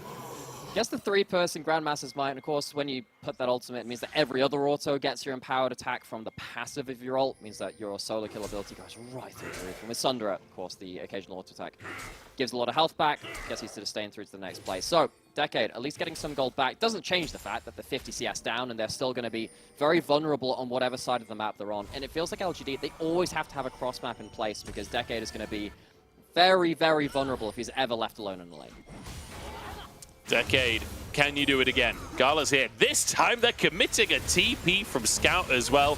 He wanted to leave that top side and go for the tower instead. Demolish available, the bomb on the tower, and there we go. Now he'll be taken out. Buster shot from Scout to save Gala's life this time as LGD try and trade in the mid lane. Jin Zhao misses his anchor and takes a couple of extra tower shots for it. How did the shield block that third one? I thought he was ramping up. Yeah, me too. Whatever, doesn't end up being the difference maker in this one. But this is why we're saying cross maps are so important for LGD to have in place, because the amount of demolitionists on LNG that take down towers so quickly is really high between the Tristana and the Aphelios both together. They take down 2 towers towards that bot side. At least LGD take mid lane outer and top lane outer. There aren't too many of these trades left to happen in terms of actual standing gold, though, because of the amount of towers which have been taken in quick succession. Very interested to see now where these lane allocations are gone. It feels like LNG have been avoiding LPC a little bit on this side, who has been off to an early game lead. You can see he is a level ahead of Gala. On the other side to that, though, it really does feel like the solo laners for LNG are very far ahead of the curve. Yeah, Navori finished off for LPC. As you rightly point out, he is ahead by a massive margin between the AD carries. He's got almost a 60 CS lead at 17 minutes against Gala. Like, I know it's not just an individual performance thing. You have to remember, LPC playing against his old team here, I believe. We'll see. Oh no, that's LP. LP, too many letters. Similar too names. Many letters. I was like, too many letters. I can see how you got to that point. I was like, as I said it, my brain was like, that wasn't right. That doesn't sound right. I'm like, going off of autopilot knowledge, that ain't it. That is not it. LNG though, going towards the Drake here. Is Decade going to flank? Herald comes down in the mid lane. LNG really committing for a Cloud Drake here as they look towards Decade. The ult goes wide from Tarzan. Decade being chased down by the whole gang. Drake taken by LGD as LNG. They will find this top laner. Gala still not afraid of being in melee range. LGD, though, they see Decade die again. They say, don't worry, we're going to do exactly what we've done in the rest of this game and cross-map. This time it's going to be a mid lane in a turret. Jace pushing towards the top side. There are no, there's no real big movement early to stop these waves being pushed in, so Jace is at least going to get some damage from the top lane in it. It's not going to be a full turret, I don't think, with the resets coming through from LNG. So, I mean, LGD, they walk away from another play feeling pretty okay. They've got Soul Point. Yes, it's only the Cloud, but it's something, right? That'll help, particularly the Jax with the him really using the Soul very, very well. And LNG, I'm a little worried for them, because it feels like they really are avoiding the brunt of LGD's damage and team fight in this Xayah. I feel like, to be honest, LGD are just winning these trades across the map, right? Like, getting a tier 2 in the mid lane as well as the Drake, and all LNG got was a single kill onto Decade, who's already 1-4. It's not like it's the most valuable kill ever anyway. Like, LGD, so far so good for them. It's Tristana pushing in. This is where they get tested. Can they win out the overall fights? Decade with a TP available, but it doesn't look like they're gonna actually scrap for this one, just conceding that top tier 1. As Decade tries to push in the bottom side. TP available for Zika if he needs it, but looks like with Home Guard, he should be able to arrive just about in time to protect the tower. Does look like that. So, Decade feels like he's been put into a bit of a YSKM situation. This is a bit of an IG classic where, yeah, the Jax has eaten a load of attention early on. Let's just try and cross-map away from him now to try and get him back into the game. Sadly, missed the memo a little bit. Doesn't have a trinket to wall hop, and he's just going to die again. Well, it's not ideal for Decade, is it? That is not ideal, but he's going to go down. Zika grabs himself his second kill of the game. I've got to be honest, after the white flag at level 1, I'm a little disappointed at the lack of follow-up emotes when your NG top laner is 1 and 5 in the game. I feel like, Zika, this was your moment to go full wayward here. LNG, move up. It's LGD sort of toying with the idea of trying to cross-map for a Baron, but realizing very quickly that that was not happening. Didn't get to it early enough, really. Maybe it could have happened a little earlier, but didn't have the damage at this point. If you have a trinket, you could get over that wall, but he'd use that to get to the grove. So it doesn't really have the ability to cross that one again. And Decade, yeah. Need another 10 years. It's 10 years too early to be trying that one.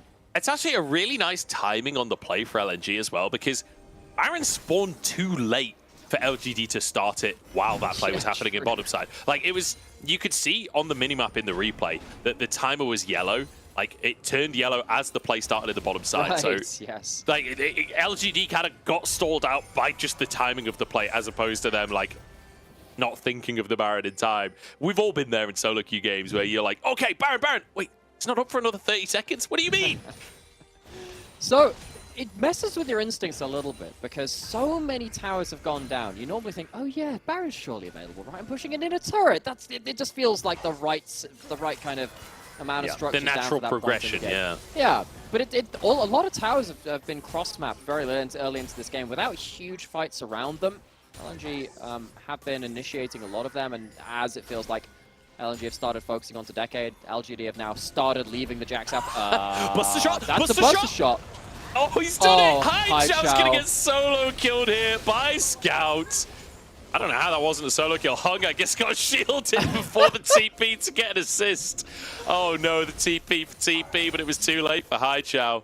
My goodness. And now a pick for LNG. They can start the Baron off. What just happened?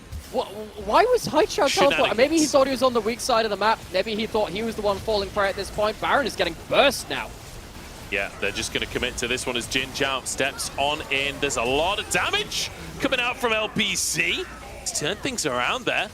And with Hung down, maybe LNG back away. Maybe they don't. Maybe they just 50-50 it versus Meteor and somehow get it. But Scout's gone down. Gala has to carry, but he's 1v3 and taken out of the picture too. 3 casualties for a Baron. I don't think that's worth for LNG.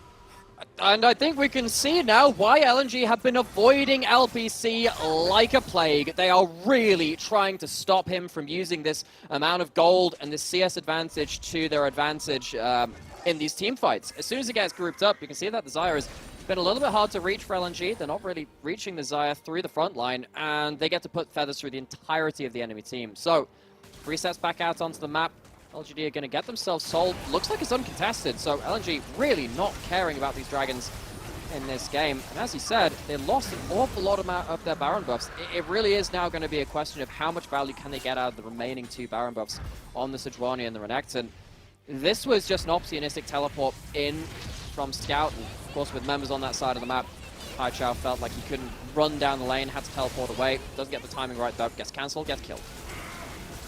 I mean, almost turns around the solo kill, to be fair to him. That's a lot of damage out from the chase, but then things just get messy. The feathers cut Hung in half. And this is one of the big things about Xayah being better. Something like an Aphelios is still, with a lot of weapon combinations, still very single target, particularly with these weapons. Very good long-range single target, but doesn't have the AoE damage that Xayah has throughout the entirety of the team. And Gala does a good job, just doesn't have the items behind it to make things sting as much as the Xayah. Really nice hook from Jin Chow there onto Scout as well. Finds another hook as Scout going to be taken down. What a fight out from LGD. I think they're obliterating LNG. I really don't think Scout and Hung should be the ones eating Nautilus ults and going down that quickly. Very over-aggressive from the side of LNG, and this could genuinely cost them the game. You're at the point now where you're going to lose so much pressure across the map despite the gold advantage.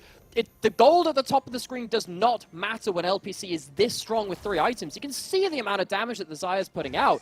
LNG, they're not even recalling for this base defense right now, and I think Gala might be in trouble if he even walks up. This is an inhib gone, whether they like it or not, and I think LNG are just accepting that fact. Zika on a flank, though. Maybe something can be found as the respawns are going to come on through. Scout now onto the map. We'll have that home guard. Zika feels like he's looking for it, but I don't think LGD are going to fall for it. They back away. And like you say, the goal difference at the top of the screen very heavily in favor of LNG to start it off. But Scout, we're just walking into Jinzhou.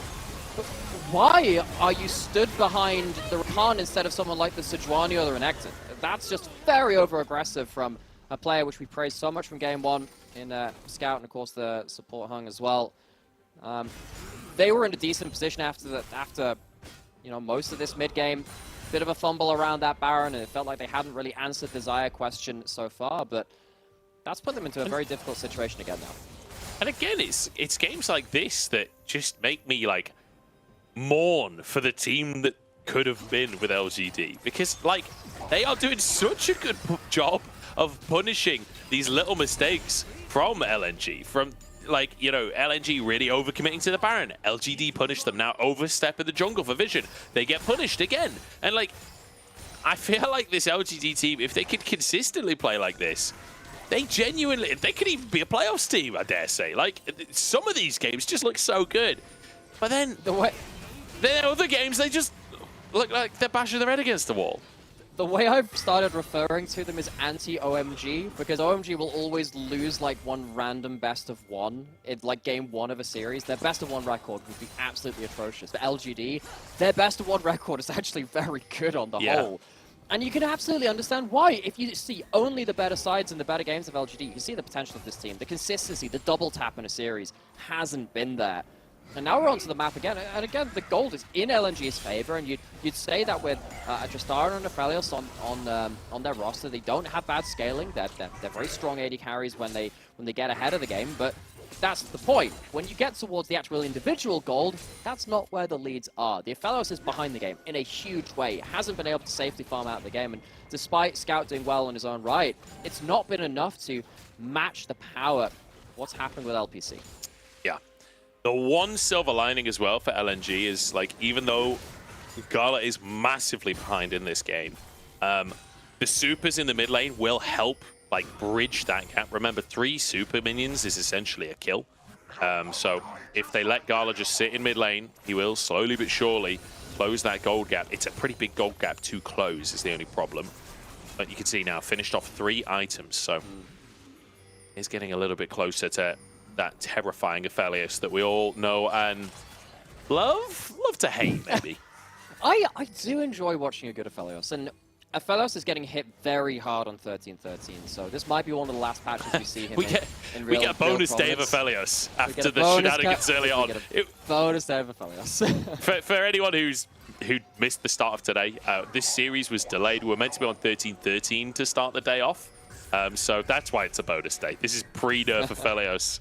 And we get one last matchup, or I guess 2 last matchups with the pick.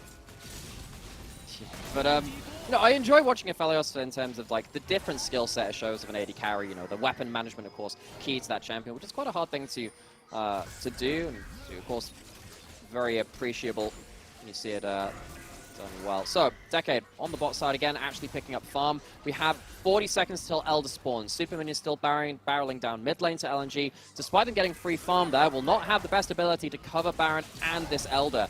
So LGD, how much are they going to use these last few waves of super minions coming out? Only a minute left on the inhibitor. You can see the timer down in bottom right-hand corner of your screen. LGD have control of the map. You see Decade recalling after finishing the tier 2 off, so good job using that pressure around the Baron to buy things around the rest of the map, get more gold into his pockets, but also his team's pockets here. Elder now spawn, and this feels scary for LNG, to be honest. I'm not sure that this is 50-50 territory. They've had the gold lead basically all game. They are still marginally ahead in gold, but the team fights haven't been going well for them. TP in from Haichao now, Zika on the flank. 3 items for Jace, that's what he recalled for here in the engages. Decade with the Counter-Strike jumps in here. Can they find their moment? One already taken down as LNG. Zika's going huge, but Haichao has dived into the backside. Gala's down. Scout barely escaping with his life. Flashed by Meteor. The jump comes out from Scout, though. Meteor is dead quick. Look at him run. Look at him charge. Scout is down, and LGD keep us going. I think they're going to do more than that. I think they're going to bring us to a game 3. That is a fight you can't afford to lose. LNG, they try and rush down the Elder, enter River quickly to stop the Jace getting prime position, prime real estate on what could have been the game-winning objective for LNG. I think it's going to end up being the game-losing one. I don't think Zika can do enough here. Don't know if he can. Hung moving in as well with the quickness, the redemption coming on out. TP out from Decade. Decade? That's French for decade, I'm pretty sure. As they've run out of minions. That's the problem. LGD ran out of minions and Hung wants to try and find a little bit more. Elder is still on the map. LGD cannot afford to lose members right now. They cannot afford to still be out on the map. Hung is chasing, but he's going to let them get away. But LGD, they might have absolutely fumbled this now because it felt like they were in control of both sides of the map. They had the last of the mid lane super minions pushing down. They've lost a lot of HP bars and they didn't take the Elder. They tried to end the game and now LNG feels like they have themselves the last gasp where previously it felt like they had none. Hung moving forwards. Haichao has just recalled.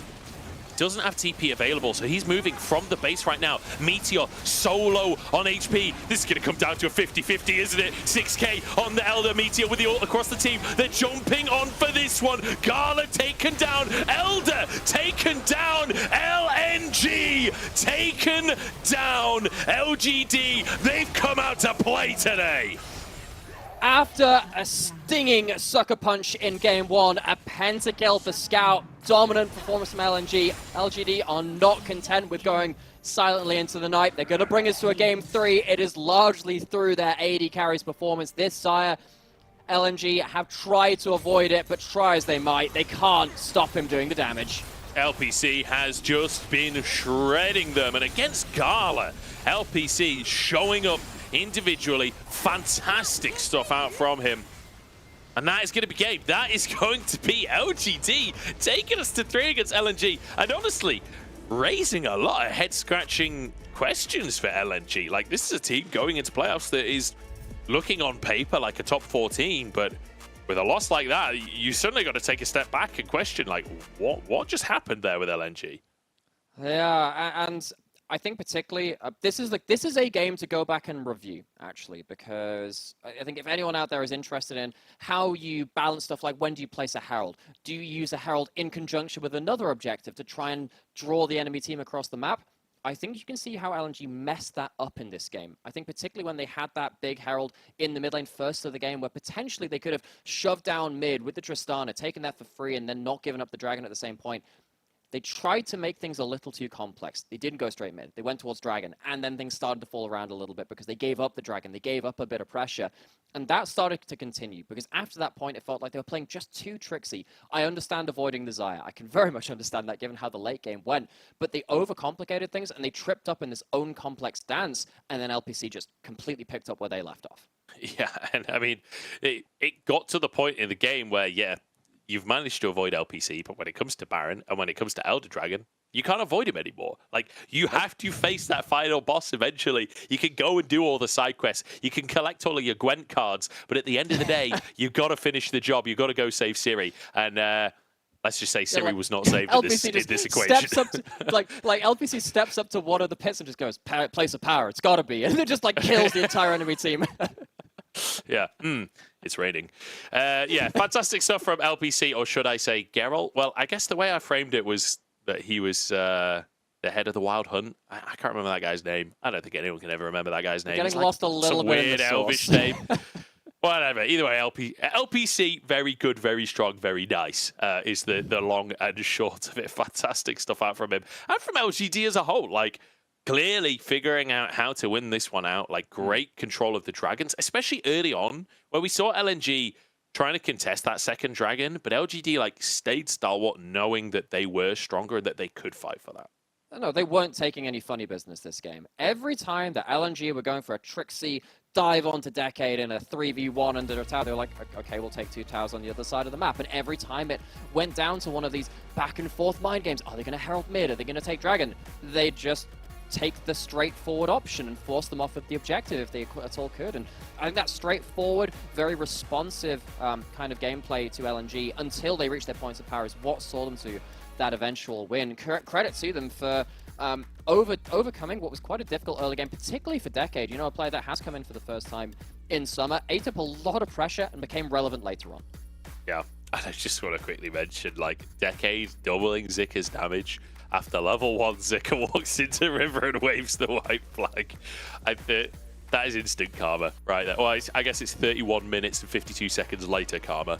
But yeah, fantastic stuff to see from LGD, and a bit of egg on Zika's face.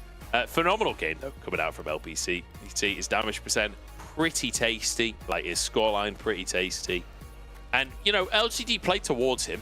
Like, let's not pretend this was just LPC by himself. Jinchao had some phenomenal hooks, like Meteor using the Herald in that bottom side to set LPC up, like zoning away Gala early on into the game. So fantastic to see the team setting him up, but also then fantastic to see the team fighting from LPC to use that gold, use that lead that he gathered from the team early on and carry the game. And also, I think it's a good game to show what Xayah can bring to this meta as well. At the end of draft, we talked about how, you know, because it's very heavy physical damage, tanks are not really going to take damage with the bats. You need to kill the backline quickly. The Xayah can fire the feathers right the way through the team when actually someone like the Tristana or the Afellos can get a little bit stuck hitting the first target. The Xayah didn't die that game. Partly that's because of the ult, but partly it's because you can see the difference of how these AD carries can hit the backline through someone else. Yeah, fantastic stuff from LGD to kind of understand that composition and use that fact. We're going to jump into a quick break, and then we'll see how this one's going to finish on out. We're headed to game number 3. LGD firing on all cylinders. They may be out of playoffs, but they have not given up on the LPL just yet. We'll be back in a few to see how this one concludes.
care what they say.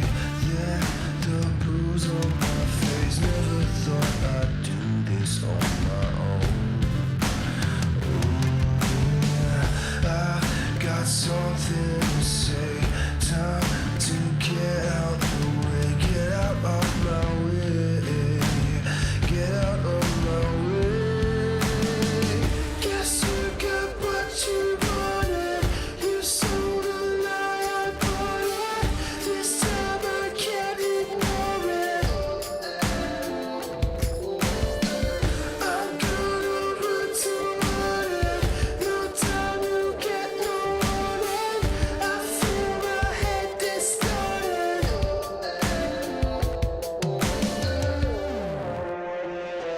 So I'll scream out right now. I won't lay down, lay down. So I'll scream out right now. I won't lay down.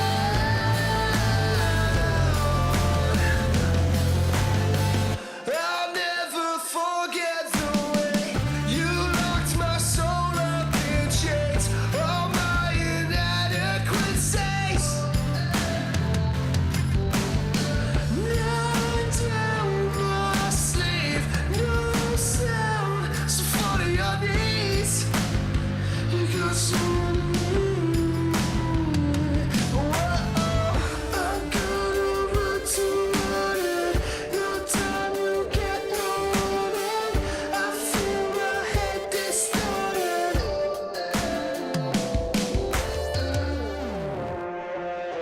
So I'll scream out right now. I won't lay down, lay down.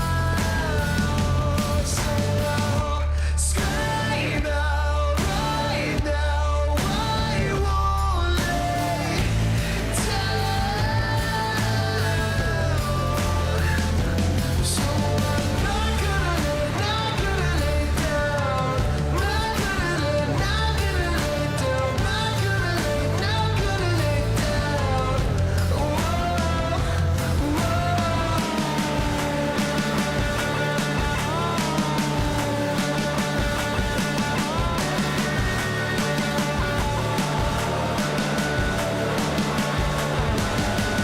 I'm gonna run toward it. No time, you get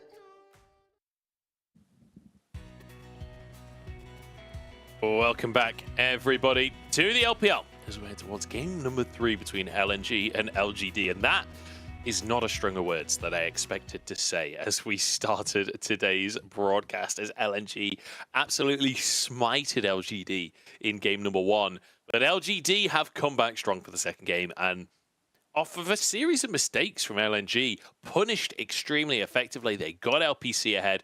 LPC will grab himself the MVP coming out of that one, and rightly so, because he had a phenomenal performance off of the lead that his team got him early on. It felt like LNG tried to be a bit too tricksy, and they tried to avoid this Xayah for absolutely forever. And then when it finally came to those cataclysmic teamfights, you can understand why, because your AD carry's got a P shooter, and LPC has got like a Neo Armstrong, Cyclone Jet Armstrong 2000 max, crazy weapon, everything. And like, explodes your entire team. Didn't die once, did an incredible amount of damage, and it really went to show the lengths to which LNG tried to avoid him, and it just didn't work. Yeah, LPC just railing them in the team fights, and like plays like this where LNG trying to answer for the dragon that they didn't get and just being punished by LGD, who I think you said it really well before the break. They weren't having any of it. When LNG were trying to be cheeky with how the game was going to be played, LGD just answered. They were like, no, you can't do that. We understand how League of Legends works. You got to stop disrespecting us.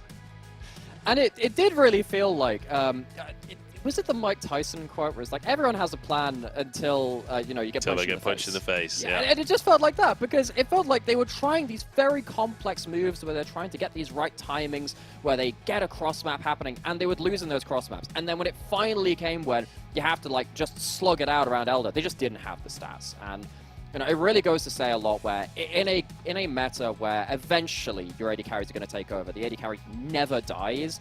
that is as good an indicator as any to really tell about this. Because, like we said, the gold at the top of the screen wasn't really the important factor for the entirety of that game.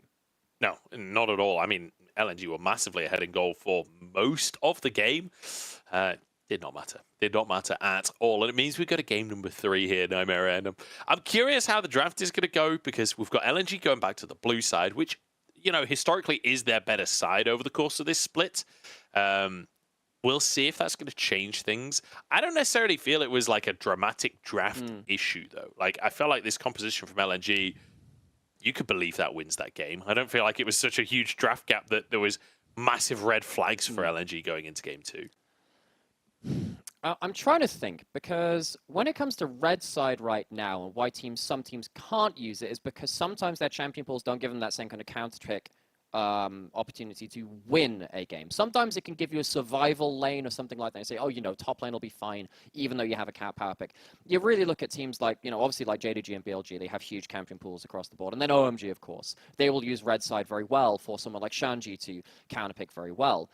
Because bot lane is becoming such an important factor later into the draft, though, you need to have something very special, though, like maybe something like a Samira or the Ziggs, which we've seen pulled out a lot. And, of course, that gets banned, right? You need to have those deeper champion pools, which can actually win you a game through bot side. And I think what we're seeing right now is that with Gala on LNG, you have enough bans in the second round, and there's enough information on him right now to ban away most of his later stage draft picks. So the red side is quite hard for LNG to pull off. Whereas on blue side, the power picks which LNG play around are obviously absurdly strong, like the Jace from Scout. I feel like that game from Gala was a perfect game to play Seraphine, right? Where you have the wave clear that Ziggs brings. Honestly, you can play in the late game. You actually have AP damage later on. The charm across to stop this like straight up front to back domination coming out from the side of LGD as well. Like, I feel like Seraphine is an extremely underrated bot lane pick. Like, in solo queue, it's absurdly strong if you have AD elsewhere in the composition. So, you know, things like this could be an answer. Whether or not AD carry players are willing to play things like Seraphine, though, is a different question, right? Because it's a very different like toolkit to what most AD carries are used to having.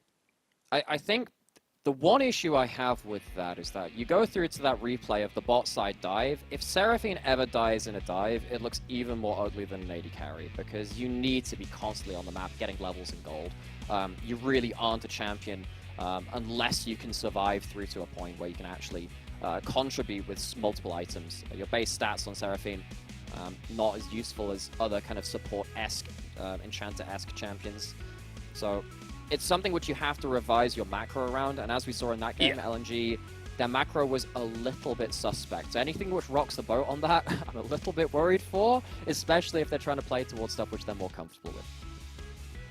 I mean, I'm just spitballing. I'm just throwing things out. But you've got your sign upside down, love. A bit of a nightmare. Go sort them out much. Well, although, to be fair, Scout was looking pretty upside down in game number 2, so I'll take it. She's sending messages. She's sending messages is what she's doing. We'll see. We'll see what LNG are going to do with the draft here for game number 3. They're certainly more comfortable on the blue side of the draft. They've got 11 and 4 on the blue side so far, the split, which actually will be 12 and 4 because I opened this page before game 1. So they're very, very confident on that blue side.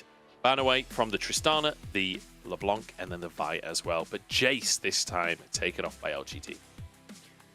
Okay, so a couple of champions being hovered over. Of course, Azir was banned in game 2 very early on.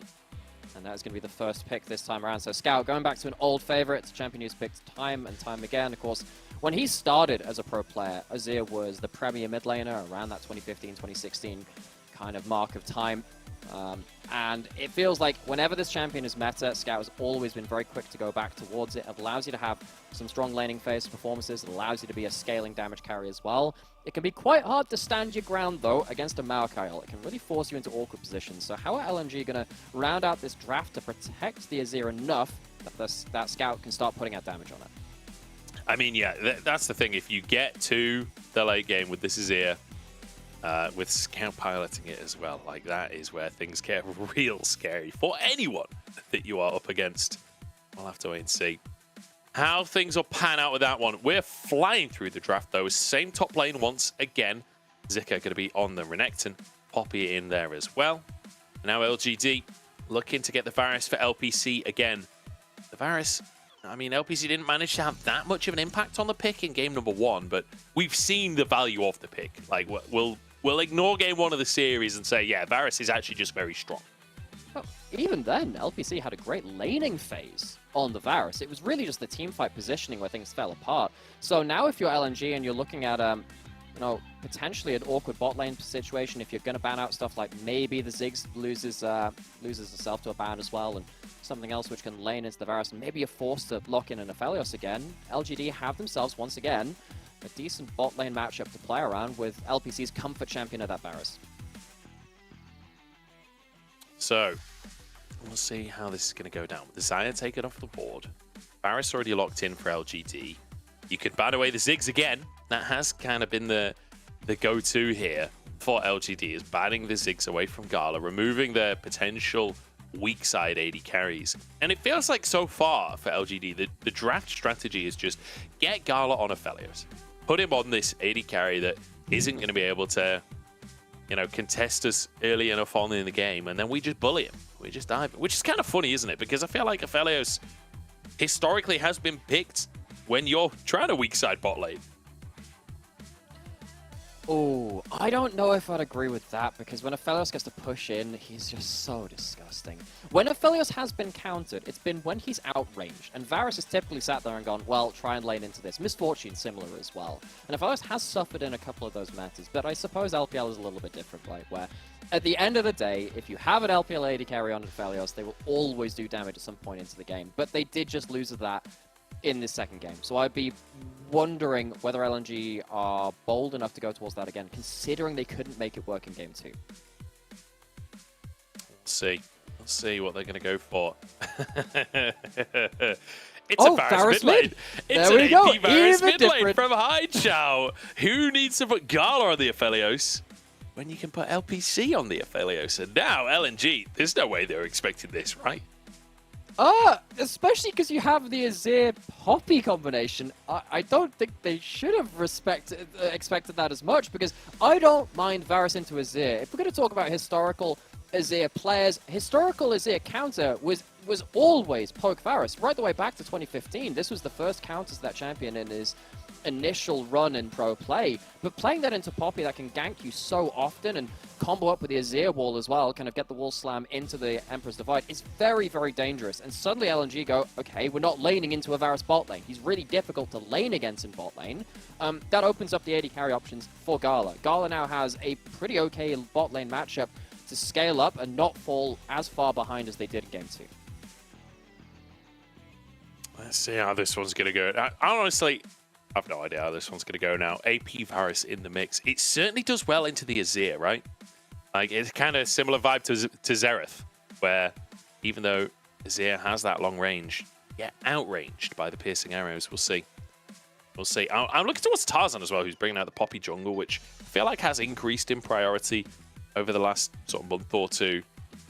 Doesn't necessarily have the most dashes on the enemy team. Like, does it block Twisted Advance? Because you're untargetable, right? For No, it won't stop Maokai W, of course. It'll stop anything like a Gale Force, the Leap Strike, and then the Stand Behind Me for the Braum as well. But I think, honestly, the main thing is just, like, you look at the Emperor's Divide combo, and if it gives so much more playmaking on individual players, particularly something which is less dash-heavy, like the Varus. Ironically, you're going into someone without a dash, and it's got value, because then you can just slam into the Azir wall. Yeah, I mean, true. You can just literally keep people in place for so long, and it'll certainly set up. We were just talking about the Varus being out of range of the Azir. Well, not if Azir swoop and boops him and then gets slammed into the wall as well. You're going to have a hard time there.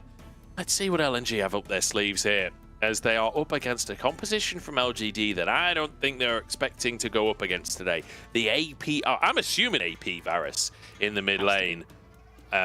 Let's see what LGD are cooking up, because I'm here for it. I'm ready for an upset here today. It'll be sure something to witness. We've seen a couple in the last few weeks as well. It feels like we have, one a week every so often. We're above that margin this week. We already had IG takedown JDG. We've had a couple of huge games.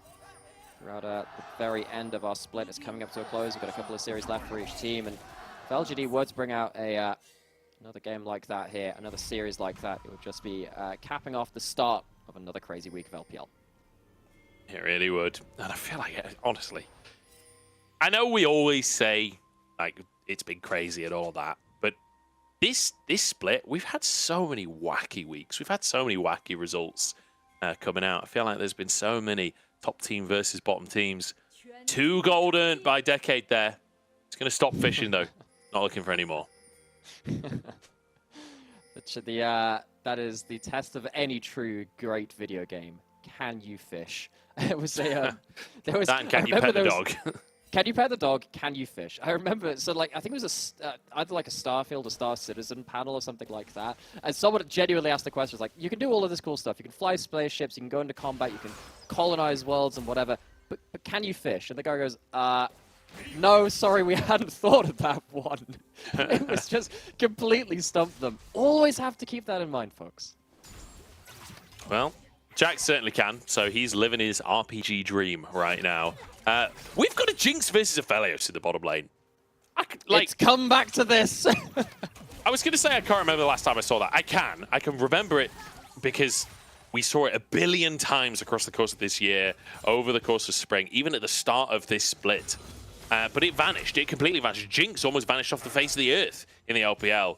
And with enough bans and with enough AD carries being taken to the mid lane instead, I guess, we finally get the Jinx versus... I feel like weirdly, like, at home, almost. Like, it's weirdly nostalgic, even though it was only a couple of months ago.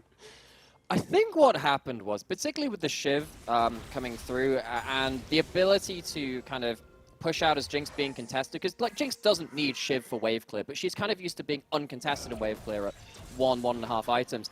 She just lost her unique place in the meta, despite the reset potential being there. And we saw occasional games of it, but it definitely wasn't as uncontested as we saw in certain aspects. I wonder if in the next few patches we'll see Jinx making a comeback with Shiv being less prevalent. There's a chance that comes back, especially with the Aphelios being taken off of the board as well. Feels like Jinx might be one of the few remaining hyper carries of our existing ones in meta right now. Yeah, and also, like, I mean, Elk is going to be praying for that. Yeah. Elk is, like, sat at home every night praying to his Jinx altar, and then it comes back into the meta. He was absolutely insane on the pick at MSI. But we'll see if that's going to happen. Gala certainly has had his highlights on the pick over the years. As Meteor has finished his pathing, finishes clear at least, up towards this top side. But Zika knows that timing, drops a ward into the river as Decade looks to start the trade, but Counter-Strike just going to hit the wave. Meteor's being patient with it, though. Maybe we'll find a way in again as Decade continues to spar. Meteor, not sure if he wants to go for this one. Decides to back away and go to Crooks. Tries to bait out the slice and dice. If that's down, much higher chance of a kill on towards topside. But can't make it happen. Zika has the built-up wave and takes a decent amount of damage off of Decade. Meteor's going to go back to the Krogs, probably take himself scuttle on that top side as well, and return about his merry business. We have, however, reached late game Poppy already, because all of the basic abilities have been hit for Tarzan. And that's all you need on this champion. People think it's about the ultimate. No, it is not about that. It is just about hitting level 3, then making an absolute mess of the map. So now, eyes on Tarzan. He's the strongest person on the map for the time being. We'll revisit that question a little bit later on, but very interested to see how Tarzan can get things going for a team that typically doesn't explode the map that much early in summer. No, not typically. They have been a team that's been known to play a little bit slower. Tarzan up to this top side, though, and look, Zika has got Decade so low. This constant sparring between the top laners sets up for a potential dive. The wave already under the tower, though. There's only 3 casters remaining. This feels tough to dive, to be honest, and I think, yeah, Tarzan sees better of it. Decides to back away in the end as the wave will crash, it will reset, and Decade will go in, forces Zika away, but doesn't quite find a summoner. Many a top jungle duo has been caught out by Counter-Strike under turret with that kind of wave state. Decade, as long as he managed to get his passive up with the extra attack speed, would be a real threat to those 2 champions under turret. And even the late game Poppy cannot threaten the Jax under that tower. Tarzan, in fact, going to be using a minion taxi to get towards the bottom side of the map, stopping Meteor from getting a potential invade on towards those Raptor second spawns. We do see that Haichao has started to get the push in towards mid lane as well. We'll have to see if this builds towards a Shiv in that mid lane. Of course, with the Comet, you're not looking for an auto-attack centric build, so it wouldn't be something like a Nash's Tooth on the Varus. This could actually be a AD Varus. Could be lethality. Could be going towards the more lethality because it has that Comet in inventory. Sometimes we'll see of course, the Halo Blades or Lethal Tempo on something a bit more AP / on-hit related. I mean, back in like 2020, 2021, this was the standard 8 runes for lethality Varus, even in bottom lane. LGD starting the Drake off. Tarzan's trying to move in, dives into the fray here, and sets up Gala for the kill. Gets the Drake, gets out with his life, and now Jin Zhao stunned up and will be finished off. That's 2 kills for Gala. Oh, that is huge for LNG. They have not been the most successful early game team in this series, or really in this split, but getting gold onto your AD carry, that is a welcome blessing for the team which was assumed to be favorites coming into this match. But after game 2, we had to question things. It's a good amount of gold early. Certainly is. Tarzan gonna Hex Flash in and just help push the wave in here to try and get a reset for Scout. As Haichao quite aggressive here. If he has his ultimate available, that WQ really will Shrek someone. And I think LNG realizing that's not a fight that they want to take anymore. Walks up, gets a couple of those Blighted Quiver stacks that are even just the first rank of the W, empowering that Q. Does so much damage when you get huge amounts of stacks up. Bit of an awkward fight at the start, it felt like, from LNG, but at the end of the day, they don't need the wall stun if it gets them close, gets the first target at low HP in front of your AD carry for them to reset on the Jinx. So Gala taking that care package with absolute aplomb. I mean, I misspoke slightly earlier. It turns out Hung actually snuck an auto in at the end there to take one of those kills. Either way, Gala with a kill and an assist, he'll still be happy with how that first Dragon fight's gone. Not to mention the fact that LNG also got that first Drake for themselves. So really, really nice start for them. Azir is, for now, chilling in the mid lane. The Serrated coming on through, confirming it will be that lethality Varus for Haichao. You've got to be looking towards Scout, and we've got to be looking towards whether or not Haichao can land those arrows in the laning phase, because if he can, this lane can become very difficult for Azir. Can do, especially with flash down on Scout. You can't like reaction flash away from the ultimate, and even when you've got soldiers down, it can be a bit awkward trying to reaction WE to shuffle your way out of the chains of corruption. On the other side though, if Haichao does overstep, and as you can see right now, there's currently a Poppy in his lane. What's happening top lane? I love how these two top laners, every time they see each other, both just mash R and start autoing. Decade flashes away. Zika's there to flash onto him again. We saw it in game 2. We see it again in game 3. Zika wins out the 1v1. Not even close. He's so high HP after this as well that there's no real recompense. That's an ult in onto Meteor. Oh, Meteor, you're gone for. You're done on this one. Zika grabs the second one. It's like a bonus kill off the back of the 1v1 as Scout just tees him up, knocks Meteor into the air for Zika to bash it into a home run. Wow, I mean, that's just bonus round, bonus kill, bonus everything for Zika, who's very far ahead of this matchup now. Couldn't make it last game. Oh, put towards bot side. Don't think it's going to lead to much. Haichao now on the roam, trying to match Scout. What Scout did towards top side, but doesn't find the angle. No, full respect from LNG there. They know that their jungler is on the top side. Scout is like, hey guys, Haichao, he ain't here right now. Back away. And they will just give that full respect over for now. Gala, nice little dodge there. Feels like Gala's kind of woken up after that previous game. Had a really, really tough time. Was heavily focused by LGD. Game number 3, he's looking on fire. We had a couple of close 1v1s in this matchup in the previous game, which went the way of Zika. Happens again here. Yeah, I mean, he just eats every single ability from an ulting Renekton. Doesn't manage to block out nearly enough damage. Doesn't get to block out the W, importantly. Goes down, and suddenly 2 kills to the Renekton. I think you're now going to reach a breaking point where the Jax is going to very much struggle to contest even the most simple of wave trades. Yeah, LPC, he's going to struggle here, isn't he? He's not got the range advantage. He's certainly not got the health advantage right now. But I don't think Gala can just relentlessly push here. Does have to respect the fact that Meteor could be in the area. As Hung tries to make a play towards the mid lane, but I don't think they'll find their window. And, you know, I keep on saying about Azir can struggle against these ranged mid laners. It's not felt like that's been in play. is only 6 CS down, and we've not been suddenly panning over to the mid lane and scouts and half his HP. I might just be wrong about that matchup. Maybe that's a Xerath only thing. No, you're completely right. And again, historically, Varus has always done well against Azir, even back to 2015. The problem is it's the jungle matchup. Maokai can't help this matchup, especially early, and the Poppy is an absolute monster. Which means that, as we've seen, Poppy can just use E to minion taxi across mid and continually be in that mid lane. Haichao's never really had that 1v1, but when they locked in the Varus, and especially when they flexed it as well, they knew this would be the situation. They knew it would be the mid jungle, which really makes you question the value of this pick, and why didn't you just keep it towards bot side where LPC had such a good history on Varus as well. It's a very comfortable champion for him.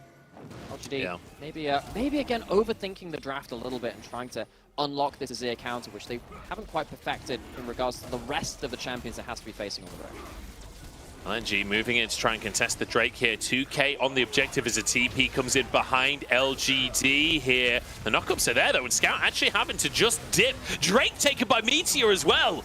It's perfect for LGD, but Tarzan, he ain't done with this play just yet. Looking for the stun against the wall. Gala's there to follow up with the Kraken Slayer already finished. He will shred these health bars. Haichao down. Jin Zhao next to the resets are there. LPC does get 2 to answer it, but Gala will finish the job with 3.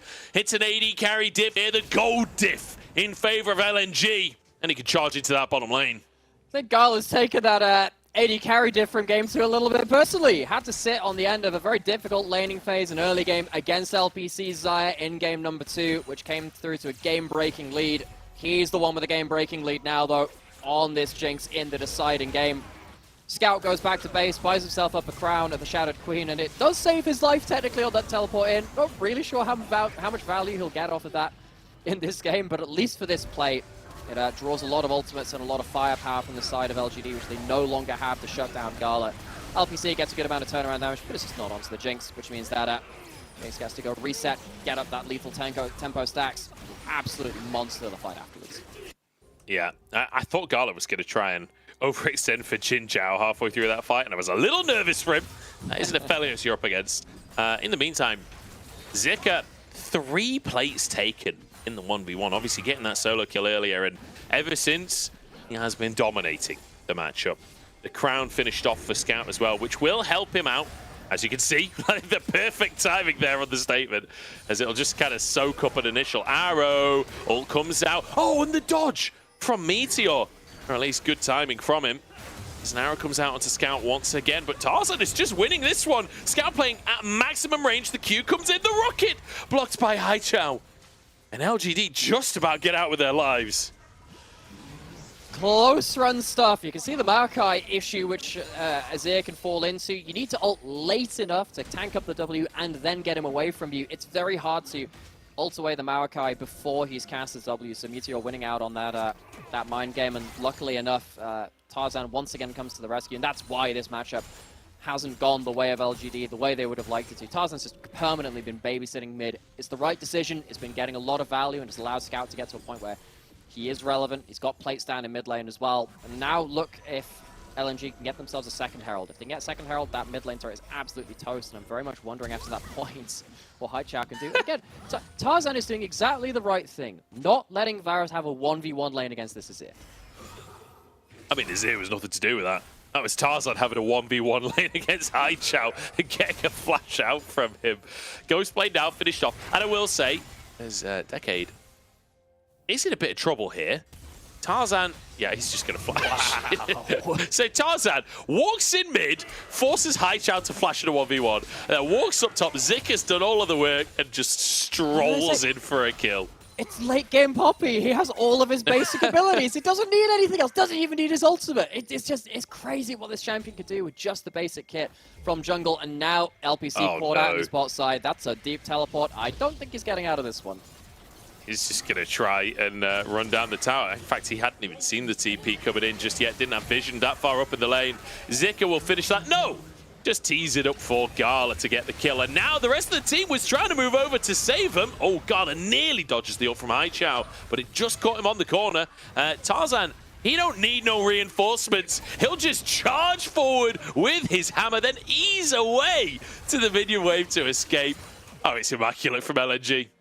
Oh, okay. Who hands up? Who's missed Tarzan being on form? This player, when he has agency in a game, we saw it on Spring, on something like an Elise, or even the Maokai back in Spring as well. He was doing incredibly strong things, but he's having a great game here in Game 3 when his team needs him so much. He has been such an impact on the Poppy. Gonna get that second Herald, and this is where the game falls apart from LGD.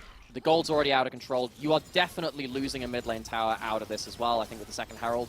And if you lose that mid lane outer turret when you've got 280 carries that want to be kind of trading places and wave clearing out in that mid lane, it's going to be very difficult to restabilize the map. I don't think there's any coming back from this in a traditional macro sense. I think LGD now, they're in such a difficult spot because they're looking for mistakes from LNG, but they don't have the damage yet. They don't have the positioning on the map to force LNG into bad positions. And it's going to get towards that point where you're just hoping that there's a mistake large enough around Baron that can get you back into the game.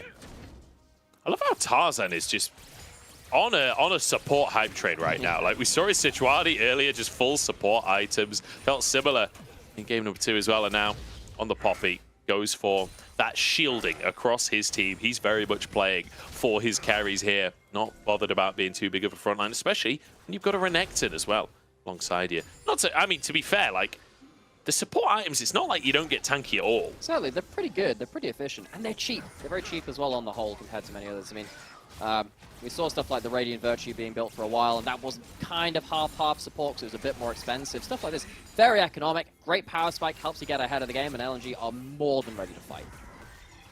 Herald in pocket as well. Tarzan, we'll see where he drops that as the third Drake is up onto the map, and a TP going to come through from Scout as he crashes a massive wave on that top tier 2. This is a huge economic win for LNG, even if we just sit here in the river for a little while now, as they will start the Drake off. One thing Varus is very good at is stealing these objectives with the WQ, but the poke is winning out for LNG for now.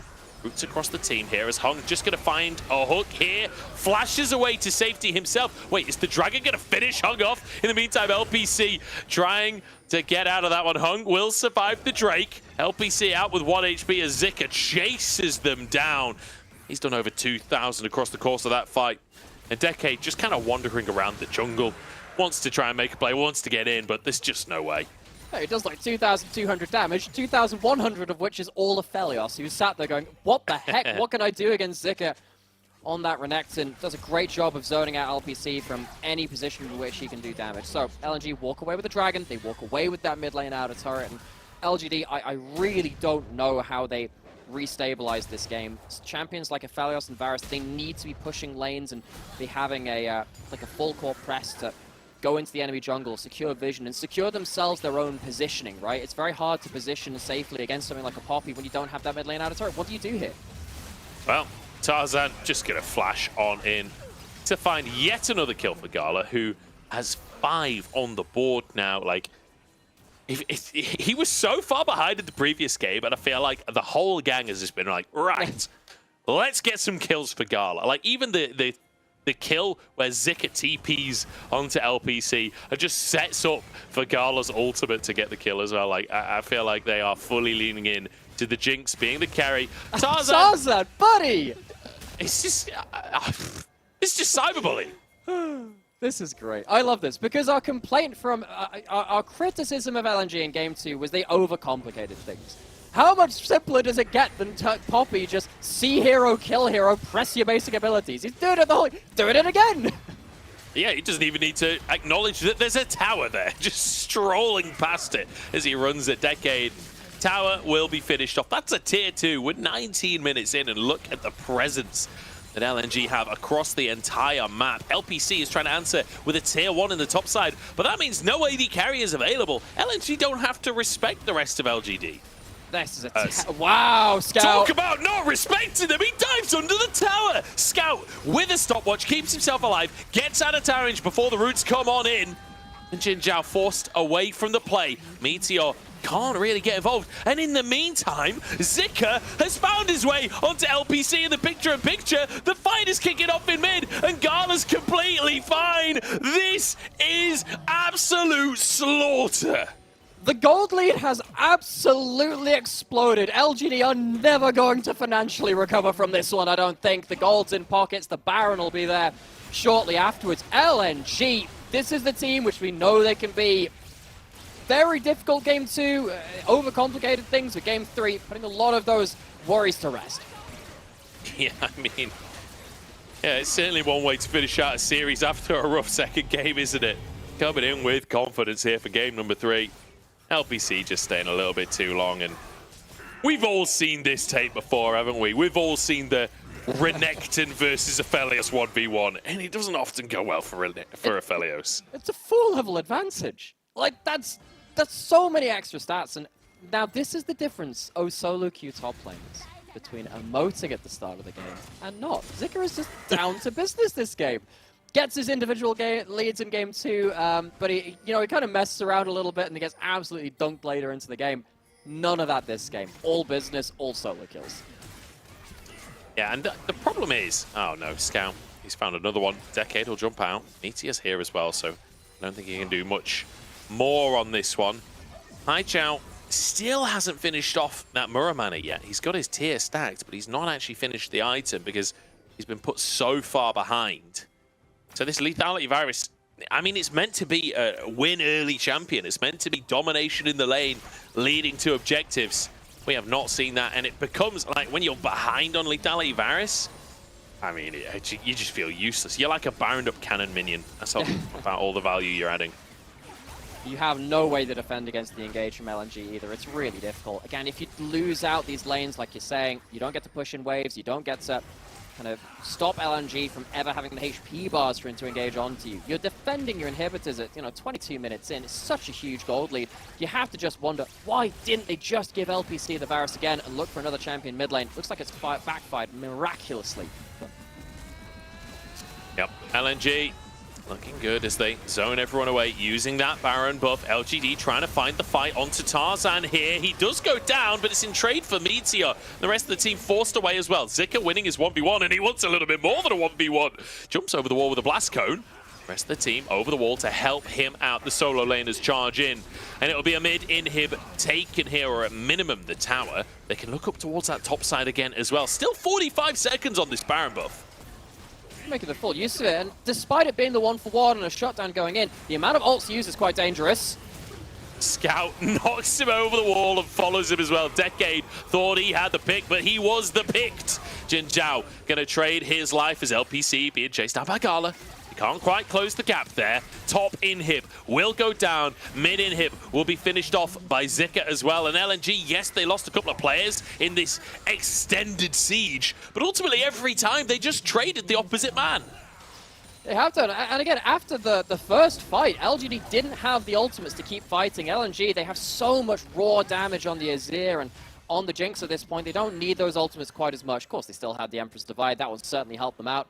LNG, they get to wreck a couple of inhibs, they get to reset, they get to go towards their Infernal Dragon, which is spawned on the map. I don't think we're getting towards Soul, folks, and if it has, it'll probably be just LNG winning that fight as well. The gold difference is absolutely monolithic in this game, and with those resets, it's all been spent now as well. Going back towards the replay, we're going to go towards one of these plays. It's the second play. The first fight already happened, but, Scout didn't have to blow his ult in the initial fight where Tarzan goes down towards that top lane side of LGD's base, so Scout gets to go through so much damage, man. Azir is hit critical mass.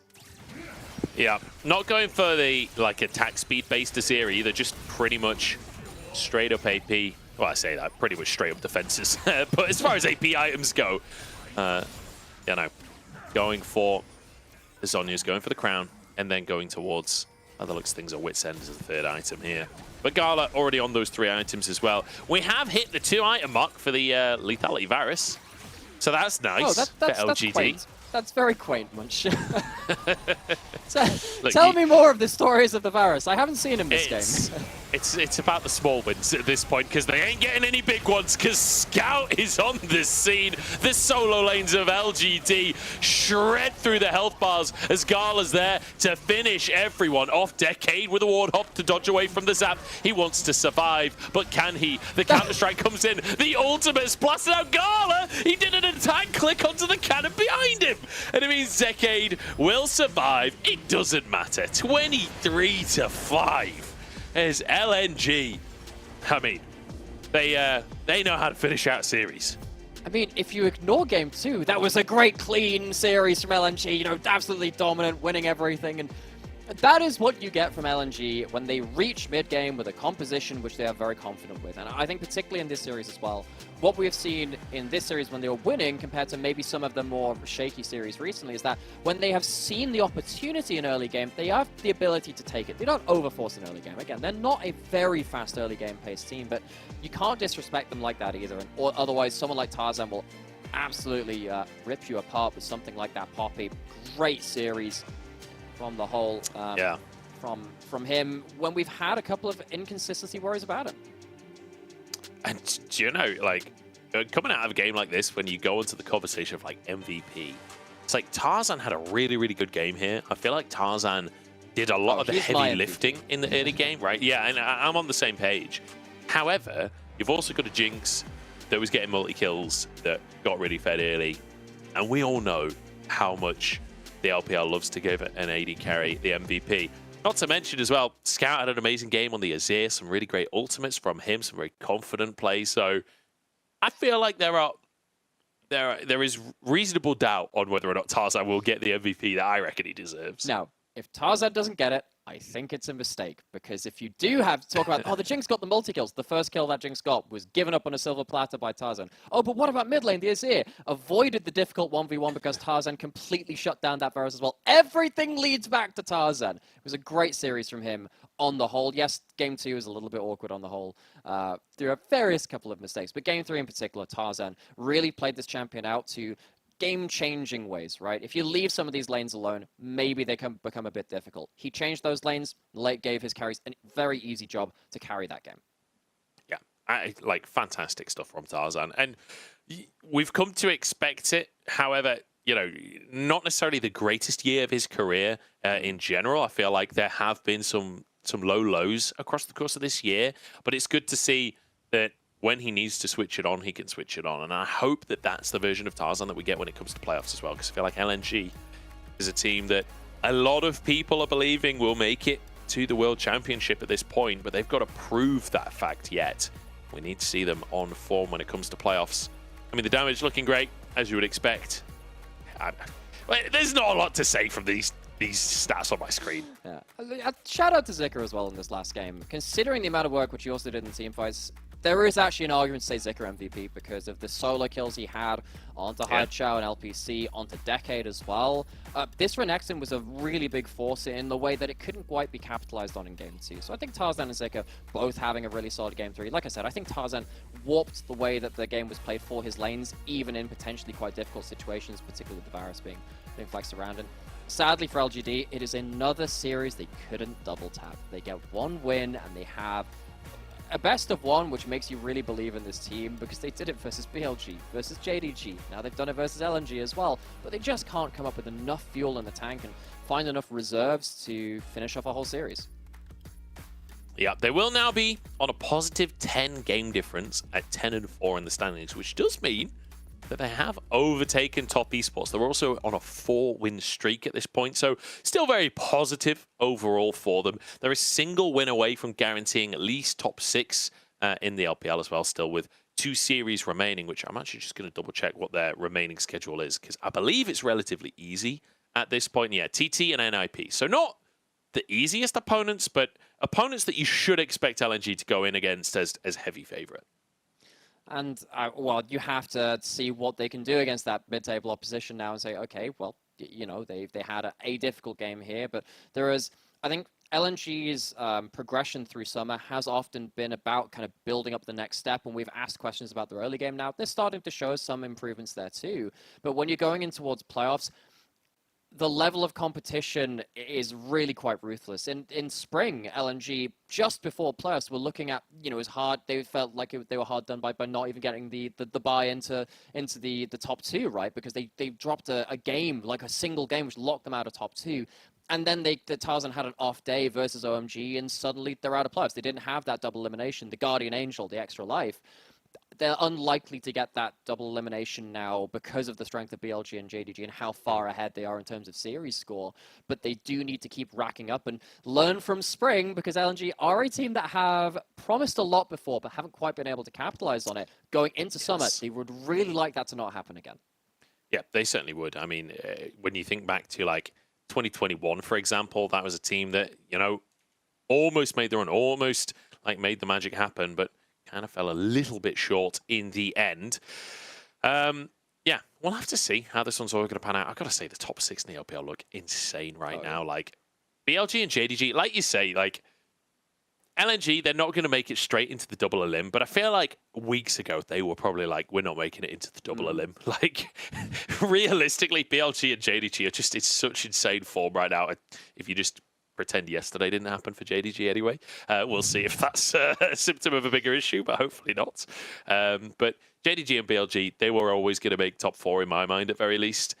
It's fighting for, you know, getting into round 3, is it, for 3rd and 4th? Yeah, it's round 3. Yeah, round 3 of the playoffs. difficult thing with That, LPL like, took a playoffs lot is of that thinking for a second there. because we have so many teams which like compete in playoffs in the gauntlet system, then into the double elim. It's quite hard to keep track of the rounds because there are so many best of 5s. Yeah, it's round 3, which is round 4 is where double elim starts. So your first and second seed get into round 4. They're LNG right now. They're fighting for round 3, where it would just be a single best of 5 to make it into that double elim. Let's take a look at our MVP coming out of game number 3. Drum roll, please, ladies and gentlemen, and everyone else, as it is going to be Tarzan. You're absolutely right, Nomera. Dominated the early game, took over the game. Or did I mishear? You look surprised by... I think you misheard. I think that was a bit of Zucker in the top lane. Oh, Zucker! I believe that's what I heard, because that Renekton did some work. Because I remember, we were talking about this just as we came out again. I was like, oh, Tarzan, definitely MVP. But the more I think about it, Zika made the game absolutely unplayable for the backline as well. So, you know, honorable mentions to Tarzan, for me, probably was my personal MVP. But, I mean, this Renekton, absolutely insane on the top side of the map in a way that he couldn't quite manage in game 2. Yeah, I mean, fantastic stuff. And, like, solo kills multiple times across the series. Against Decade as well. So Zika grabs himself an MVP. I apologize, I misheard there. I missold you guys some PPI there, but maybe it was my fault. Maybe I sold you too much on Tarzan just before that. Wait, Tarzan sold me on Tarzan when we were watching him take over the early game. But yeah, fantastic game from Zika, and I think a deserved MVP, a deserved bit of recognition after, again, multiple times winning out in this 1v1. The Decade was starting a lot of the time. Oh, he absolutely destroyed the individual matchup. And Zika is a player which I personally have criticized a number of times for him, you know, not necessarily being at the level of like 369 or something like that, which is a bit of a harsh criticism because how good they are. But Zika occasionally has these games on his very comfortable champions like Jax, like Renekton, where he will absolutely destroy a game. And Gwen, another champion, which he plays really, really well. And you can't forget about this guy when he gets individual advantages in this game as well around some of the key objectives in this series. Was absolutely disgusting for someone like LPC to play against. And considering how good of a game 2 he had, it was a harsh wake-up call for him in game 3 to deal with the top lane of LNG.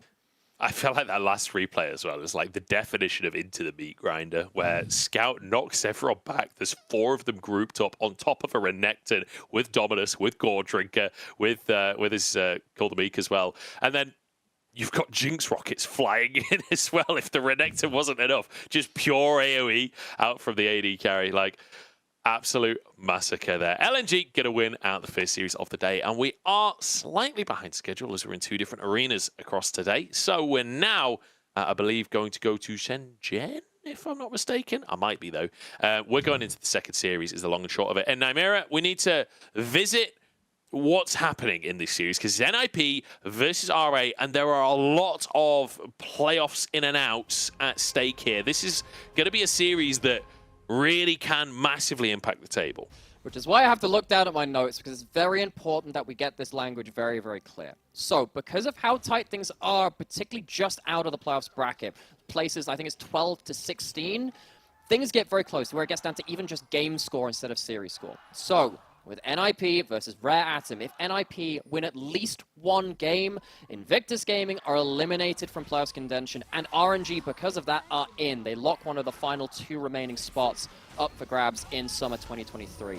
Now, beyond that, if NIP win 2-1, Anyone's Legend, Fun Plus Phoenix, and Rare Atom are also eliminated. So Rare Atom, they can't afford a series loss today. And if NIP 2-0, Ultra Prime are also going to join that list. So there's a potential 5 teams that NIP can knock out in one fell swoop if they were to 2-0. They could literally pentakill LPL teams in this series. Which I've got to say would be quite funny. That would be a hell of a move from NIP. Because remember, it's not just about, like, a lot of the time in the LPL, when we're getting towards the end of the round robin, you see one series that matters massively in the standings, but usually the team that has to win that series isn't part of the equation. Whereas for NIP, not only will they knock 5 teams out, it's also qualifying themselves by knocking those 5 teams out. So, like, they are fully wanting that 2-0. This is not just like people passively watching a random series. This is like NIP looking these other 5 teams dead in the eyes and saying, you're going down. NIP can't mathematically lock themselves today, but they can make their job a lot easier. Even if they were to win, technically Thunder Talk are still in contention, but they're a couple of series behind, so it's going to be a little more difficult for them to do so. Of course, they've been on a run of form with their own mid laner, UCal, doing an incredible amount of work. So NIP, they've got eyes on the rearview mirror a little bit, but full steam ahead for this series. We'll see if they can. As NIP with a Poppy up in the top side. Let's talk a little bit about what's actually happening. We've been diving into the standings and, you know, the grand scheme of this, but whoa, flash for flash in the bottom side. Good reactions from Photic there. Feather trying to make things happen. We've got an Ashe in the bottom lane alongside a Blitzcrank. We've got that Kai'Sa has made it through another draft. We've got Jace versus LeBlanc mid. We've got a Sejuani in the jungle alongside a Viego. And then we've got a Poppy top lane. I feel like I'm not entirely sure what's happened in the draft for us to get to this point in these compositions, but I'm excited to see it.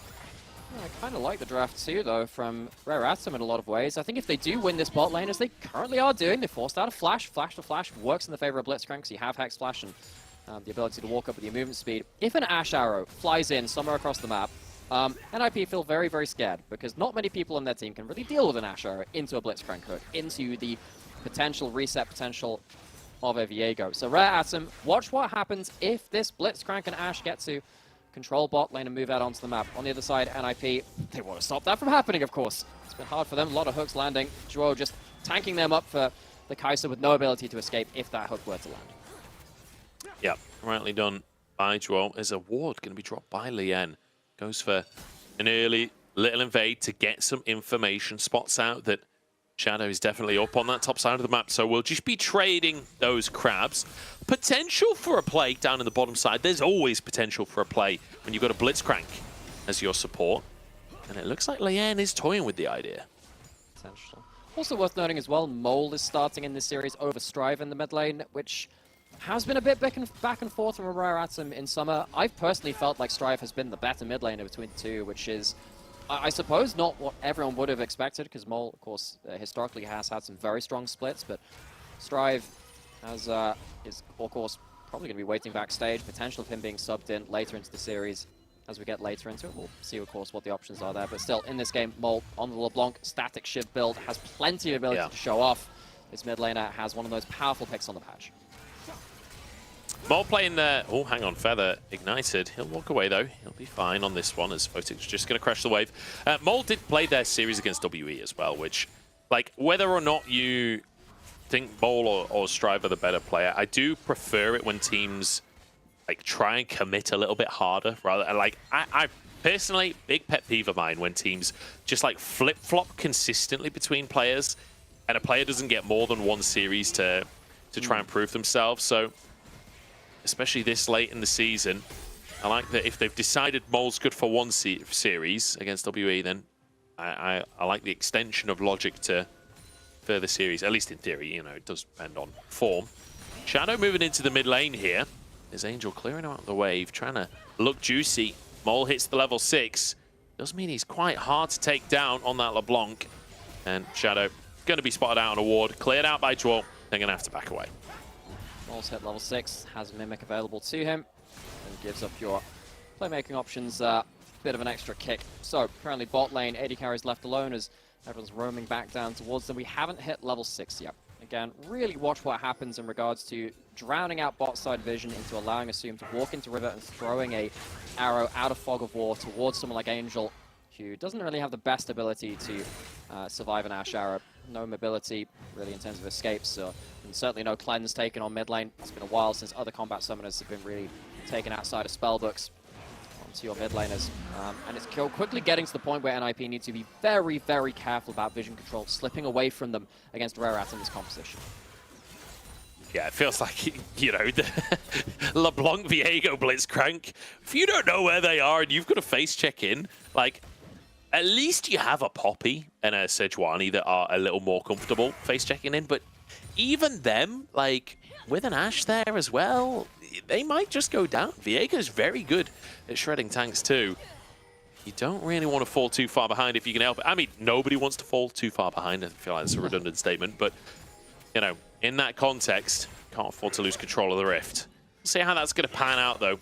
Looking towards Angel on the Jace as well. I feel like Angel's had a decent split for himself. I think he's done better in summer than he did during spring. And we'll see. I feel like this NIP roster has been almost experimental in a way, where we've got a lot of players that are kind of looking for redemption. We've got a lot of players that are kind of looking to prove themselves to some extent. And it would be nice if that story ends in playoffs, if that story ends with NIP kind of coming to life and showing us that this is a roster that you do have to respect. I completely agree. Angel has had a great split, all things considered. NIP were not a team heading into summer with great expectations, particularly with the players which they picked up. It felt like a little bit like a band of misfits. Shadow not having necessarily the greatest performance this spring in the games which he did play back and forth there. And Angel, of course, had an awkward situation in RNG where someone has to replace Xiaohu. And that's a very difficult thing to do as one of the greatest players of all time. It's certainly one of the greatest LPL players of all time. Angel, it feels like, though, on NIP has found a place to be his own player and play his own game as opposed to play for another historic org. He might be getting involved here towards this topside fight. Xiaoshu has a bit of sustain, but he's CC'd up. He doesn't get to use his sustain. Take it out before the play can even happen. And Invincible, good little setup there alongside Shadow. Starts off strong with first blood, but they're not going to commit to the Herald for now. Wow, that's a big moment for NIP, though, because first dominance of the game, particularly in topside fights around Herald, Renekton is one of the best champions of fighting around that area of the map. Doesn't get the healing off, though, from the Empowered Q. Great CC combo from Shadow, and with all that said and done, Raratem just going to move back towards mid lane. Yeah, all going to try and get a combo down, actually using double chains there, setting up for Blitzcrank hooks. I like that from Mole. Forces the flash out from Angel. Good bit of team play out from RA, though. Clearly, they've played this combo in scrims. Feel very practiced on it. Leon as well, very strong on this Viego as one of his comfort picks. Joy is going to get hit. And this is what you were talking about, right? If you lose control of vision. I mean, RA have been playing around that like top of mid-river brush for the entire last couple of minutes. And it finally pays off with a hook over the wall. Does the Herald, I wonder if that will be the prize. Shadow is towards topside, doesn't have ult though. They're just going to commit onto Xiaoshu here. No, Invincible backing away. As soon as Feather showed up in the play as well. I think NIP realizing that's not a fight that they want. Feather has been up on this top side of the map for so long. Duo has respawned and run back to the top side of the map again. Feels like both teams really not willing to let the other have any kind of presence on this Herald. I think that makes sense, right? I think if you get to have a Herald push in and take a tower early from Rare Atom, the vision control problem that NIP would face would get that much worse. So, as you can see, what's already starting to get contested on top side of the map. Rare Atom aren't there to defend the vision this time, though, and despite the fact that they've landed a couple of hooks and forced a couple of summoners, they haven't taken the Herald, and they haven't forced a big explosive play just yet. NIP, they get back out of the map, they're grouped up, Shadow is there to respond to a play around topside, and things return to a bit of an even status quo. Watch out for that Ashe ult, though, is back off cooldown. Apparently is. And Photic, while he can fly a reasonable way across the map, on the first level of the Ultimate Kai'Sa, it really is only like sort of half a screen. It's later on in the game that that gets really long-ranged. So don't expect Photic to be a part of any of these plays for the time being. Like you say, assume can from the other side of the map, but it doesn't look like RA are interested in trying to contest the Herald for now. That will just go into the pocket of Shadow. Feather wanted to make a play on the opposite side, but Photic, full respect for what the Blitzcrank is bringing. In the meantime, Mole managed to get a play in the mid lane too. Right in the mid lane, static ship built up for the LeBlanc, but also built up for the Kai'Sa. That will change the bot lane matchup a little bit, especially if it's in a 1v1 between the Kai'Sa and the Ashe. It means that Ashe can't shove and roam necessarily, or kind of have a momentary 2v1 or 2v2 while trying to do something tricksy and catch Angel out on the wave, not able to do so. But yeah, Photic without Shiv will give a bit of a reprieve from NIP to fight with at least one pushing lane. I feel like Angel has been so aware of what Feather and Mole are trying to do across the course of this game so far. Shadow happy to be the front line here, but the rest of the team doesn't have much follow-up for him. And realizing that the mid laner was coming over, they back away here. Shadow with the dash. Photic next target. Flash available for him. Cleanse comes out as well. This is a 3v4, but NIP are winning it anyway.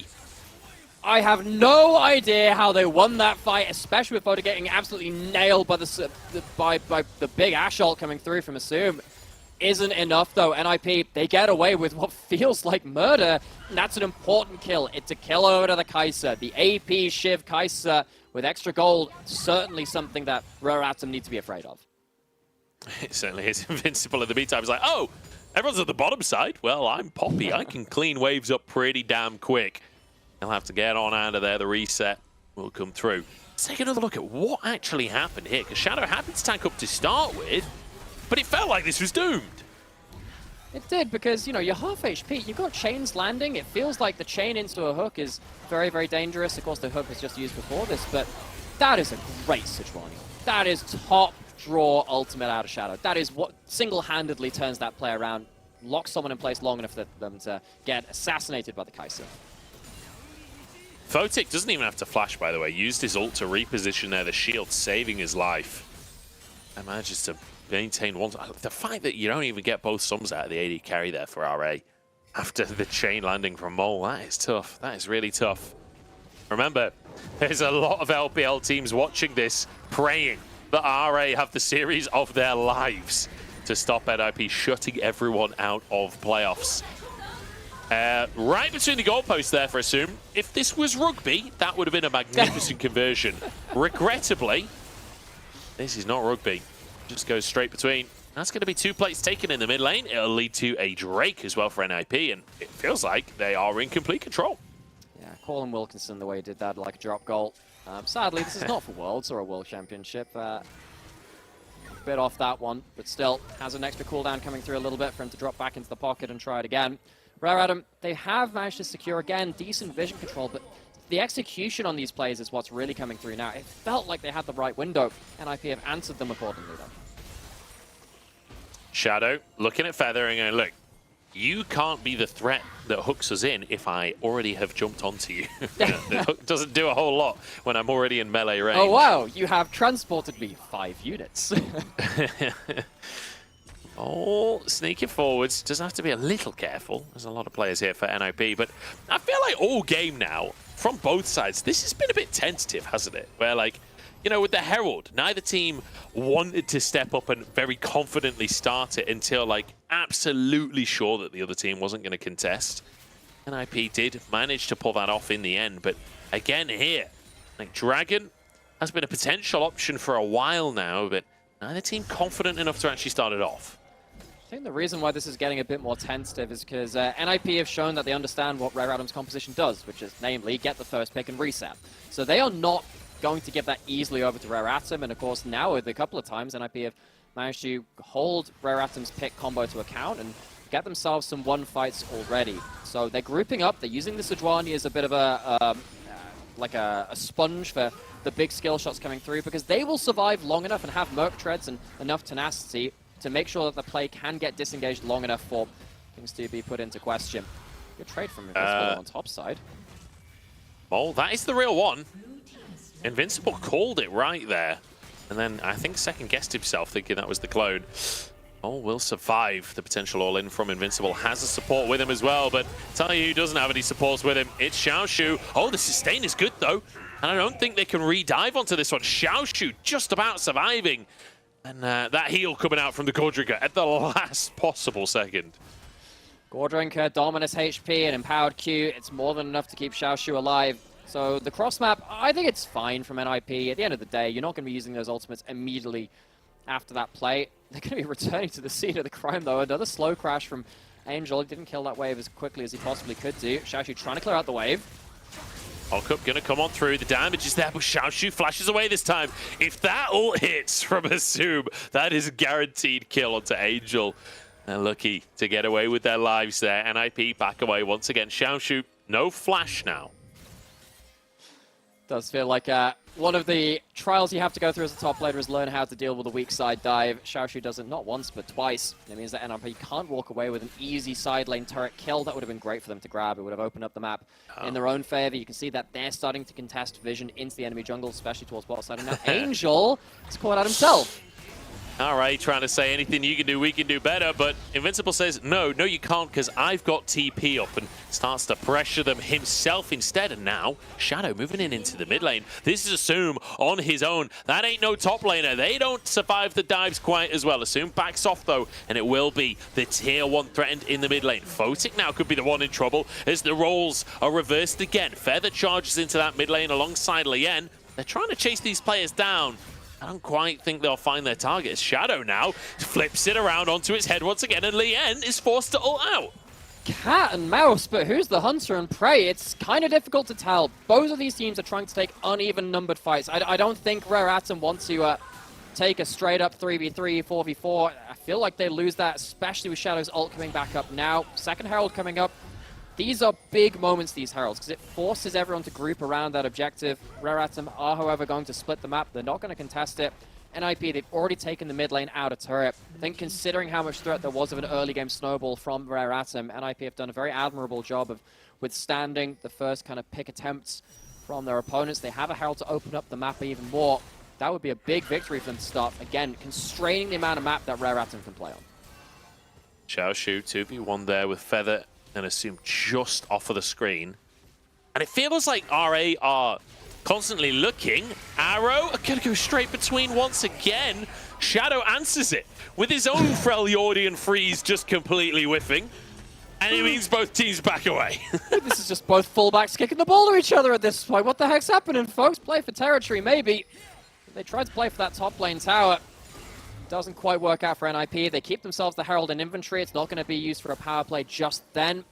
Very interested to see what Shadow does with it now. Maybe it can be used to break down the bot lane out of turret and kind of get as much value out of it as possible.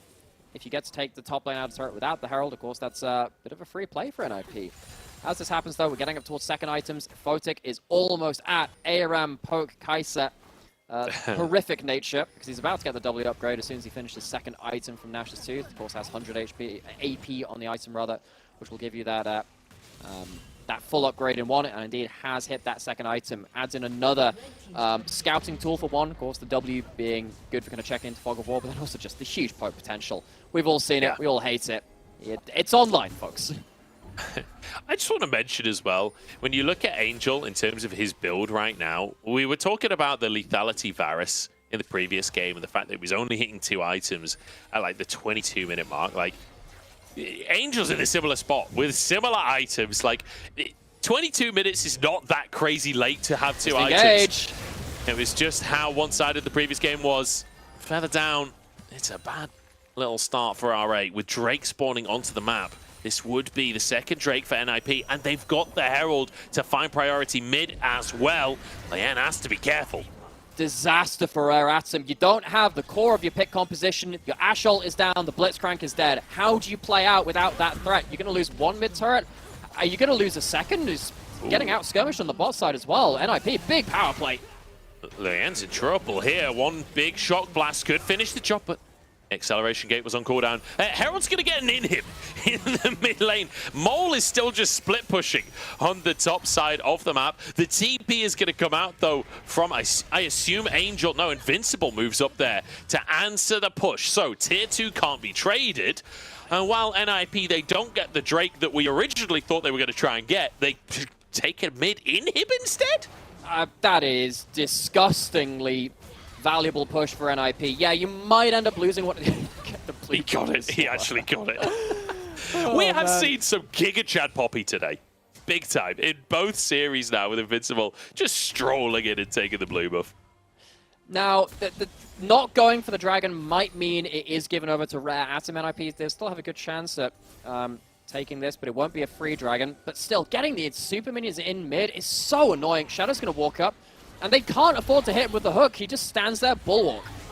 Oh, Ash Arrow finally does hit, but it's onto the Rakan, so he can back away once again. The super minions make it hard to contest with the Shiv in the same way that you can before those supers are onto the map.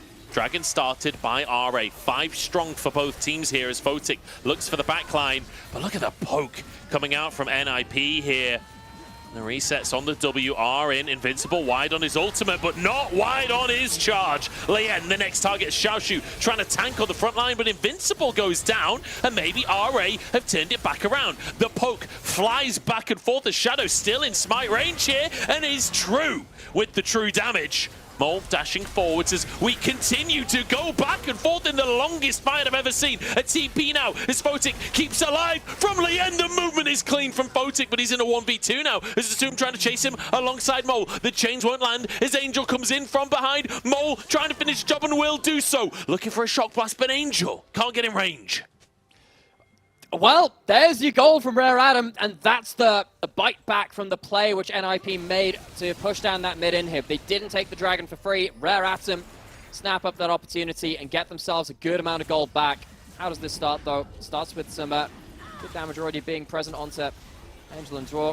Blitzcrank goes down, but how much do you use for it? Shadow's used the mobility to go in. He's used the ultimate too, and Xiaoshu starts to get that rage going upwards, and then the reset comes in. You cannot have really understate how much value that has, and the ability to have Viego do Viego things. We've forgotten about it a little bit. It's not as meta, but Lien is very comfortable on it and has the ability to get a lot of value after that point. And then things get quite messy.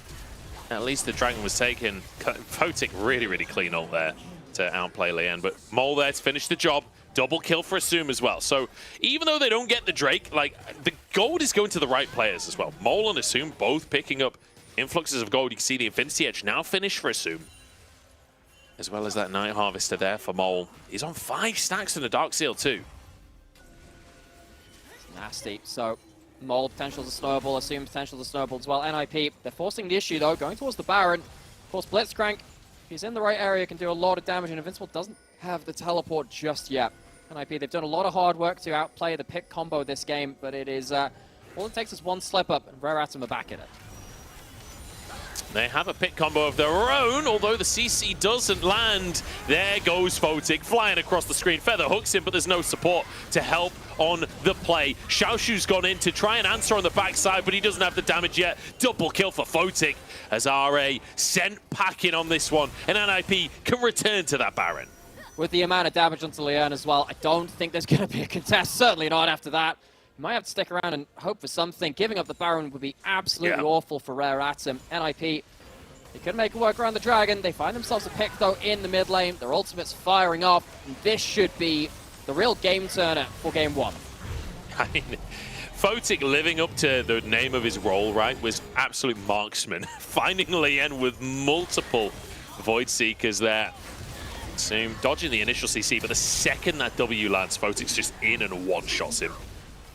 And this time, Xiaoshu was not in the right place to set up for the first kill for Lien. Resets always give you an X factor, but the damage is not all kind of nucleated onto a single target for Rare Atom. They can't finish off the play, and now with Baron buff across the board, things get very difficult. Mole's been spotted out again. He'll be okay. Walks out with his life, the bone plating procced there, but damage won't find him. 4,000 is the gold lead, which is not that dramatic. I mean, it's pretty big. NIP certainly favored. Arrow is going to land, but there is no damage that's actually been done here. Double chains coming on through. There's a TP from Xiaoshu as well. Feels like RA really want to contest the area. I'm surprised there was a TP committed, to be honest. If you get the arrow into a hook onto a good target, then that's great, you know. You get the ability to roll over these sites, but can't make it work. And whenever the pick combo is on cooldown, you don't have the Ash Arrow. what can you do? What can you do at this point? No flash available on Feather. That's coming up sometime into the future. And with the Baron buff, things are going from bad to worse for Rare Atom. And I mean, imagine trying to survive a siege against Lethality, Jace, and AP Kai'Sa. Like, the poke is just off the charts here. Look how much that chunks for. And it's like a 3-second cooldown if you manage to find your target as well. Photic doing a lot of work on this Kai'Sa. Shadow just straight over the wall. They look for Feather, and they'll find him. That's one for the AD carry already as Mole flashed on, followed up by Photic, but they couldn't quite finish the job there. And now the rest of the team happy to tank up as the poke continues to land from massive range. Lien kicked out of the fight by Photic once again. Xiaoshu in the midst of everyone. The sustain is good, but not good enough. And a second inhib will be taken down. Still 50 seconds on the Baron. They can siege the Nexus. They can certainly try. I think with the Ash Arrow up and the Blitzcrank spawning, it's going to be hard to finish, but they'll give it a good damn try. Yeah, it's just going to be TPs back into the play. Health bars back to full as one Nexus tower falls. And they have so many cannons that are hammering away. Feather is gone. NIP's health bars are low. Maybe some kind of miracle can happen if Mole can get in, but the Shiv isn't enough. They're abandoning the play. They're going through the Hex Gates. No, they're not invincible. Can't make it out. And Angel suddenly finds himself alone. Big opportunity for RA to punish some players here, as Angel will get jumped on, will get taken out, and will give over a shutdown. Well, that is some gold in pocket, but you're still down a Nexus Tower 2 and a couple of inhibs. So, NIP still walk away overall victors, but not the actual winners of the game just yet. Joe now going to get ran out by Mole, has flash. Joe doesn't have him by himself. There's a chance he gets another kill here. Yeah, we've seen Mole do more with less. There we go. Finishes him off easily. That's flash used by Mole, but Shadow and Photic do want to punish him for this. Getting close to walking on vision, but won't be spotted in the Drake. I think a juicier prize, and rightly so. That'll be sole point for NIP. Man, this game, all of the games today, honestly, the pacing has been strange with the way that things have been going out. Great pick to start it off, though. And the problem with something like the Blitzcrank is that while you are a pick champion, you're not ever tanky. Blitzcrank survives by having outrange and the ability to kill you before you think about killing him. Especially into late game, Blitzcrank can very much get one shot, as we've seen multiple times now. NIP doing well at kind of recognizing their kill threats. Of course, they don't end the game there, and make a bit of a mess of the retreat, sadly for them. Give up a couple of kills, but it is not enough to put themselves into a deficit. Shadow walking up again. Yep, he is on that Sejuani, half HP, flashes away, and Joel arrives. Whoa! See you later, Lien. You ain't getting no resets today. Xiaoshu, he's a big old croc, and that's a lot of sustain as well. Mole trying to protect his top laner here. The CC should be there for Shadow over the wall. Oh, who needs it? Who needs it? Angel just bops him. And well, Mole is desperately trying to get the damage out with this Shiv, but great little shot there by Photic. Shoots it at the pad where Mole had to jump back to. As another tower will be taken. The supers are pushing in both mid and bot. The pressure is mounting onto RA.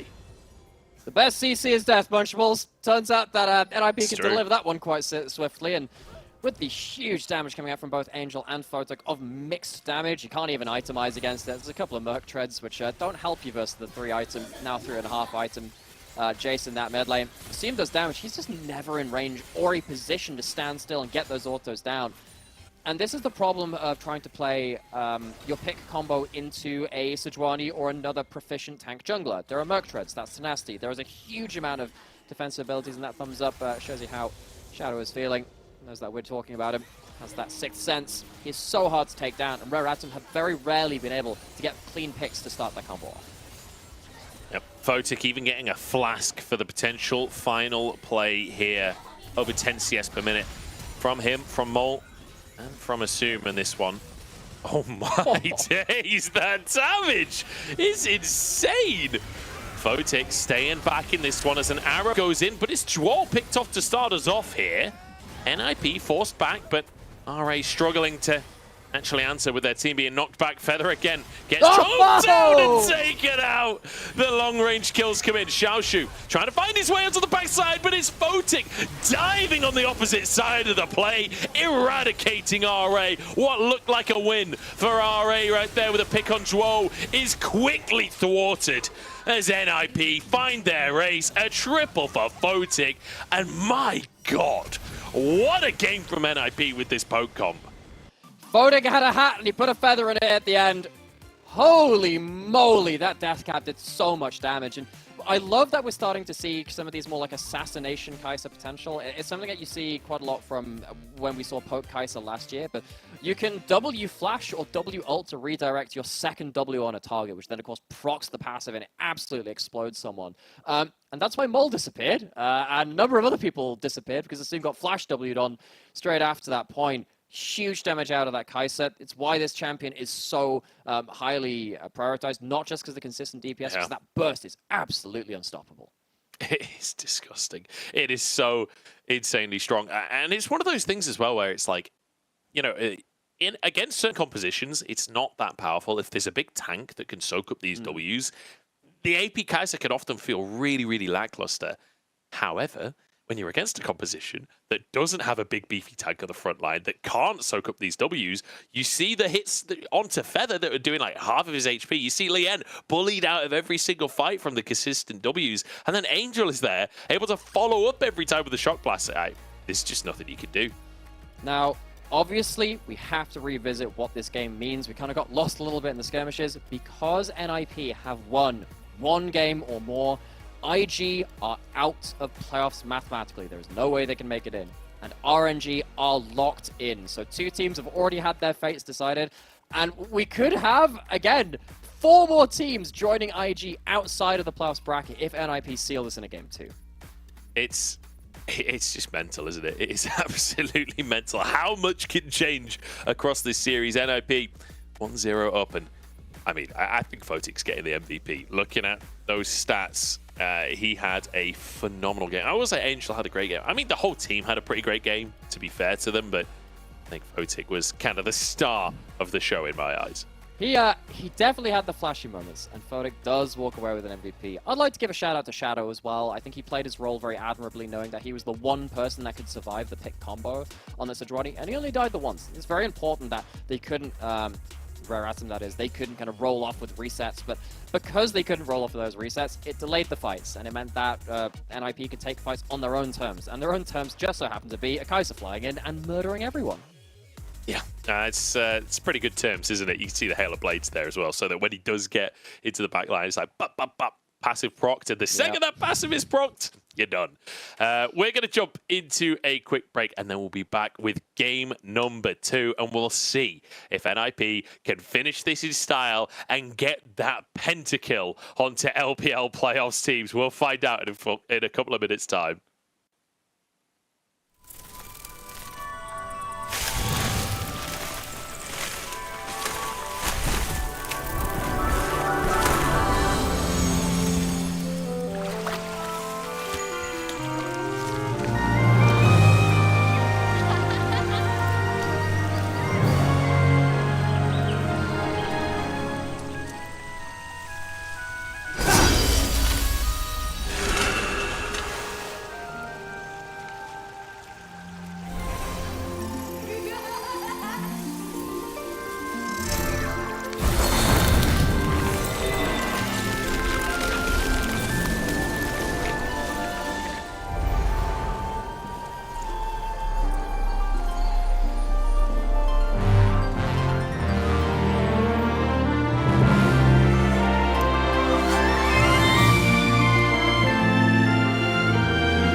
Hello, everybody, and welcome back to the LPL. I'm joined by Namera as we head towards our 5th game on stream today. Yeah, I can't count, but yeah, we've made it to 5. And NIP looking dominant in game number 1. We already gave our MVP to Photic, and we'll be heading towards the second game. We are slightly behind schedule, so we'll be hopefully able to just jump straight into the game on this one. But I want to remind everyone of the stakes. If you haven't heard us mention it quite a few times across the course of the broadcast, if NIP can finish this series in a 2-0 fashion. They've already knocked out IG at this point, but they will also knock out Anyone's Legend, FPX, RA, and Ultra Prime. They will knock out 5 teams simultaneously if they can win this game of League of Legends. There are very few teams in the history of the sport that have had an opportunity to knock out 5 opponents in a single game, but it's NIP on the red side that have that power in their hands, and they've got the 3 Yordle buff. I wonder which Yordle will get 4 stars in this one. That's a very good question. Hey, I've been learning TFT for the Aria modes. I have my reasons. I've been paying attention to that one, but you know who else is paying attention to this game? You mentioned the teams. 35 players make up those rosters, waiting in the wings to see if at least a single win can come through from Rare Atom. That might save some of them. If Rare Atom were to turn this round into a 2-1, those teams still have a slim breath of life. That's without even mentioning the fans and the staff which follow those players as well. It really does come down to these crazy moments every so often. NIP looking for the LPL team pentakill. Oh, Lien could be in big trouble here. Is big damage out from Angel. Can they force the flash? Yes, they can. Lien kicked out. Oops, excuse me. It's been Photic for most of today that has been kicking Lien out of the plays. This time it's Angel to do it. So, a delayed jungle start, or at least a significant amount of HP removed from Lien is the victory from NIP. You'll also get... I suppose you're not getting that much information on Lien's jungle start. That's not something they're going to get, but looking through these drafts, let's revisit those jungle passes a little earlier. We talked about those Yordles. We have a Vayne for Assume. He's pulled that out a couple of times this split, but he's going to have to get some real value out of this, because if he's left alone in a 1v1 against Photic, of course Vayne has huge assassination potential against, well, pretty much anyone on the side of NIP. If they don't get that value, someone like that Leona can lock him up for a very long time into all the bursts that can come out from NIP.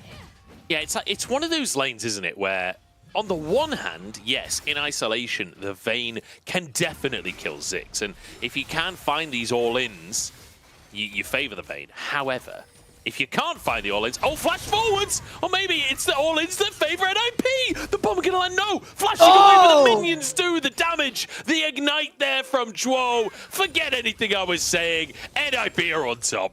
We've seen this pick banned. We've seen it take over games. Gala first and foremost, but Photic on the side of the Ninjas, looking to set off this LPL team pentakill potential with a decent amount of wind in its sails. NIP off to a good start on that bot side. I'm going to go see the replay of how this happened. It was Assume greeting for lethal tempo, honestly. It's a big wave. There's a good amount of minions aggroed onto him as soon as he starts putting those autos down. Look, that's 3 ranged creeps, a couple of melee setting as well, and then gets minion blocks into the wall. That's the go signal from Duo. You can't just walk over those minions, and didn't have the tumble to get the other side of them. Flash is out, but you've been tanking up an entire wave at just level 1 to level 2. It's not enough, and that's a greedy play from Assume.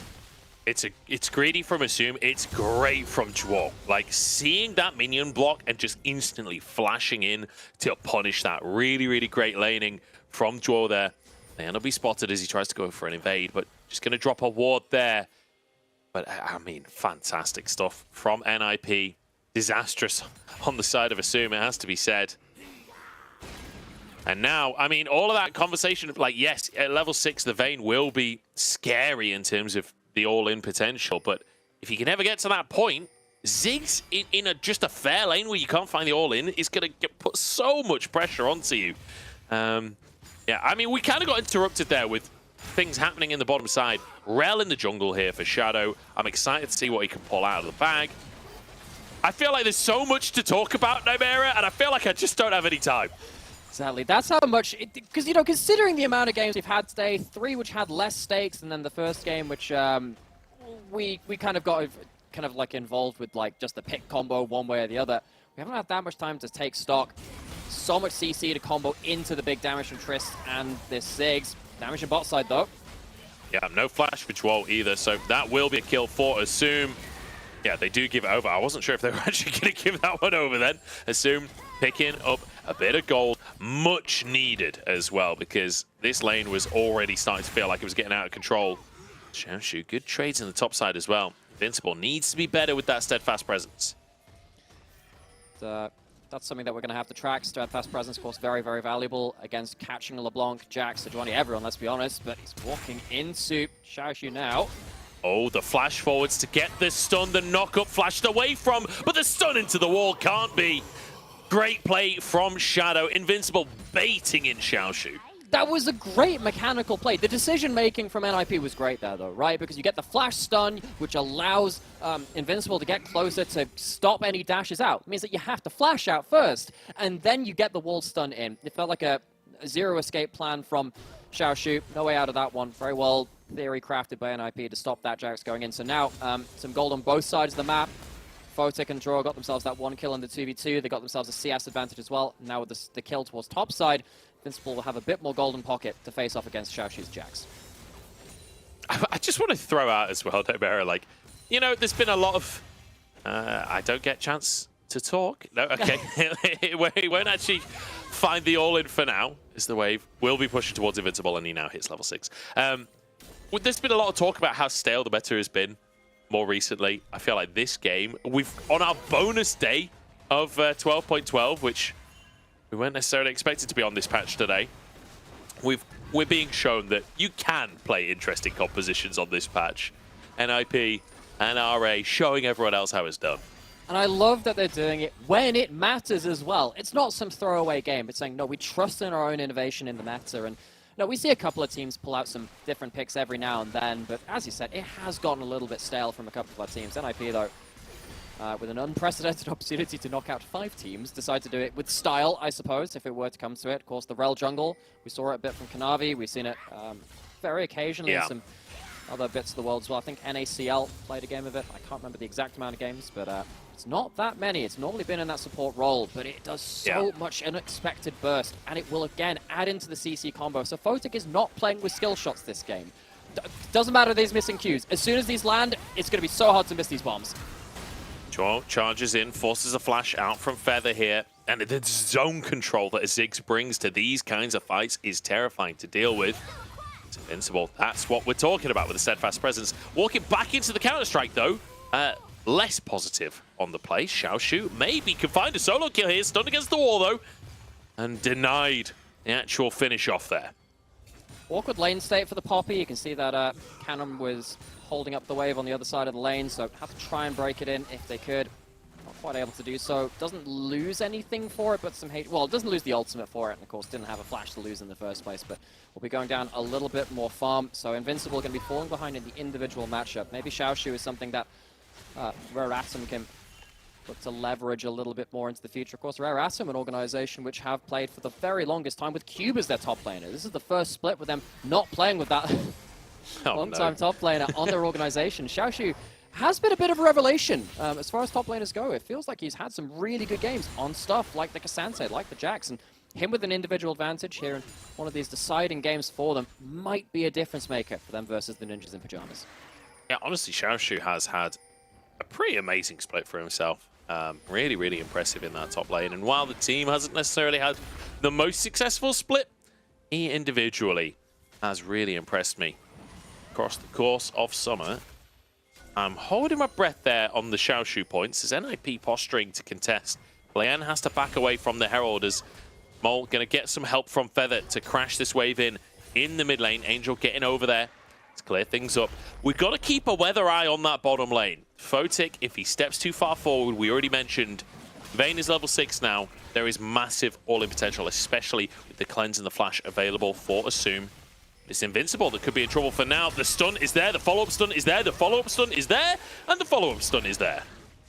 That is a whole lot of follow-ups to what is Pretty awkward opening act from Invincible. Don't think he won an encore on that one. That's a good hook. I don't think there's much follow-up for this one, though.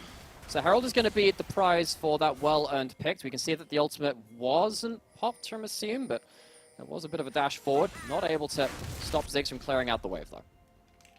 I feel like Photic must be sat there just like constantly hovering his W key and his mouse on him until he needs to CS. It's like the second Assume jumps forward, satchel away, ASAP, and just never stand near walls. Xiaoshu, though, benefactor of the pick onto Invincible for the Herald, does deny a lot of CS, gets a couple of plates for himself. You can see almost 30 CS up in that top lane. It will shrink a little bit with the wave that's being caught now, but even still, fantastic start to the lane on this Jax.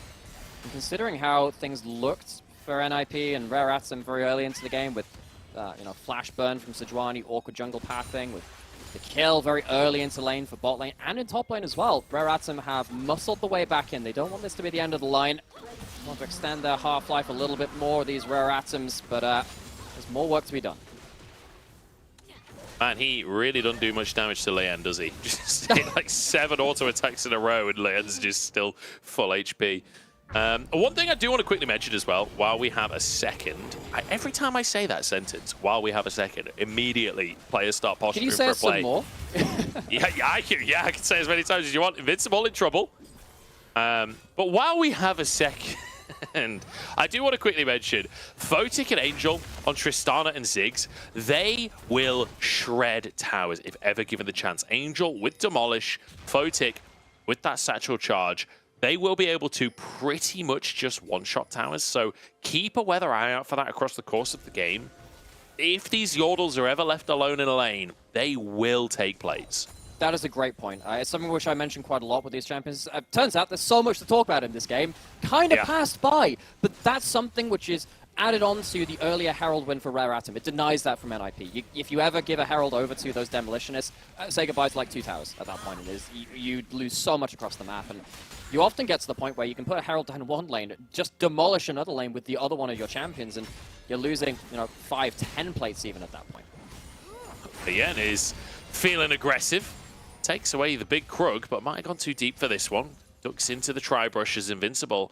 In trouble here. Herald available and will instantly be dropped as Feather hovering towards the top side. Mole is resetting. I think he's going to TP in on this top play. Should an opportunity arise for him. Going to be procced here, but the charge got in through first. So that's 2 plates taken, 4 in total in the top side. So it's gold over towards the Jax. Mole teleported towards bot side to stop Photic being alone with that tower, which makes a lot of sense because even if you were to win on the top side of the map and get an extra play and get the first turret bonus, giving all that gold over to Photic would have been fairly disastrous. Ziggs passive on his auto attacks does so much damage to towers before you even counter in that satchel. While this is happening anyway, though, there is already plates going down in the mid lane. It's giving a lot of gold over to NIP, despite what we were saying about Rare Atom kind of clawing back that early game and getting into a bit of an advantage. Those plates taken by Angel, evening up the score a little bit more. And Angel in this Tristana is, of course, someone that we really need to watch. It's been a champion which has been so high priority in the LPL. He's getting good value out of it early game.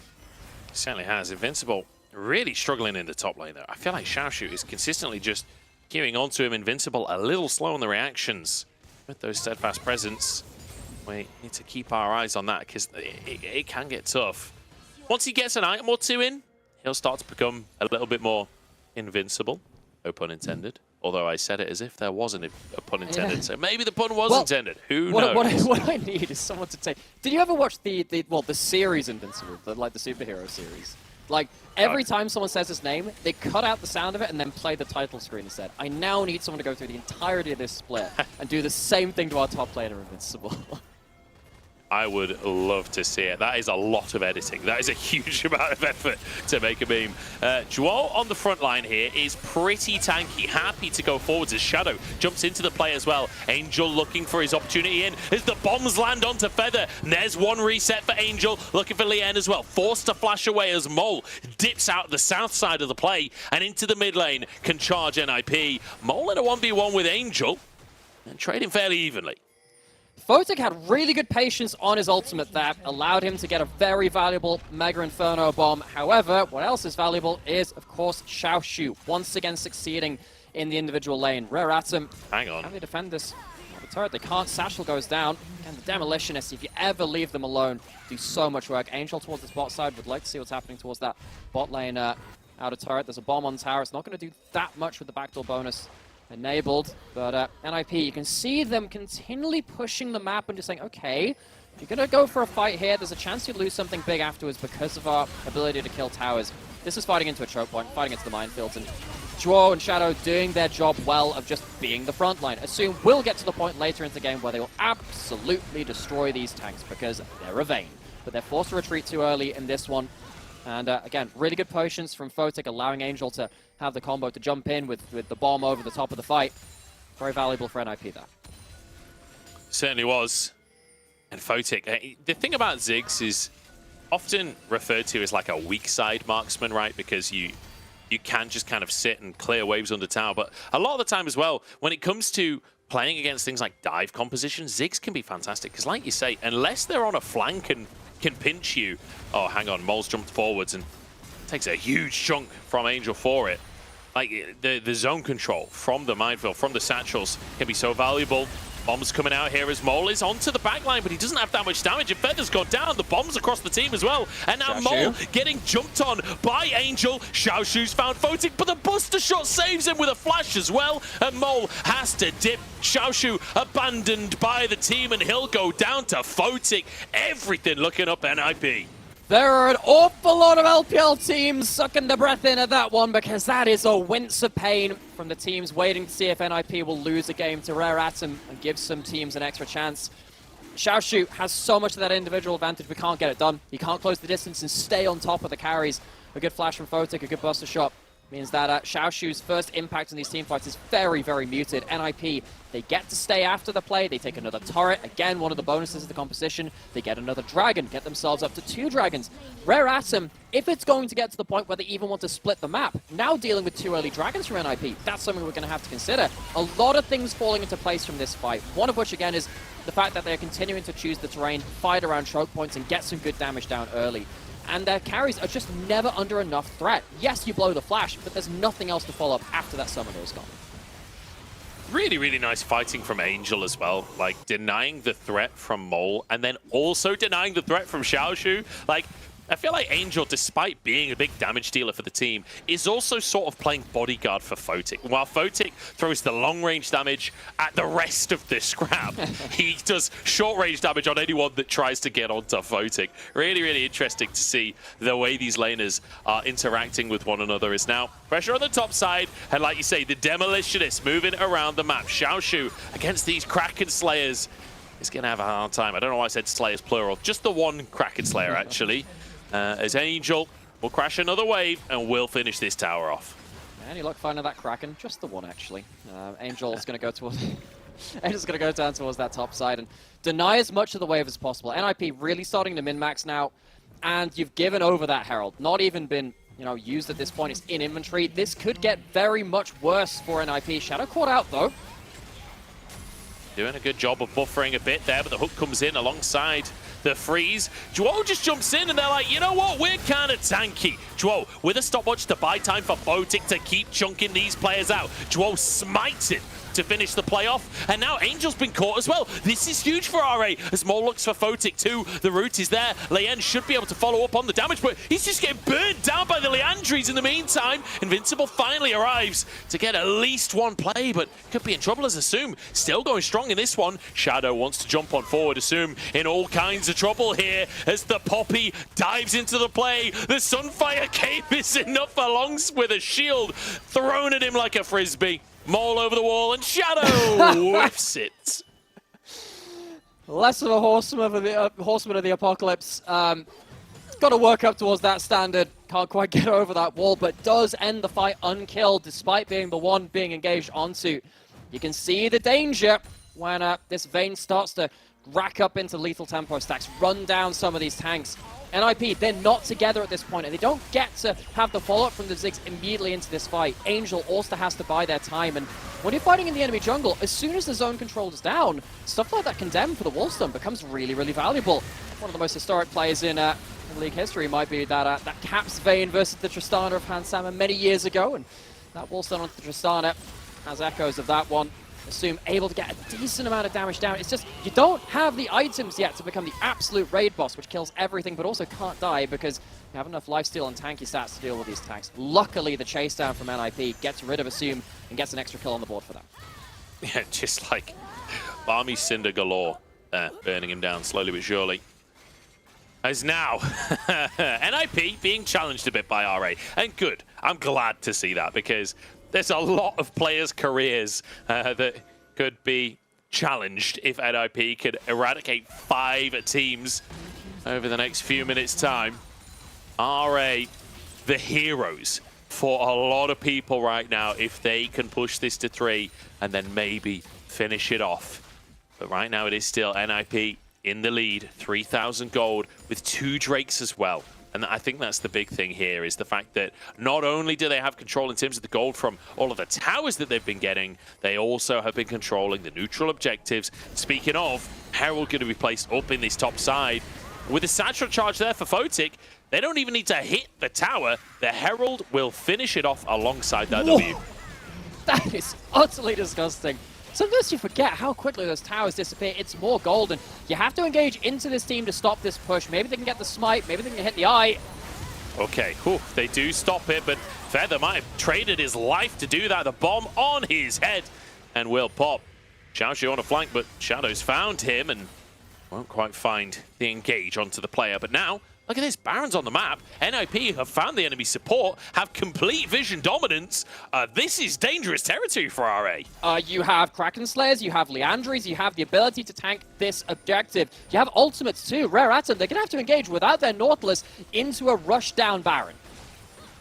This is going to be scary. Lien knocked away. 6k on the Baron as Mole finds Invincible. Trading back as Lien back on the other side of the pit. This could be 50-50. This could be dangerous. Chuo going to jump straight onto Lien. They want to find the jungler, but the blast going into the pit. Baron still at 2k HP right now, but there's a kill onto Assume, who dived alone into the backline. I'm not entirely sure what is going on in this fight as RA continue to try and hold on. Lien being chased around the map. Angel knocks him away, but he can't quite finish the kill, and he's gone down instead. NIP back onto the Baron again here, and they will be able to take it as RA continue to chase. Mole with a chain, Feather alongside him. He's got a chain on the end of an anchor.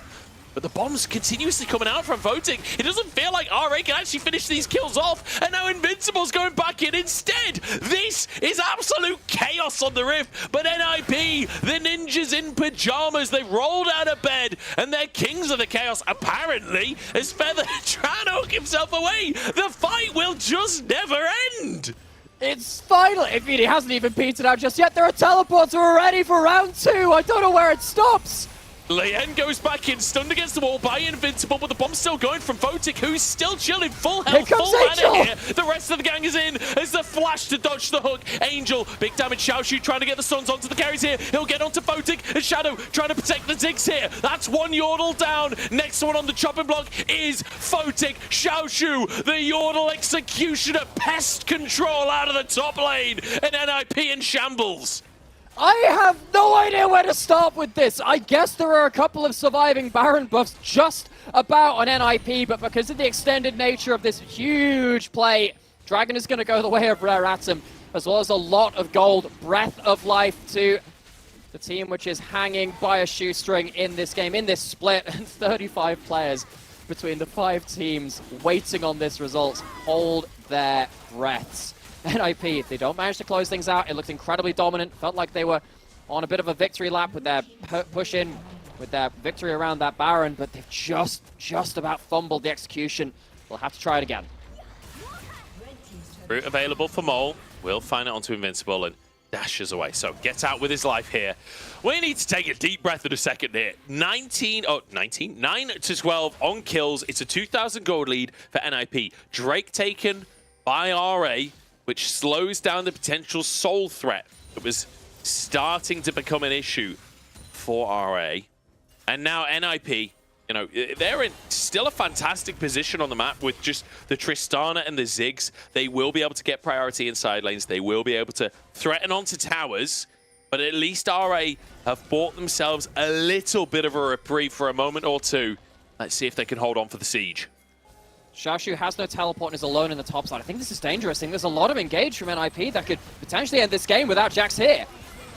Oh, there's one tower gone already, and NIP can look for more as well. Still 20 seconds on that Baron, which is enough for one more wave to hit in the bottom side. Xiaoshu trying to get objective bounties, but you're against a team of demolitionists. You can't afford to not be here. That's an inhib tower gone, deleted. Onto an inhib as well. Is the recall finally coming out from Xiaoshu here? NIP won't overstay. They won't overstep to try and finish things off here. As Photic kind of left alone by his team here for a second, but doesn't look like RA will try and punish for now. But my goodness, an inhib traded, and sure, loss bonus definitely in play there for Xiaoshu with the top tier 2, but I don't know if that's worth an inhib. I mean, I think you are probably losing the inhib anyway. I don't think without your flashes you could get a clean engage, but you could have lost the game. That's what I was really worried about. So Xiaoshu, I think he just about gets away with it, getting the getting those loss bonuses, like you were saying, the objective bounties coming through onto it. So, Rare Atom, they are still alive. 4 other teams whose fates have not been decided yet are still alive. We are in this for the pentakill of LPL teams for NIP. Dude. Something which is unprecedented. Imagine if you're one of the teams. Imagine if you're Ultra Prime I would like right to now. not, actually. That sounds very stressful. Imagine this is the game that you have to watch to figure out if your playoffs hopes and dreams are alive still. And RA, the team that has to save you, is also the team that is tied with you in the standings with a better win-loss ratio. It is... I mean, I can't imagine how many years of their lives they are losing watching this series. Mole in trouble, will be knocked up. Shadow getting the stun as well, but Mole does get that second dash out. Chain onto Shadow, but I don't really think there's much follow-up on that one. No, not yet. But again, it's more about what it symbolizes, right? The fact that you can go for that play, there's basically nothing you blow for it, and the fact that it's happening by the Rex of your inner turret, it's a really bad sign for Rare Atoms. 3 items hit by the carries of Ninjas in Pajamas. That Ziggs is going to be an absolute warhead. And again, if any CC lands, that's going to follow up immediately afterwards. All it takes is one slip, and that is the entire series done. And Leanne kind of going in for a trade, but the bombs from both Tristana and from Ziggs doing so much work. You can see on the mini-map as well, the supers are stacking. The wave was pushed all the way in from RA as Mole keeps on trading HP, but these are not trades that he's winning. But now this massive slow push of super minions is stacking up more and more. You can see a third one headed towards the rest. As Angel backs away, RA trying to find and engage. The bomb hitting 4 people from Angel. This is more than just an air raid. This is a carpet bombing from NIP, and it is relentless. Xiaoshu has to clear out something on the other side of the map, but all it takes is, again, one slip-up, and your season is done. Your 2023, you can say goodbye to it. You can say goodbye to your summer season. NIP looking to close things out as cleanly as they can. Bomb on the tower, satchel under the tower. See ya later. Another building successfully demolished by the Yordle boys. I say boys, actually Tristana's a girl, so take that back. And Poppy. Classic passive sexism right there. Well, yeah, but Poppy's not really destroyed the towers, did she? I was meaning like Poppy took the demolish rune. I can appreciate that. They're helping in whatever way they can. Poppy's the project manager, you know? She's in charge of the demolition. Form and see what they can do. But Rare Atom, this is the one chance they have to do anything. This is the one time they've been allowed outside their base in like 5 minutes. They haven't had any chance to play around vision. They're trying to go for whatever they can. Here we go, RA, like you say, first time out on a little trip around the map. Assume almost one shot by the bomb as Leon trying to tank. Angel jumps into the rest of the scrap as Assume is gone. Feather is next as he's pulled back in and stuns across the team as well. They can't move. RA don't even get to participate in their own team fight. Xiaoshu gets the counter-strike to keep himself safe, but NIP, they can just walk into the base now. Top tower is missing. Bottom tower being pressured by these supers, as Angel might be able to finish off Mole with a crit there. Mole forced away from the play as he gets onto a Nexus tower, and the super still going strong. There's one tower remaining on the Nexus right here, and NIP are just going to hammer away at it. What a composition to do it with, as NIP not only keep their playoff streams alive, but they shut down that of 5 other teams. It's a pentakill for NIP as they eradicate swaths of teams in the LPL. It is like a million voices cried out and was suddenly silenced. Anyone's Legend, Fun Plus Phoenix, Ultra Prime, Invictus Gaming, and of course Rare Atom on the Rift today, all eliminated in a single series by the Ninjas in Pajamas. If that isn't a A-class display of ninja assassination potential, I don't know what is. Yeah, that was something. I mean, I've got to say, I've never seen any louder ninjas. Like, ninjas in pajamas walking in with a composition that is designed to explode buildings. Like, it doesn't exactly line up thematically. Maybe they should change to Yordles in pajamas. That would have been more fitting. Yeah, maybe that's the name of the organization that Invincible's CEO of. Or CEO, whatever. Well, I can't remember the joke we made earlier. Look, it's all been a bit mental today. It's been a strange old day of League of Legends, but NIP, they've managed to do it, and wow. I've never seen a series have so many playoffs implications from it, but NIP, they made it happen. And now we're looking at one last playoff spot being on the table for all of these teams. Well, for the remaining teams, right? You've got Thunder Talk in there as well, and given how well UCal's been playing, this is not over yet. Somehow, this is not over yet. So NIP, fantastic win today. They're favorites to lock in that last spot. They definitely have a leg up on the competition, which is still in the running for that. But I mean, you look at this and TT, they're gonna make it as close as they can.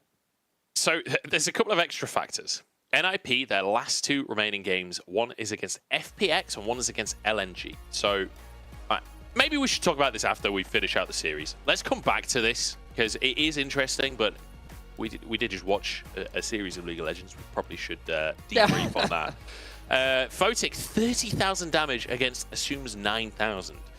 And I feel like so much of that was off of Juo, by the way. Like, that catch, as soon as Assume made a misplay in lane, like, Juo instantly punished him. That did so much to set this game up for NIP. So I think Vayne is quite similar to something like a Samira or even an Aphelios in some points as well, where these are champions where in drafts like these, they either do 1,000,000 damage or none, because you have to tank up the initial bit of damage and have enough threat to kill the stuff before it kills you. Because Assume died in that level 1, because they couldn't quite get that gold, and Photic was backed up by so much CC to finish off the composition of Ninjas in Pajamas, Assume had a very difficult game. That initial first blood towards that bot side made things very difficult for Assume to play the Vayne game which he needed. It really did. I mean, Assume, like you say, a draft that was very difficult to play out. And it felt the same for most of the team, honestly, on RA. Like, how do you close the gap on these guys? And then when you do, when you're in that fight, it felt like they were permanently CC'd throughout the game. It's going to be Shadow that gets the MVP. A huge portion of that permanent CC coming out from his Rel jungle, of all things.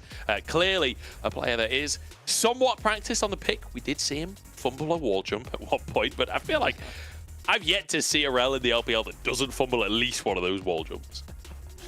It's the muscle memory you've got to try and keep working with. But, you know, I think particularly when we talk about players like Angel and Shadow, and even Photic and Draw to a certain extent as well, these are players which had a certain amount of expectation on previous teams for them, but have found themselves on pretty hard times as of recent years, or of just this spring even. That's probably the split to look out. It's just the one for this, of course. And Shadow was a player which I think, you know, coming from Europe, coming back into the LPL and saying, okay, let's see what I can do over here. For him to have results like this, it's really quite an emotive thing to see a player refine that kind of form and find his feet again in a team where he's managed to play his own game. He picked Rel jungle. That's not something which everyone's playing. He plays it his way, though, and comes out with a very important victory for his team. It's really good to see, especially after a long time on LGD with rosters that weren't necessarily super stacked. I felt like he's had some really good splits over the last couple of years, but not quite been able to convert it. So great to see him picking up an MVP, and great to see this NIP team, this kind of mix, this band of misfits as you described them earlier, this mixed match of players, finally starting to find their form, making their way towards playoffs, and you can see winning 2-0, which means I do want to go back to what I was talking about before. Is the standings will come up shortly, I believe. We've got NIP, who've got 2 series remaining, one's against FPX, and one's against LNG. So I would say on average, you're probably going to see them finish at 8-8. Whereas Thunder Talk, they need NIP to lose both of those series to be able to contest in the standings. But crucially, TT's remaining 2 games, they're against LNG and JDG. And now I know IG just beat JDG, and I know that that's very fun and exciting. That doesn't necessarily mean TT can replicate it. TT not only need NIP to lose both of their series, which is not super likely, they also have to upset 2 of the top 3 teams in the league to contest for that spot. So yes, it is possible. There is an outside chance of Thunder Talk making playoffs. However, the road they have to walk is near impossible. And, you know, this is a team which only made its first playoffs in spring in Thunder Talk. And now they have to see if they have the Thunder Walk to back up that Thunder Talk. If they do make it in with those last 2 series, you can't argue that they deserve to be there. It would be such a sad, such a sad situation for NIP, of course. They rebranded from V5 coming into this year. This organization has never made playoffs themselves. It would be their first if they make it in summer. Yep. I think in terms of the history of both of these teams have an awful lot riding on this last week of play. See if they can finish it out. Ultra Prime versus Top Esports starters off tomorrow. OMG versus AL. And then JDG versus WE. That last one quite important for WE when it comes to the standings. And trying to get as good of a playoff berth as they can. It's still possible, I believe, them to make it into the top 6, pending other results as well. But yeah, I mean, crucially, I will say, on the last thing I'll say on that Thunder Talk potential miracle run, if they make it into playoffs after beating JDG and LNG, they won't just be a team that makes it to playoffs. They'll be a team that's like arguably top 4 question mark if you beat 2 of the top 3 to make it into playoffs as your only miracle way in. Like, you got to believe that they're a favorite to get to double elim, right? And I have to say it is all on UCal. Like, UCal has to be Super Saiyan, like, beyond levels we've seen before. It will have to be ridiculous. Yeah, it would be something else. It would be absolutely something else. And that is going to wrap us up for today. And what a day it has been. We've had some crazy games. But all things considered, LNG come out with their win, and NIP come out with one of the most upsetting results for a lot of players that I've ever seen in the LPL. RNG are happy, they got in. yeah, RNG are over the moon about it. A lot of players, not so much. Many players knocked out today. That's going to be it from us, though. I've been Munch. I've been joined by Nightmare. Thank you so much for watching. We'll see you in chat for tomorrow for more playoff standings shenanigans. But until then, we'll see you in Champ Select.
Thank